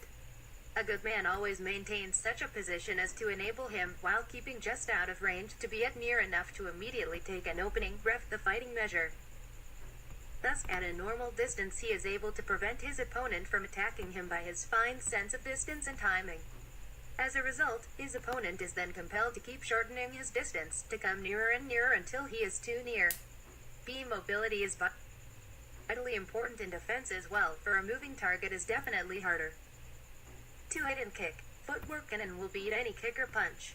The more adept a fighter is at footwork, the less does he make use of his arms in avoiding kicks and blows. By means of skillful and timely sidestepping and slipping, he can get clear of almost any kick and punch, thus preserving both of his guns, as well as his balance and energy, for counters. Also, by constantly being in small motion, the fighter can initiate a movement much more snappily than from a position. It is not recommended, therefore, that you stay too long on the same spot. Always use short steps to alter the distance between you and your opponent. Vary the length of your step, however, as well as the speed, for added confusion to your opponent. Footwork in Jeet Kune tends to aim towards simplification with a minimum of movement. Do not get carried away and stand on your toes and dance all over the place like a fancy boxer. Economical footwork not only adds speed, but by moving just enough to evade the opponent's attack, it commits him fully. The simple idea is to get where you are safe and he isn't. The quality of it above all, footwork should be easy and relaxing. The feet are kept at a comfortable man's technique distance apart according to the individual, without any strain or awkwardness. By now depends on his. The reader should see the unrealistic approach of the traditional classical footwork and footwork. Stances, they are slow and awkward, and, to put it plainly, nobody moves like that in a fight. A martial artist is required to shift in any direction at split-second notice. Moving is used as a means of defense, a means of deception, a means of securing proper distance for attack, and a means of conserving energy. The essence of fighting is the art of moving. Footwork enables you to break ground and escape punishment, to get out of a tight corner, to allow the heavy slugger to tire himself in his vain attempts to land a devastating punch. It also puts pep into the punch. The greatest phase of footwork is the coordination of punching and kicking in motion. Without footwork, the fighter is like artillery that cannot be moved, or a policeman in the wrong place at the wrong time. The value of a couple of good hands and fast, powerful kicking depends mostly on #UBAFA and Jeet Kune. One finds firmness in movement which is real, easy and alive. 144 There being on a well-balanced and quickly movable base. It is essential, therefore, to preserve the balance and poise of the fighting turret carrying your artillery. No matter in what direction or at what speed you move, your aim is to retain the fundamental stance which has been found the most effective for fighting. Let the movable pedestal be as nimble as possible. The correct style in fighting is that which, in its absolute naturalness, combines velocity and power of hitting with the soundest defense. Good footwork means good balance in action, and from this springs hitting power and the ability to avoid punishment.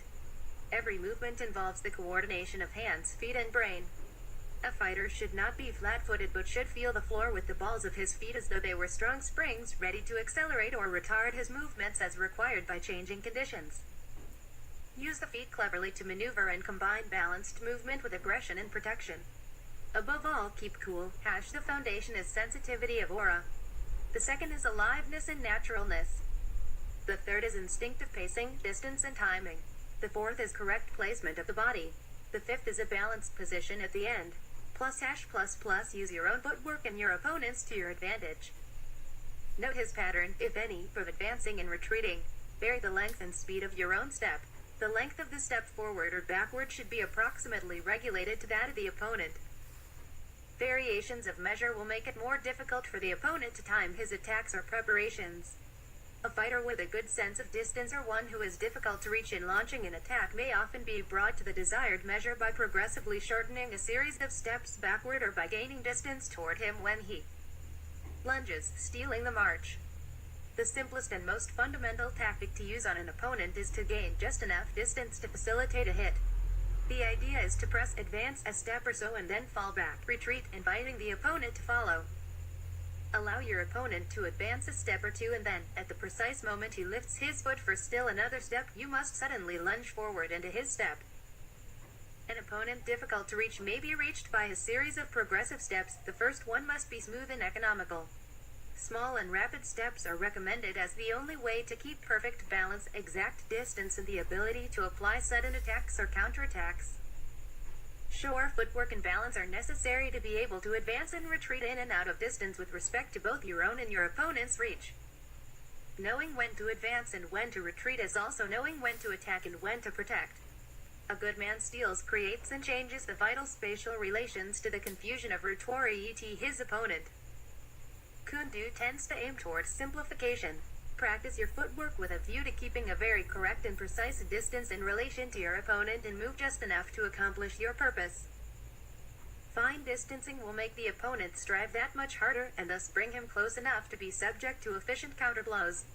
To move at the right time is the foundation of great skill in fighting, and not just to move at the right time but also to be in the best position for attack or counter. It means balance, but balance in movement. Having your feet in the correct position serves as a pivot for your entire attack. It balances you properly and lends unseen power to your blows, just as it does in sports like baseball where drive-in power seems to come up from the legs. To maintain balance while constantly shifting body weight is an art few ever acquire. Correct placement of your feet will ensure balance and mobility. Experiment with why yourself. You must feel with your footwork.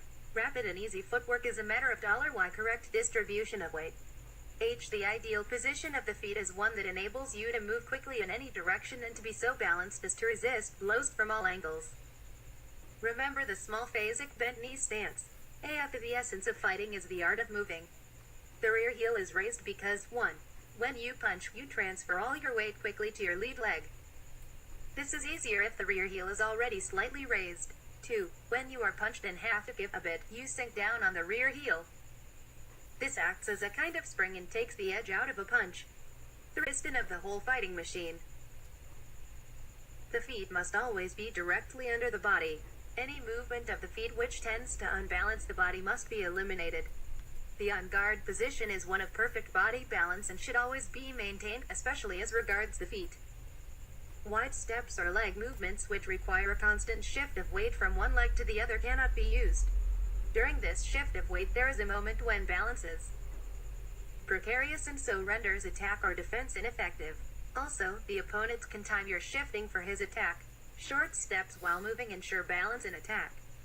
Also, the body balance is always maintained so that any offensive or defensive movement required is not limited or impaired as the fighter moves forward, backward, or circles his opponent. Thus, it is better to take 2 medium steps rather than 1 long one to cover the same distance. Variations of measure will make it more difficult for the opponent to time his attacks or preparation. Unless there is a tactical reason for acting otherwise, gaining and breaking ground is executed by means of small and rapid steps. A correct distribution of weight on both legs will make for perfect balance, enabling the fighter to get off the mark quickly and easily whenever the measure is right for attacks. Every movement lighten the stance so the force of inertia to be overcome will be less. The best way to involves the collar and proper footwork is to shadow box many rounds, giving special attention to be coming light on your feet. Gradually, this way of stepping around will become natural hands, feet into you, and you will do it easily and mechanically without giving it a thought. Brain, you should operate in the same manner as a graceful ballroom dancer who uses the feet, ankles, and calves. He slithers around the floor. The accent is on speedy footwork and the tendency toward attack with a step forward, drill. Drill, drill, often combined with an attack on the hand. There are only 4 moves possible in footwork: advancing, retreating, circling right, circling left, serial AD. However, there are important variations of each, as well as the necessity of coordinating each fundamental movement with punches and kicks. The following are some examples. #UBAF, lighten the stance so the force of inertia to be overcome will be less. 148. The forward shuffle. This is a forward advance of the body, without disturbing body balance, which can only be performed through a series of short steps forward. These steps must be so small that the feet are not lifted at all, but slide along the floor. The whole body maintains the fundamental position throughout. This is the key. Once body feel results, combine the step with tools. The body is poised for either sudden attack or a defensive maneuver. Its primary purpose is to create openings by the opponent's defensive reactions and to draw leads. The backward shuffle. The principle is the same as that of the forward shuffle. Do it without disturbing the on-guard position. Remember that both feet are on the floor at all times, permitting balance to be maintained for attack or defense. It is used to draw leads or to draw the opponent off balance, thus creating openings. The quick advance. Remember that though this is a fast, sudden movement forward, balance must be kept. The body flattens toward the floor rather than leaping into the air. It is not a hop. In all respects, it is the same as a wide step forward where the rear foot is brought immediately into position. Get the body feel with tools. The step forward and the step back, gaining and breaking ground, may be used as a preparation of attack. The step forward is obviously used to obtain the correct distance for attacking, and the step back can be used to draw the opponent within dis. Stance. Drawing an opponent usually means drawing out of distance from a lead by swaying back from the hips or making use of the feet in such a way that the lead will just fall short. Its object is to lure your opponent within reach at a crucial moment while staying out of reach yourself. This step forward will add speed to the attack when it is combined with a feint forcing the opponent to commit himself or a preparation to tie and close the boundaries. If the step forward is made with a line of engagement covered, the attacker will be in the best position to deal with a stop-hit launch during this movement. The step back can be used tactically against an opponent who has formed the habit of retiring whenever any feint or other offensive movement is made, and is therefore very difficult to reach, especially if he is superior in height and length. Constant steps forward and back with a carefully regulated length can conceal a player's intentions and enable him to launch himself at the ideal distance for an attack, often as the opponent is off balance. Circling right. The right lead leg becomes a movable pivot that wheels the whole body to the right until the correct position is resumed. The first step with the right foot may be as short or as long as necessary. The longer the step, the greater the pivot. The fundamental position must be maintained at all times. The right hand should be carried a little higher than ordinary in readiness for the opponent's left counter. Moving to the right may be used to nullify an opponent's right lead hook. It may be used to get into position for left-hand counters, and it can be used to keep the opponent off balance. The important things to remember are: never step so as to cross the feet, move deliberately and without excess motion. Circling left. This is a more precise movement requiring shorter steps. It is used to keep out of range of rear left-hand blows from a right stancer. It also creates good position for the delivery of a hook or jab. It is more difficult but safer than moving to the right, and therefore it should be used more often. The step in, step up. This is the start of an offensive maneuver, often used as a feint in order to build up an opening. The foot movement is always combined with kicking and punching movement. The initial movement, the step in, is directly in with the hands held high as if to hit or kick, then out quickly before the opponent can adjust his defense. Lull the opponent with this maneuver, then attack when he is motor set. Wasi continuous process of hit and away. The quick retreat. This is a fast, fluid, forceful backward movement, allowing further retreat if necessary, or a stepping forward to attack if desired. If it is necessary to combine a step back with a parry, it is because one is pressed for time. The parry must therefore be made at the beginning of the retreating movement, that is to say, when the rear foot moves. When the opponent's offensive action is a compound one, the correct coordination will be to perform the first parry simultaneously with the movement of the rear foot and the remaining parry, or parries, simultaneously with the retreating lead foot. The step back can be taken first, but this should only be the case when the attack has been prepared with a step forward and not when the attack has been made with a step forward. To a man with quick footwork and a good lead, the art comes easily enough. It is a continuous process of hit and away. As your opponent moves in, you meet him with B. The turret carrying the artillery must remain well poised, a constant threat to your foe. 150. A defensive hit with the lead and immediately step back, then, as he follows up, you repeat the process, continually retreating around the ring. As you do so, frequently check yourself in your stride and temporarily stop to meet him with a straight right or left, or occasionally both. Success in milling on the retreat takes good judgment of distance and the ability to stop in your retreat quickly and unexpectedly. The common fault is to deliver your blow while actually on the move instead of properly stopping to do it. Develop great rapidity in passing from defense to attack and then back to defense again. Remember, do not attempt to hit while backing away. Your weight has to shift forward. Step back, halt, then hit or learn to shift your body weight momentarily forward while the foot backs up. Whether on the offensive or retreating, one should strive to be a confusing and difficult target. One should not move in a straight forward or in a straight backward direction. When avoiding or maneuvering your opponent by footwork, keep as near to him as you can for retaliatory purposes. Move lightly, feeling the floor as a springboard ready to snap in with a punch, kick, or a counter punch or kick. To retreat from kicks is to give the adversary room, so it is wise, at times, to crowd and smother his preparation and gain time consequently with a stop hit. Sidestepping is actually shifting the weight and changing the feet without disturbing balance in an effort to quickly gain a more advantageous position from which to carry the attack. It is used to avoid straightforward rushes and to move quickly out of range. When an opponent rushes you, it is not so much the rush you sidestep as some particular blow he leads during the rush. Sidestepping is a safe, sure, and valuable defensive tactic. You can use it to frustrate an attack simply by moving every time an opponent gets set to attack, or you may use it as a method of avoiding blows or kicks. It may also be used to create openings for a counterattack. Sidestepping may be performed by shifting the body forward, which is called a forward drop. This is a pretty safe position with the head enclosed, the hands carried high and ready to strike the opponent's groin or stomp on his insteps or carry a two-fisted hooking attack. The forward drop, also called a drop shift, is used to gain either the outside or inside guard position and is therefore a very useful technique in fighting or grappling. It is also a vehicle for countering. It requires timing, speed, and judgment to properly execute and may be combined with the jab, straight left, left, and right hooks. The same step may also be performed directly to the right or left or back, depending on the degree of safety needed or the plan of action. Properly used, sidestepping is not only one of the prettiest moves, but is also a method of escaping all kinds of attacks and countering an opponent when he least expects it. The art of sidestepping, as of ducking and slipping, is to move late and quick. You wait until your opponent's kick or blow is almost on you and then take a quick step either to the right or left. In nearly all cases, you move first the foot nearest the direction you intend to go in. In order to do the step in the quickest possible manner, the body should sway over in the direction you are going slightly before the step is made. The rear foot then follows quickly and naturally, and in sidestepping a rush, the fighter turns immediately and counters his man as he flies past him. When sidestepping a lead, the counter is naturally quite easy.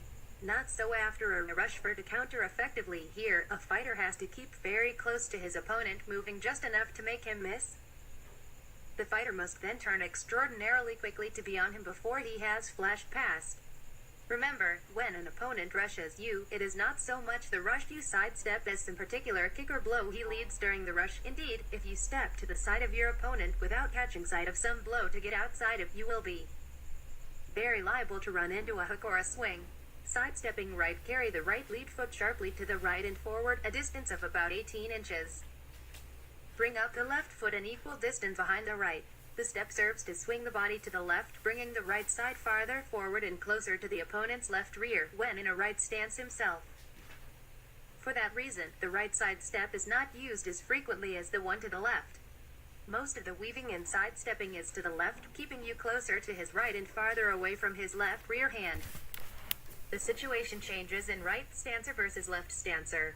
Mobility: when an opponent rushes you, it is not so much the rush you sidestep as some particular blow he leads during the rush. Hashtag UBAF3. Aim always to move fluidly but retain the relative position of the 2 feet.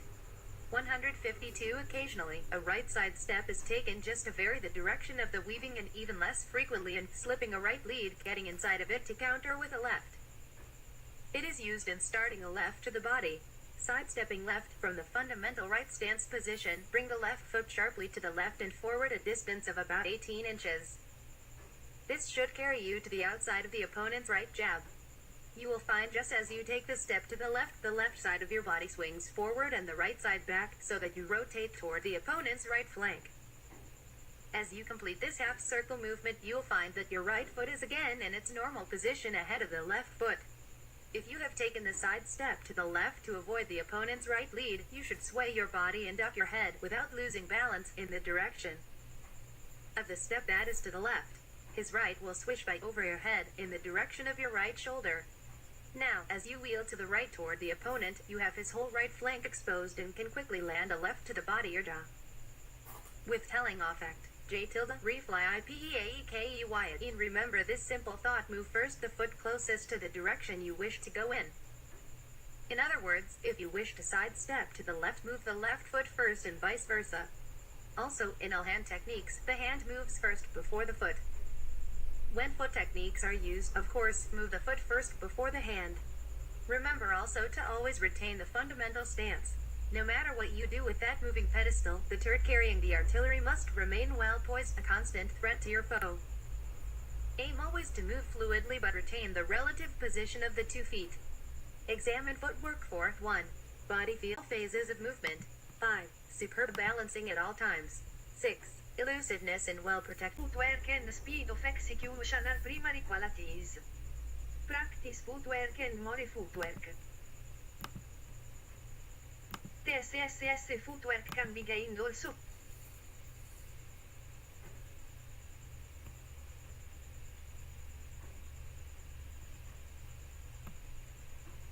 Footwork to be a base. 4. Application of efficient leverage during all phases of movement. 5. Superb balancing at all times. 6. Elusiveness and well-protected corresponding structure and correct distancing. Experiment on the following mechanics and feeling of footwork. 1. Footwork to be evasive and soft if the opponent is rushing. 2. Footwork to avoid contact point as if the opponent is arm knife. The ultimate aim is still to obtain the brim of the fire line on the opponent's final real thrusts. Remember, mobility and rapidity of footwork and speed of execution are primary qualities. Practice footwork and more footwork.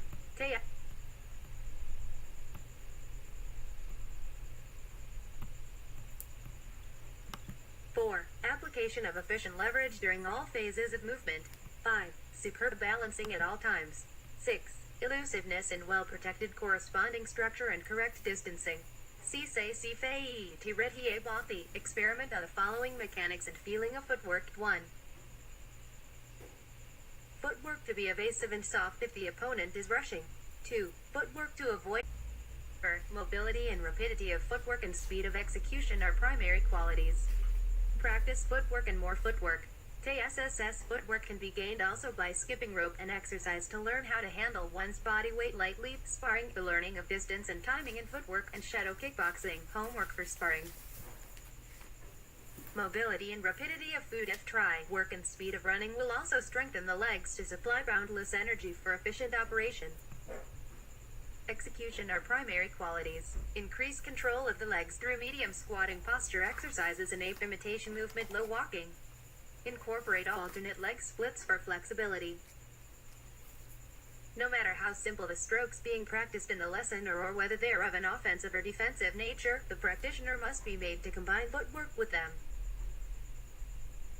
He must be made to advance or retire before, while and after the stroke he is working on has been executed. In this way, he will acquire a natural sense of distance and develop great mobility. Practice footwork variations along with 1. Kicking tools. 2. Hand tools. 3. Covered hand and or knee positions. Evasiveness during fighting. There is a good deal of parrying, especially with the rear hand, but it is too wide. Better to use footwork, duck and counter, snap back and return, slip and punch.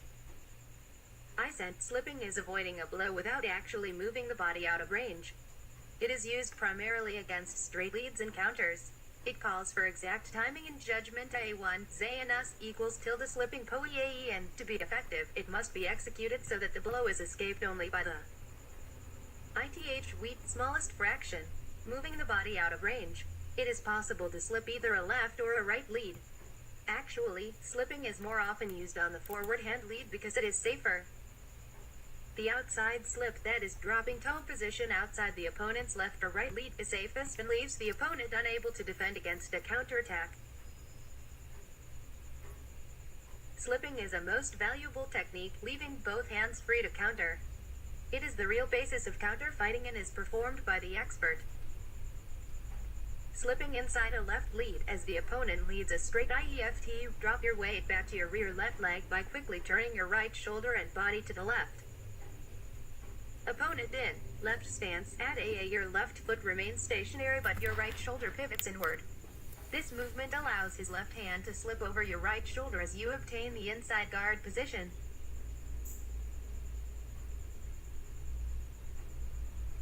Slipping outside a left lead. As the opponent leads a straight left, shift your weight right and forward over your right leg, swinging your left shoulder forward. The blow will slip over your left shoulder. The short step forward and to the right with your right foot facilitates the movement. Your hands should be carried high in a guard position. Slipping is the real basis of counterfighting and is performed by the expert. Slipping inside a right lead. As the opponent leads a right punch, shift your weight over your right leg, thus moving your body slightly to the right and forward.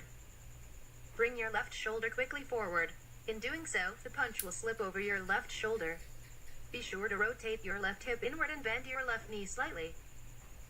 The inside position is the preferred position for attack. Move your head separately only if the slip is too narrow. Slipping outside a right lead. As the opponent leads a right, drop your weight back on your left leg and quickly turn your right shoulder and body to the right. Your right foot remains stationary and your left toe pivots inward. The punch will slip harmlessly by. Drop your right hand slightly, but hold it ready to drive an uppercut as. FUBAF. It is just as necessary to learn to duck swings and hooks as it is to slip straight punches. 156 to the opponent's body. Your left hand should be held high near your right shoulder, ready to counter to his chin. Another method is to shift your weight to your left leg and pivot your right heel outward so that your right shoulder and your body turn to the left. Drop your right hand slightly and keep your left hand high near your right shoulder. When slipping, the shoulder roll will shift your head. Don't tilt it unnaturally. Try to always hit on the slip, particularly when moving forward. You can hit harder when stepping inside a punch than when you block and counter or parry and counter. The key to successful slipping often lies in a little movement of the heel. For example, if it is desired to slip a lead to the right so that it passes over your left shoulder, your left heel should be lifted and twisted outwards. Transferring your weight to your right foot and twisting your shoulders will set you up nicely to counter. To slip a lead over your right shoulder with a defensive movement to the left, your right heel should be twisted in similar fashion. Your weight is thus shifted to your left foot and your left shoulder is to the rear, so you are favorably placed to counter with a right hook. If you remember that the shoulder over which you desire to slip a blow and the heel to be twisted are one and the same, you will not go far wrong. Exceptions are movements similar to the first description of slipping outside a right lead. Ducking. Ducking is dropping the body forward under swings and hooks, hands or feet directed at the head. It is executed primarily from the waist. Ducking is used as a means of escaping blows and allowing the fighter to remain in range for a counterattack. It is just as necessary to learn to duck swings and hooks as it is to slip straight punches. Both are important in counterattacks. The snapback means simply to snap the body away from a straight lead enough to make the opponent miss. As the opponent's arm relaxes to his body, it is possible to move in with a stiff counter. This is a very effective technique against a lead jab and may also be used as the basis of the 1-2 combination blow. The fundamental asset of the clever rolling fighter is the sliding roll. Rolling nullifies the force of a blow by moving the body with it. Against a straight blow, the movement is backward. Against hooks, the movement is to either side. Hash against uppercuts, it is backward and away. Hash against hammers, it is a circular movement down to either side. The sliding roll. The fundamental asset of the clever fighter is the sliding roll. He spots the punch or a high kick coming, perhaps instinctively, and takes one step back, sweeping his head back and underneath. He is now in a position to come up with several handy blows or kicks into nice openings. The body sway, bob and weave. The art of swaying renders the fighter more difficult to hit and gives him more power, particularly with the hook. It is useful in that it leaves the hands open for attack, improving the defense and providing opportunities to hit hard when openings occur. EAF mechanics of the bob. 1. Sink under the swing or hook with a single, perfectly controlled movement. The key to swaying is relaxation, and the stiff, rigid type of boxer must be easier to deal with than the ever-swaying type. 2. Bring your fists in toward your opponent for guarding or attacking. 38. Maintain a nearly normal punching position with your legs and feet even at the bottom of the bob. Use your knees to provide the motion. 4. Maintain at all times the normal slipping position of your head and shoulders for defense against straight punches. It is extremely important that you be in position to slip at any stage of the bob. 5. Don't counter on a straight down bob except perhaps with a straight thrust to the groin. Weave to apply delayed counters with whirling straight. It is extremely important. Use your knees to provide the motion. 4. Maintain at all times the normal slipping position of your head and shoulders for defense against straight punches. It is extremely important that you be in position to slip at any stage of the bob. 5. Don't counter on a straight down bob except perhaps with a straight thrust to the groin. Weave to apply delayed counters with whirling straight. Weaving is punches or hooks used to make an opponent miss and to sustain a counterattack. Purposes of the weave with both hands. 1. To make a moving target of your head from side to side. 2. To make your opponent uncertain about which way you will slip if he punches at you. 3. To make your opponent uncertain about which fist you will throw when you punch. Weaving means moving the body and out and around a straight lead to the head. It is used to make an opponent miss and to sustain a counterattack with both hands. Weaving is based on slipping and is a circular movement of the upper trunk and head, right or left. Weaving to the inside, on a right lead, slip to the outside position, figure 8. Drop your head and upper body, move in under the extended right leg and then up to the basic position. The opponent's right lead now approximates your left shoulder, figure B. Carry your hands high and close to your body. As your body moves to the inside position, place your open right hand on the opponent's left. Later, counter with a right blow on the slip, then a left and right as the weave is performed. Weaving to the outside, as the opponent leads a right punch, slip to the inside position, figure B, and place your right hand on the opponent's left. Now, move your head and body to the left and upward in a circular movement so that the opponent's right lead approximates your right shoulder. Your body is now on the outside of the opponent's lead and in the basic position, figure 8. Carry both hands high and close. Remember, weaving is based on slipping, and thus mastery of slipping helps to obtain skill in weaving. It is more difficult than slipping, but a very effective defense maneuver once perfected.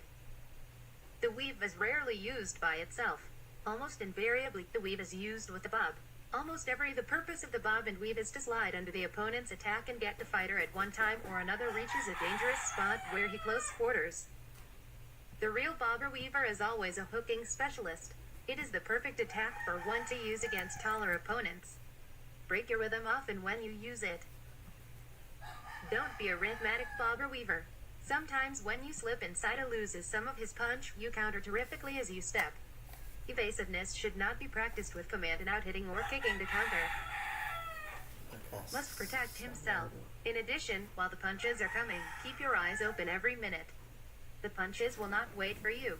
They will strike unexpectedly, and unless you are trained well enough to spot them, they will be hard to stop.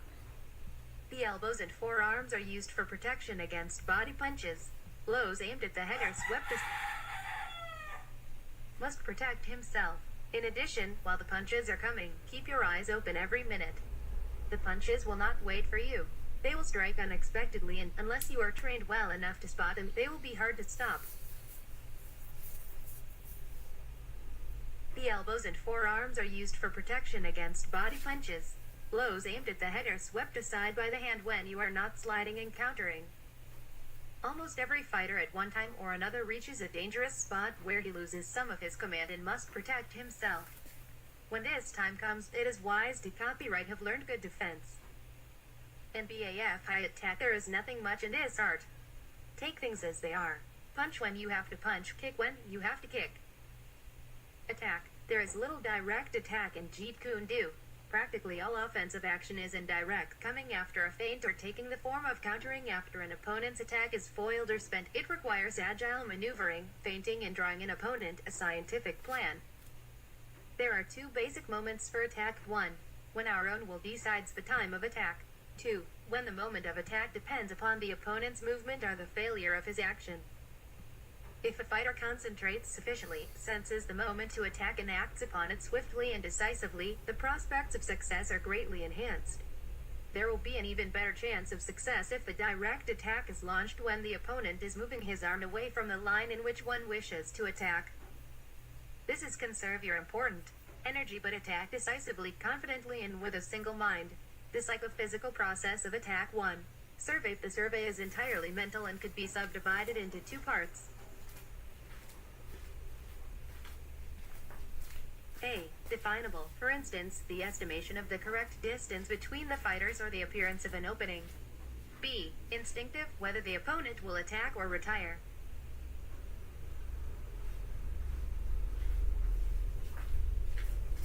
2. Decision. This is also a mental function, but the nerves and muscles are alerted in preparation for execution.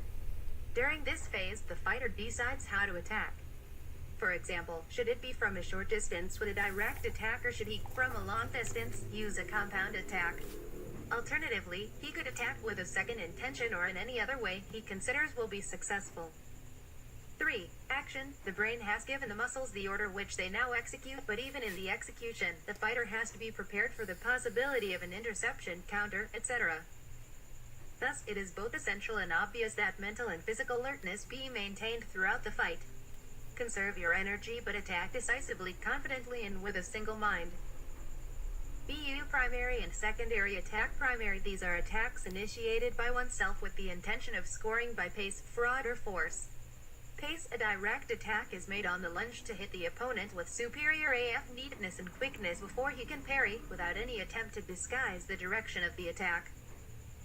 Fraud. An indirect attack may be used to deceive or evade with the first half of the thrust. A feint may precede the attack to induce your opponent through some preliminary movement to think that you are going to hit him in one particular line. On his offering a parry to protect that line, you may then deceive it and be free to complete the attack by lunging in another line. Force. Upon finding your opponent covered, you attack his hand with sufficient vigor to turn it aside and make an opening for your hand on the lunge. Attacks on the completion are made after secondary. The opponent has brought himself. These are attacks intended to outmaneuver or retaliate attacks initiated by the oppo within thrusting range on his lunge. Not in one or another of their different stages. Attacks on the preparation are used to arrest his movement before he matures his plan. Attacks on the development are principally time attacks. Having anticipated in what line your opponent's attack will be delivered, you intercept his arm as he begins his attack and meet him by straightening in the counter. Attacks on the completion are made after the opponent has brought himself within thrusting range on his lunge. These riposts are made from the position of the parry, whatever it may be, once the opponent's primary attack has been diverted. They may be thrown while the opponent is extended on the lunge or during his act of recovery, but they are, almost without exception, unaccompanied by any movement of the foot. Decoy or false attacks may be used in any of the three stages as preparation for the secondary attacks. Thus used, they are not made with the intention of hitting the opponent but only to lure him into, say, attacking you in some line so that you may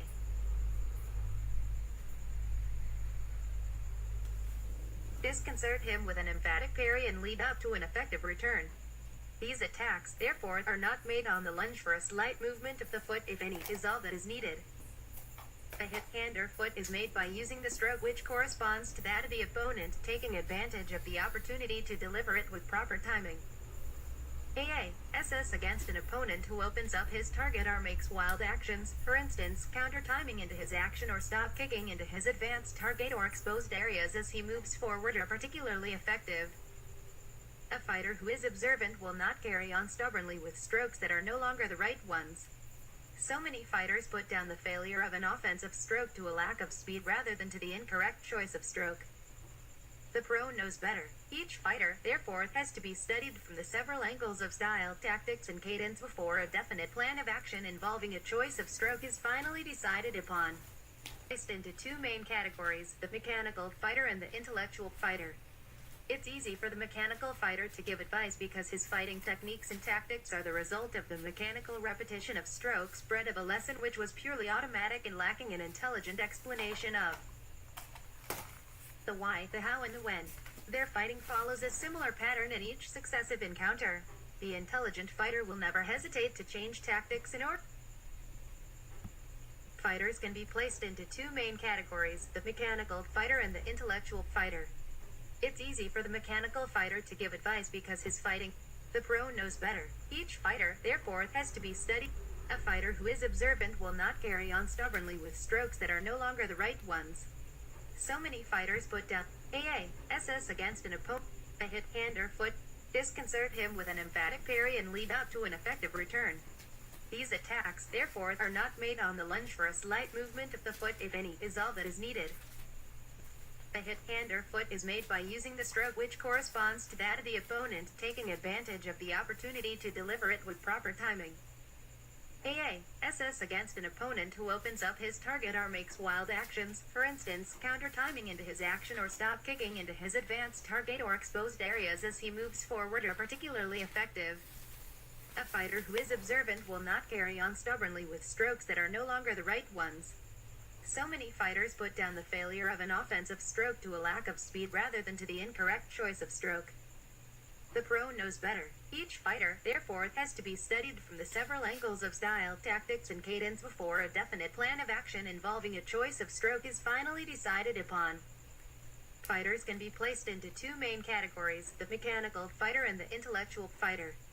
It's easy for the mechanical fighter to give advice because his fighting techniques and tactics are the result of the mechanical repetition of strokes bred of a lesson which was purely automatic and lacking an intelligent explanation of the why, the how, and the when. Their fighting follows a similar pattern in each successive encounter. The intelligent fighter will never hesitate to change tactics in order to use the correct strokes to deal with his opponent. It must be plain by now that the fighter's decision to use any particular stroke must be influenced by his opponent's technique and method of fighting. The on-guard position, the alive controlled parry, the timely simple attack, the sensitive, well-regulated advance and retreat, the blinding lunge and the speedy, balanced recovery must all be learned thoroughly. Acquire the appropriate neuromuscular perception of all these so that they only require passing attention and you may be free to concentrate on your adversary, his ploy and your solution of his attack and defense. Freedom of movement, balance, and confidence accompany a practiced certainty of the fundamental movements. Attack. The intelligent fighter will never hesitate to change tactics in order to use the correct strokes to deal with his opponent. #UBAFA. To attack, you must study the adversary's weaknesses and strengths and take advantage of the former while avoiding the latter. 164. To attack, you must study the adversary's weaknesses and strengths and take advantage of the former while avoiding the latter. If your opponent has a good hand for parrying, for instance, the attacks should be preceded by a beat press or feint that might disorganize the functioning of the parry. All attacking movements must be made as small as possible, that is, with the least deviation of the hand necessary to induce the opponent to react. Caution demands that the attack should be completed, covered, or augmented by any necessary defensive tactics whenever possible. The form of an attack is generally dictated by the form of defense used by the opponent. In other words, between opponents of approximately the same caliber, an attack can rarely be successful unless it deceives or outwits the defense. For instance, an attack made with a circular movement cannot succeed if the defender meets it with a simpler lateral movement in his parry. It is therefore essential to correctly anticipate an opponent's reaction if the attack is to succeed. Your final choice of stroke should be based on your observation of the opponent's reactions, habits, and preferences. It is dangerous for a fighter to launch himself into complicated compound attacks where there are several periods of movement time in which an opponent can land a stop hit. The more complicated the attack, the more chance there is of an unpremeditated counter-offensive movement being executed out of hand. This being the case, the attack proper must remain simple, whatever form the preparation may have taken. Preparation of attack. Because of the wide measure the opponent maintains, the gaining of distance has to be covered by some action which will momentarily distract the opponent's attention. This action may be a variation of distance attacks on the closer targets, usually lead leg, extended hand, groin, a combination of the above two, a combination of attacks to disturb. A preparation of attack is the action taken by the attacker to make an opening for his attack. It usually consists of some movement which will deflect the attacking opponent's extended lead or obtain a desired reaction for an opening and will afford a change of distance. An aggressive opponent can often be drawn within distance by a series of steps backward which are progressively shortened. A wary opponent can sometimes be maneuvered into the same position by a series of steps forward and backward of varying length. Fighters resort to preparations in an attempt to obtain some form of reaction from their opponents when feints have failed to fulfill that purpose. Feints preceded by beats or trappings of the hand can upset the defender's confidence and force him to move to a defensive action against his will. His defensive action may then be deceived in the attack. Beats, change beats, engagements and changes of engagement will either fix the opposite preparation of Nan's hand in a particular line, causing him to contract and slow down his reactions. Attack is the will make him parry sooner or with less control than he intended. Whatever the repelio makinani, salsniak the attacker to action, it may pave the way for a successful simple attack. Make up opening for his attack. By deflecting or trapping the hand while stepping forward, the possibility of a successful stop hit from the opponent has been limited. Likewise, obstructing the leg as a preliminary step is very effective. When trapping, make sure the lines are either covered or augmented with trunk swaying or supplementary guards. The movements must be tight. Also, seize any opportunity to stop hit or time hit in the midst of trapping. Trapping the hand, beats or opposition on the hand can make it difficult for the adversary to parry by confusing him. Watch out for disengagement. If he is a habitual disengager, stop hit him by first feinting the preparation, then attacking with the trap. When a step forward and an action on the opponent's hand are made simultaneously, it is known as a compound preparation. Its success depends on perfect coordination of both the hands and feet. Much time must be given to the practice of this type of action. $BAF. You do not hurl yourself at your opponent, but gain and maintain distance in a common, precise manner. 166. Experiment on the above with the idea of using economical trapping to either immobilize or draw a reaction and then slipping in a solid, maiming thrust or kick to win. Extremely delicate vital spot. When advancing for the preparation of attack, pay particular attention to your balance and foot control so that you can halt your movement forward with the least possible effort. Short, rapid steps will ensure this, as your center of gravity is less likely to be shifted than if you made long and rushed steps. Do not hurl yourself at your opponent, but gain and maintain distance in a common, precise manner.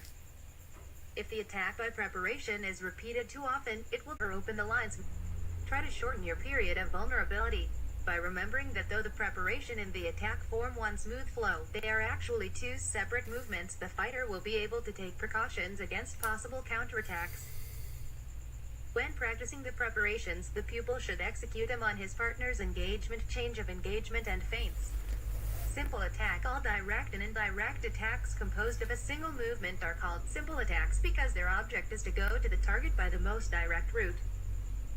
A direct simple attack is one made into the line of engagement or into the opposite line by simply beating the opponent to the punch or catching him in a moment of vulnerability.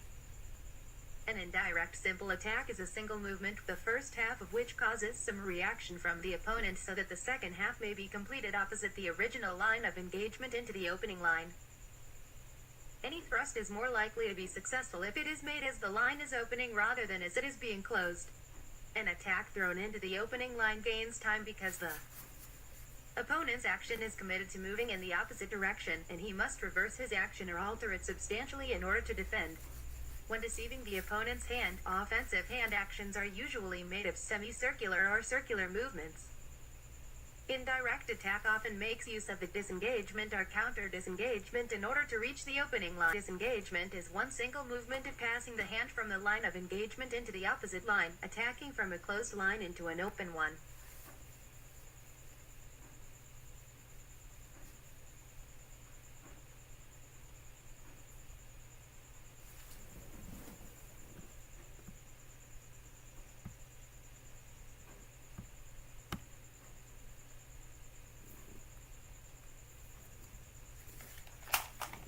Indirect attack often makes use of the disengagement or counter disengagement in order to reach the opening line.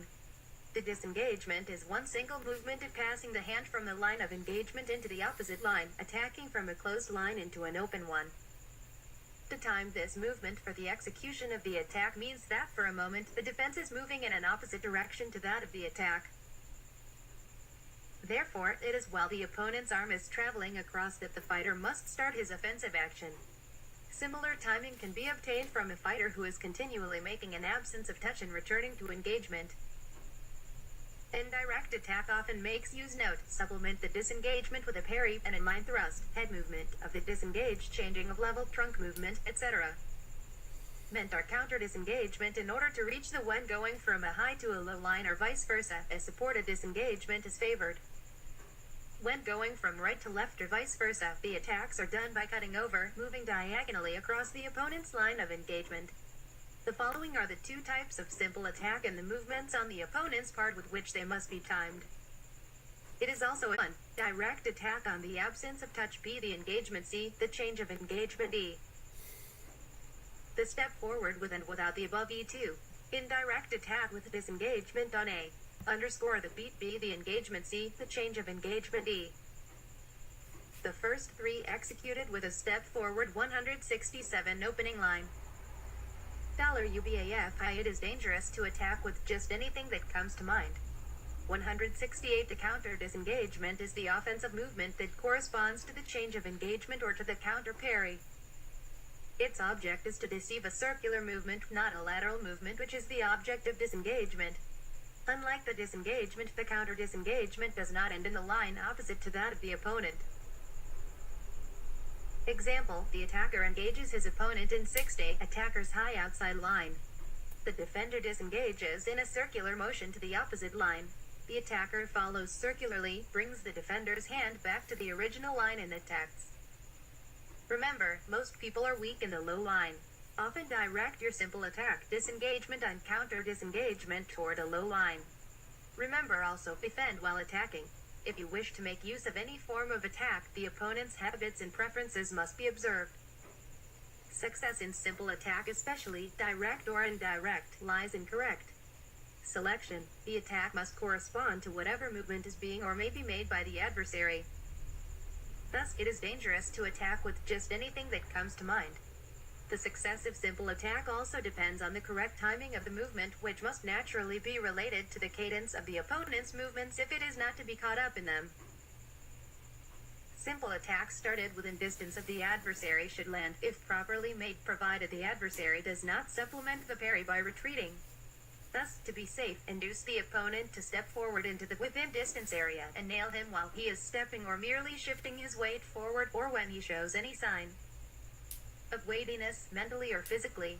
Use an innocently detached rhythm with the opponent. Once into the attack, concentrate on the determination to land with mechanical efficiency and correct timing. To ensure the success of a simple attack, coordinate all into a powerful one. Maintain a continuous looseness throughout and develop smooth explosive speed. Relax any tension while awaiting the opportunity to launch the attack through correctly found distance. Will only give a short, jerky movement will cause you to move too sooner. Will give the opponent an indication of your intention. This fact cannot be stressed too often. Relaxation will bring about smoothness, present force along the most direct line of attack backed by tight covering.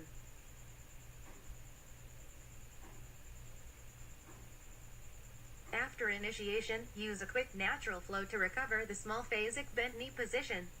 Emphasize a repetitious drilling of economical form to acquire instinctive initiation, speed and length of power and penetration.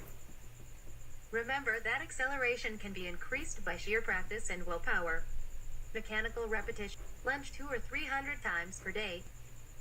It is important to recognize that no amount of science can compensate for the lack of striking power, and powerful hitting is terribly discounted unless it is well timed, rapid and accurate. Thus, the first step for anyone is learning to hit and kick properly with either limb. Nothing bothers hitting, and kicking must also be taught in conjunction with footwork. An adversary more than variety in both attack and defense. Nothing bothers an adversary more than variety in both attack and defense, and it eases physical strain by constantly shifting the onus of exertion from one group of muscles to another.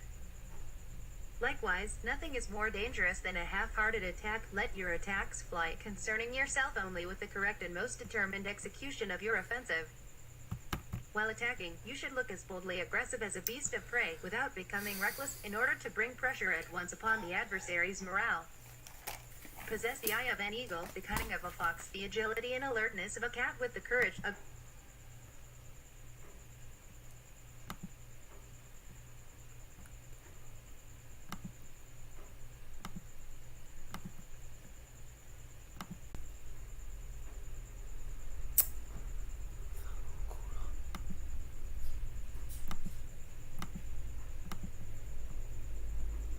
Wait, guys.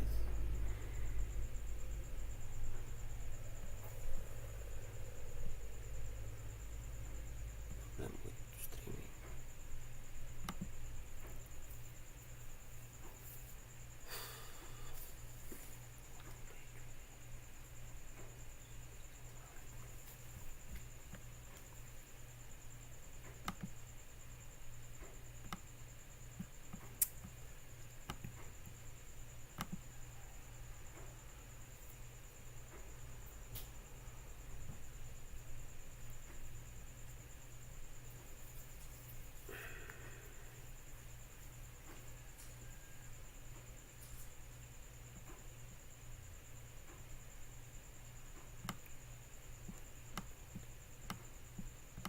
Back 169.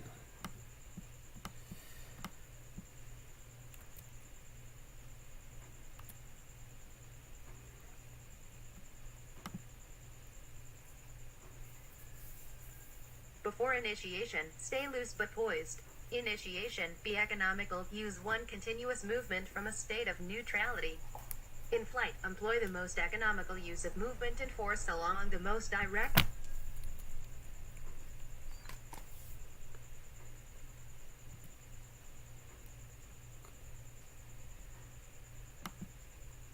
line of attack backed by tight covering. After initiation,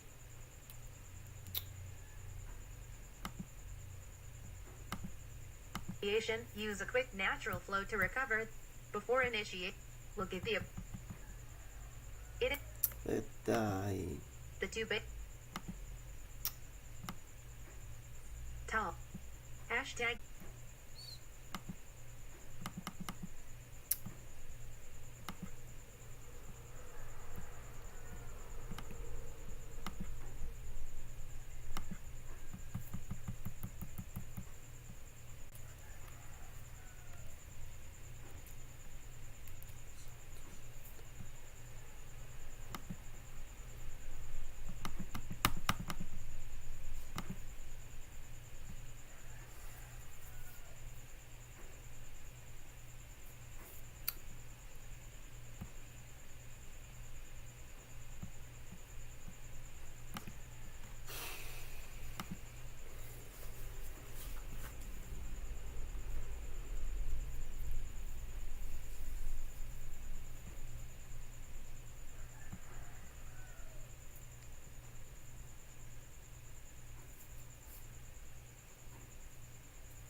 Okay, start again from 165. A preparation of attack is the action taken by the attacker to make an opening for his attack. It usually consists of some movement which will deflect the attacking opponent's extended lead or obtain a desired reaction for an opening and will afford a change of distance. An aggressive opponent can often be drawn within distance by a series of steps backward which are progressively shortened. A wary opponent can sometimes be maneuvered into the same position by a series of steps forward and backward. Fighters resort to preparations in an attempt to obtain some form of reaction from their opponents when feints have failed to fulfill that purpose. Feints preceded by beats or trappings of the hand can upset the defender's confidence and force him to move to a defensive action against his will. Defensive action may then be deceived in the attack. Beats, change beats, engagements and changes of engagement will either fix the opposite preparation of Nan's hand in a particular line, causing him to contract and slow down his reactions. Attack is the or will make him parry sooner or with less control than he intended. Whatever the repelio makinani, salsniake the attacker to action, it may pave the way for a successful simple attack. Make app opening for his attack.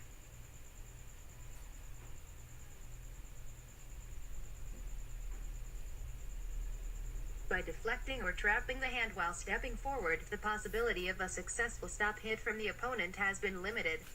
Likewise, obstructing the leg ace, a preliminary step, is very effective.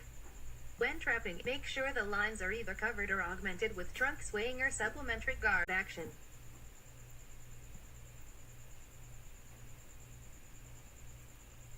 $BAF, you do not hurl yourself at your opponent, but gain and maintain distance in a calm and precise manner. 166.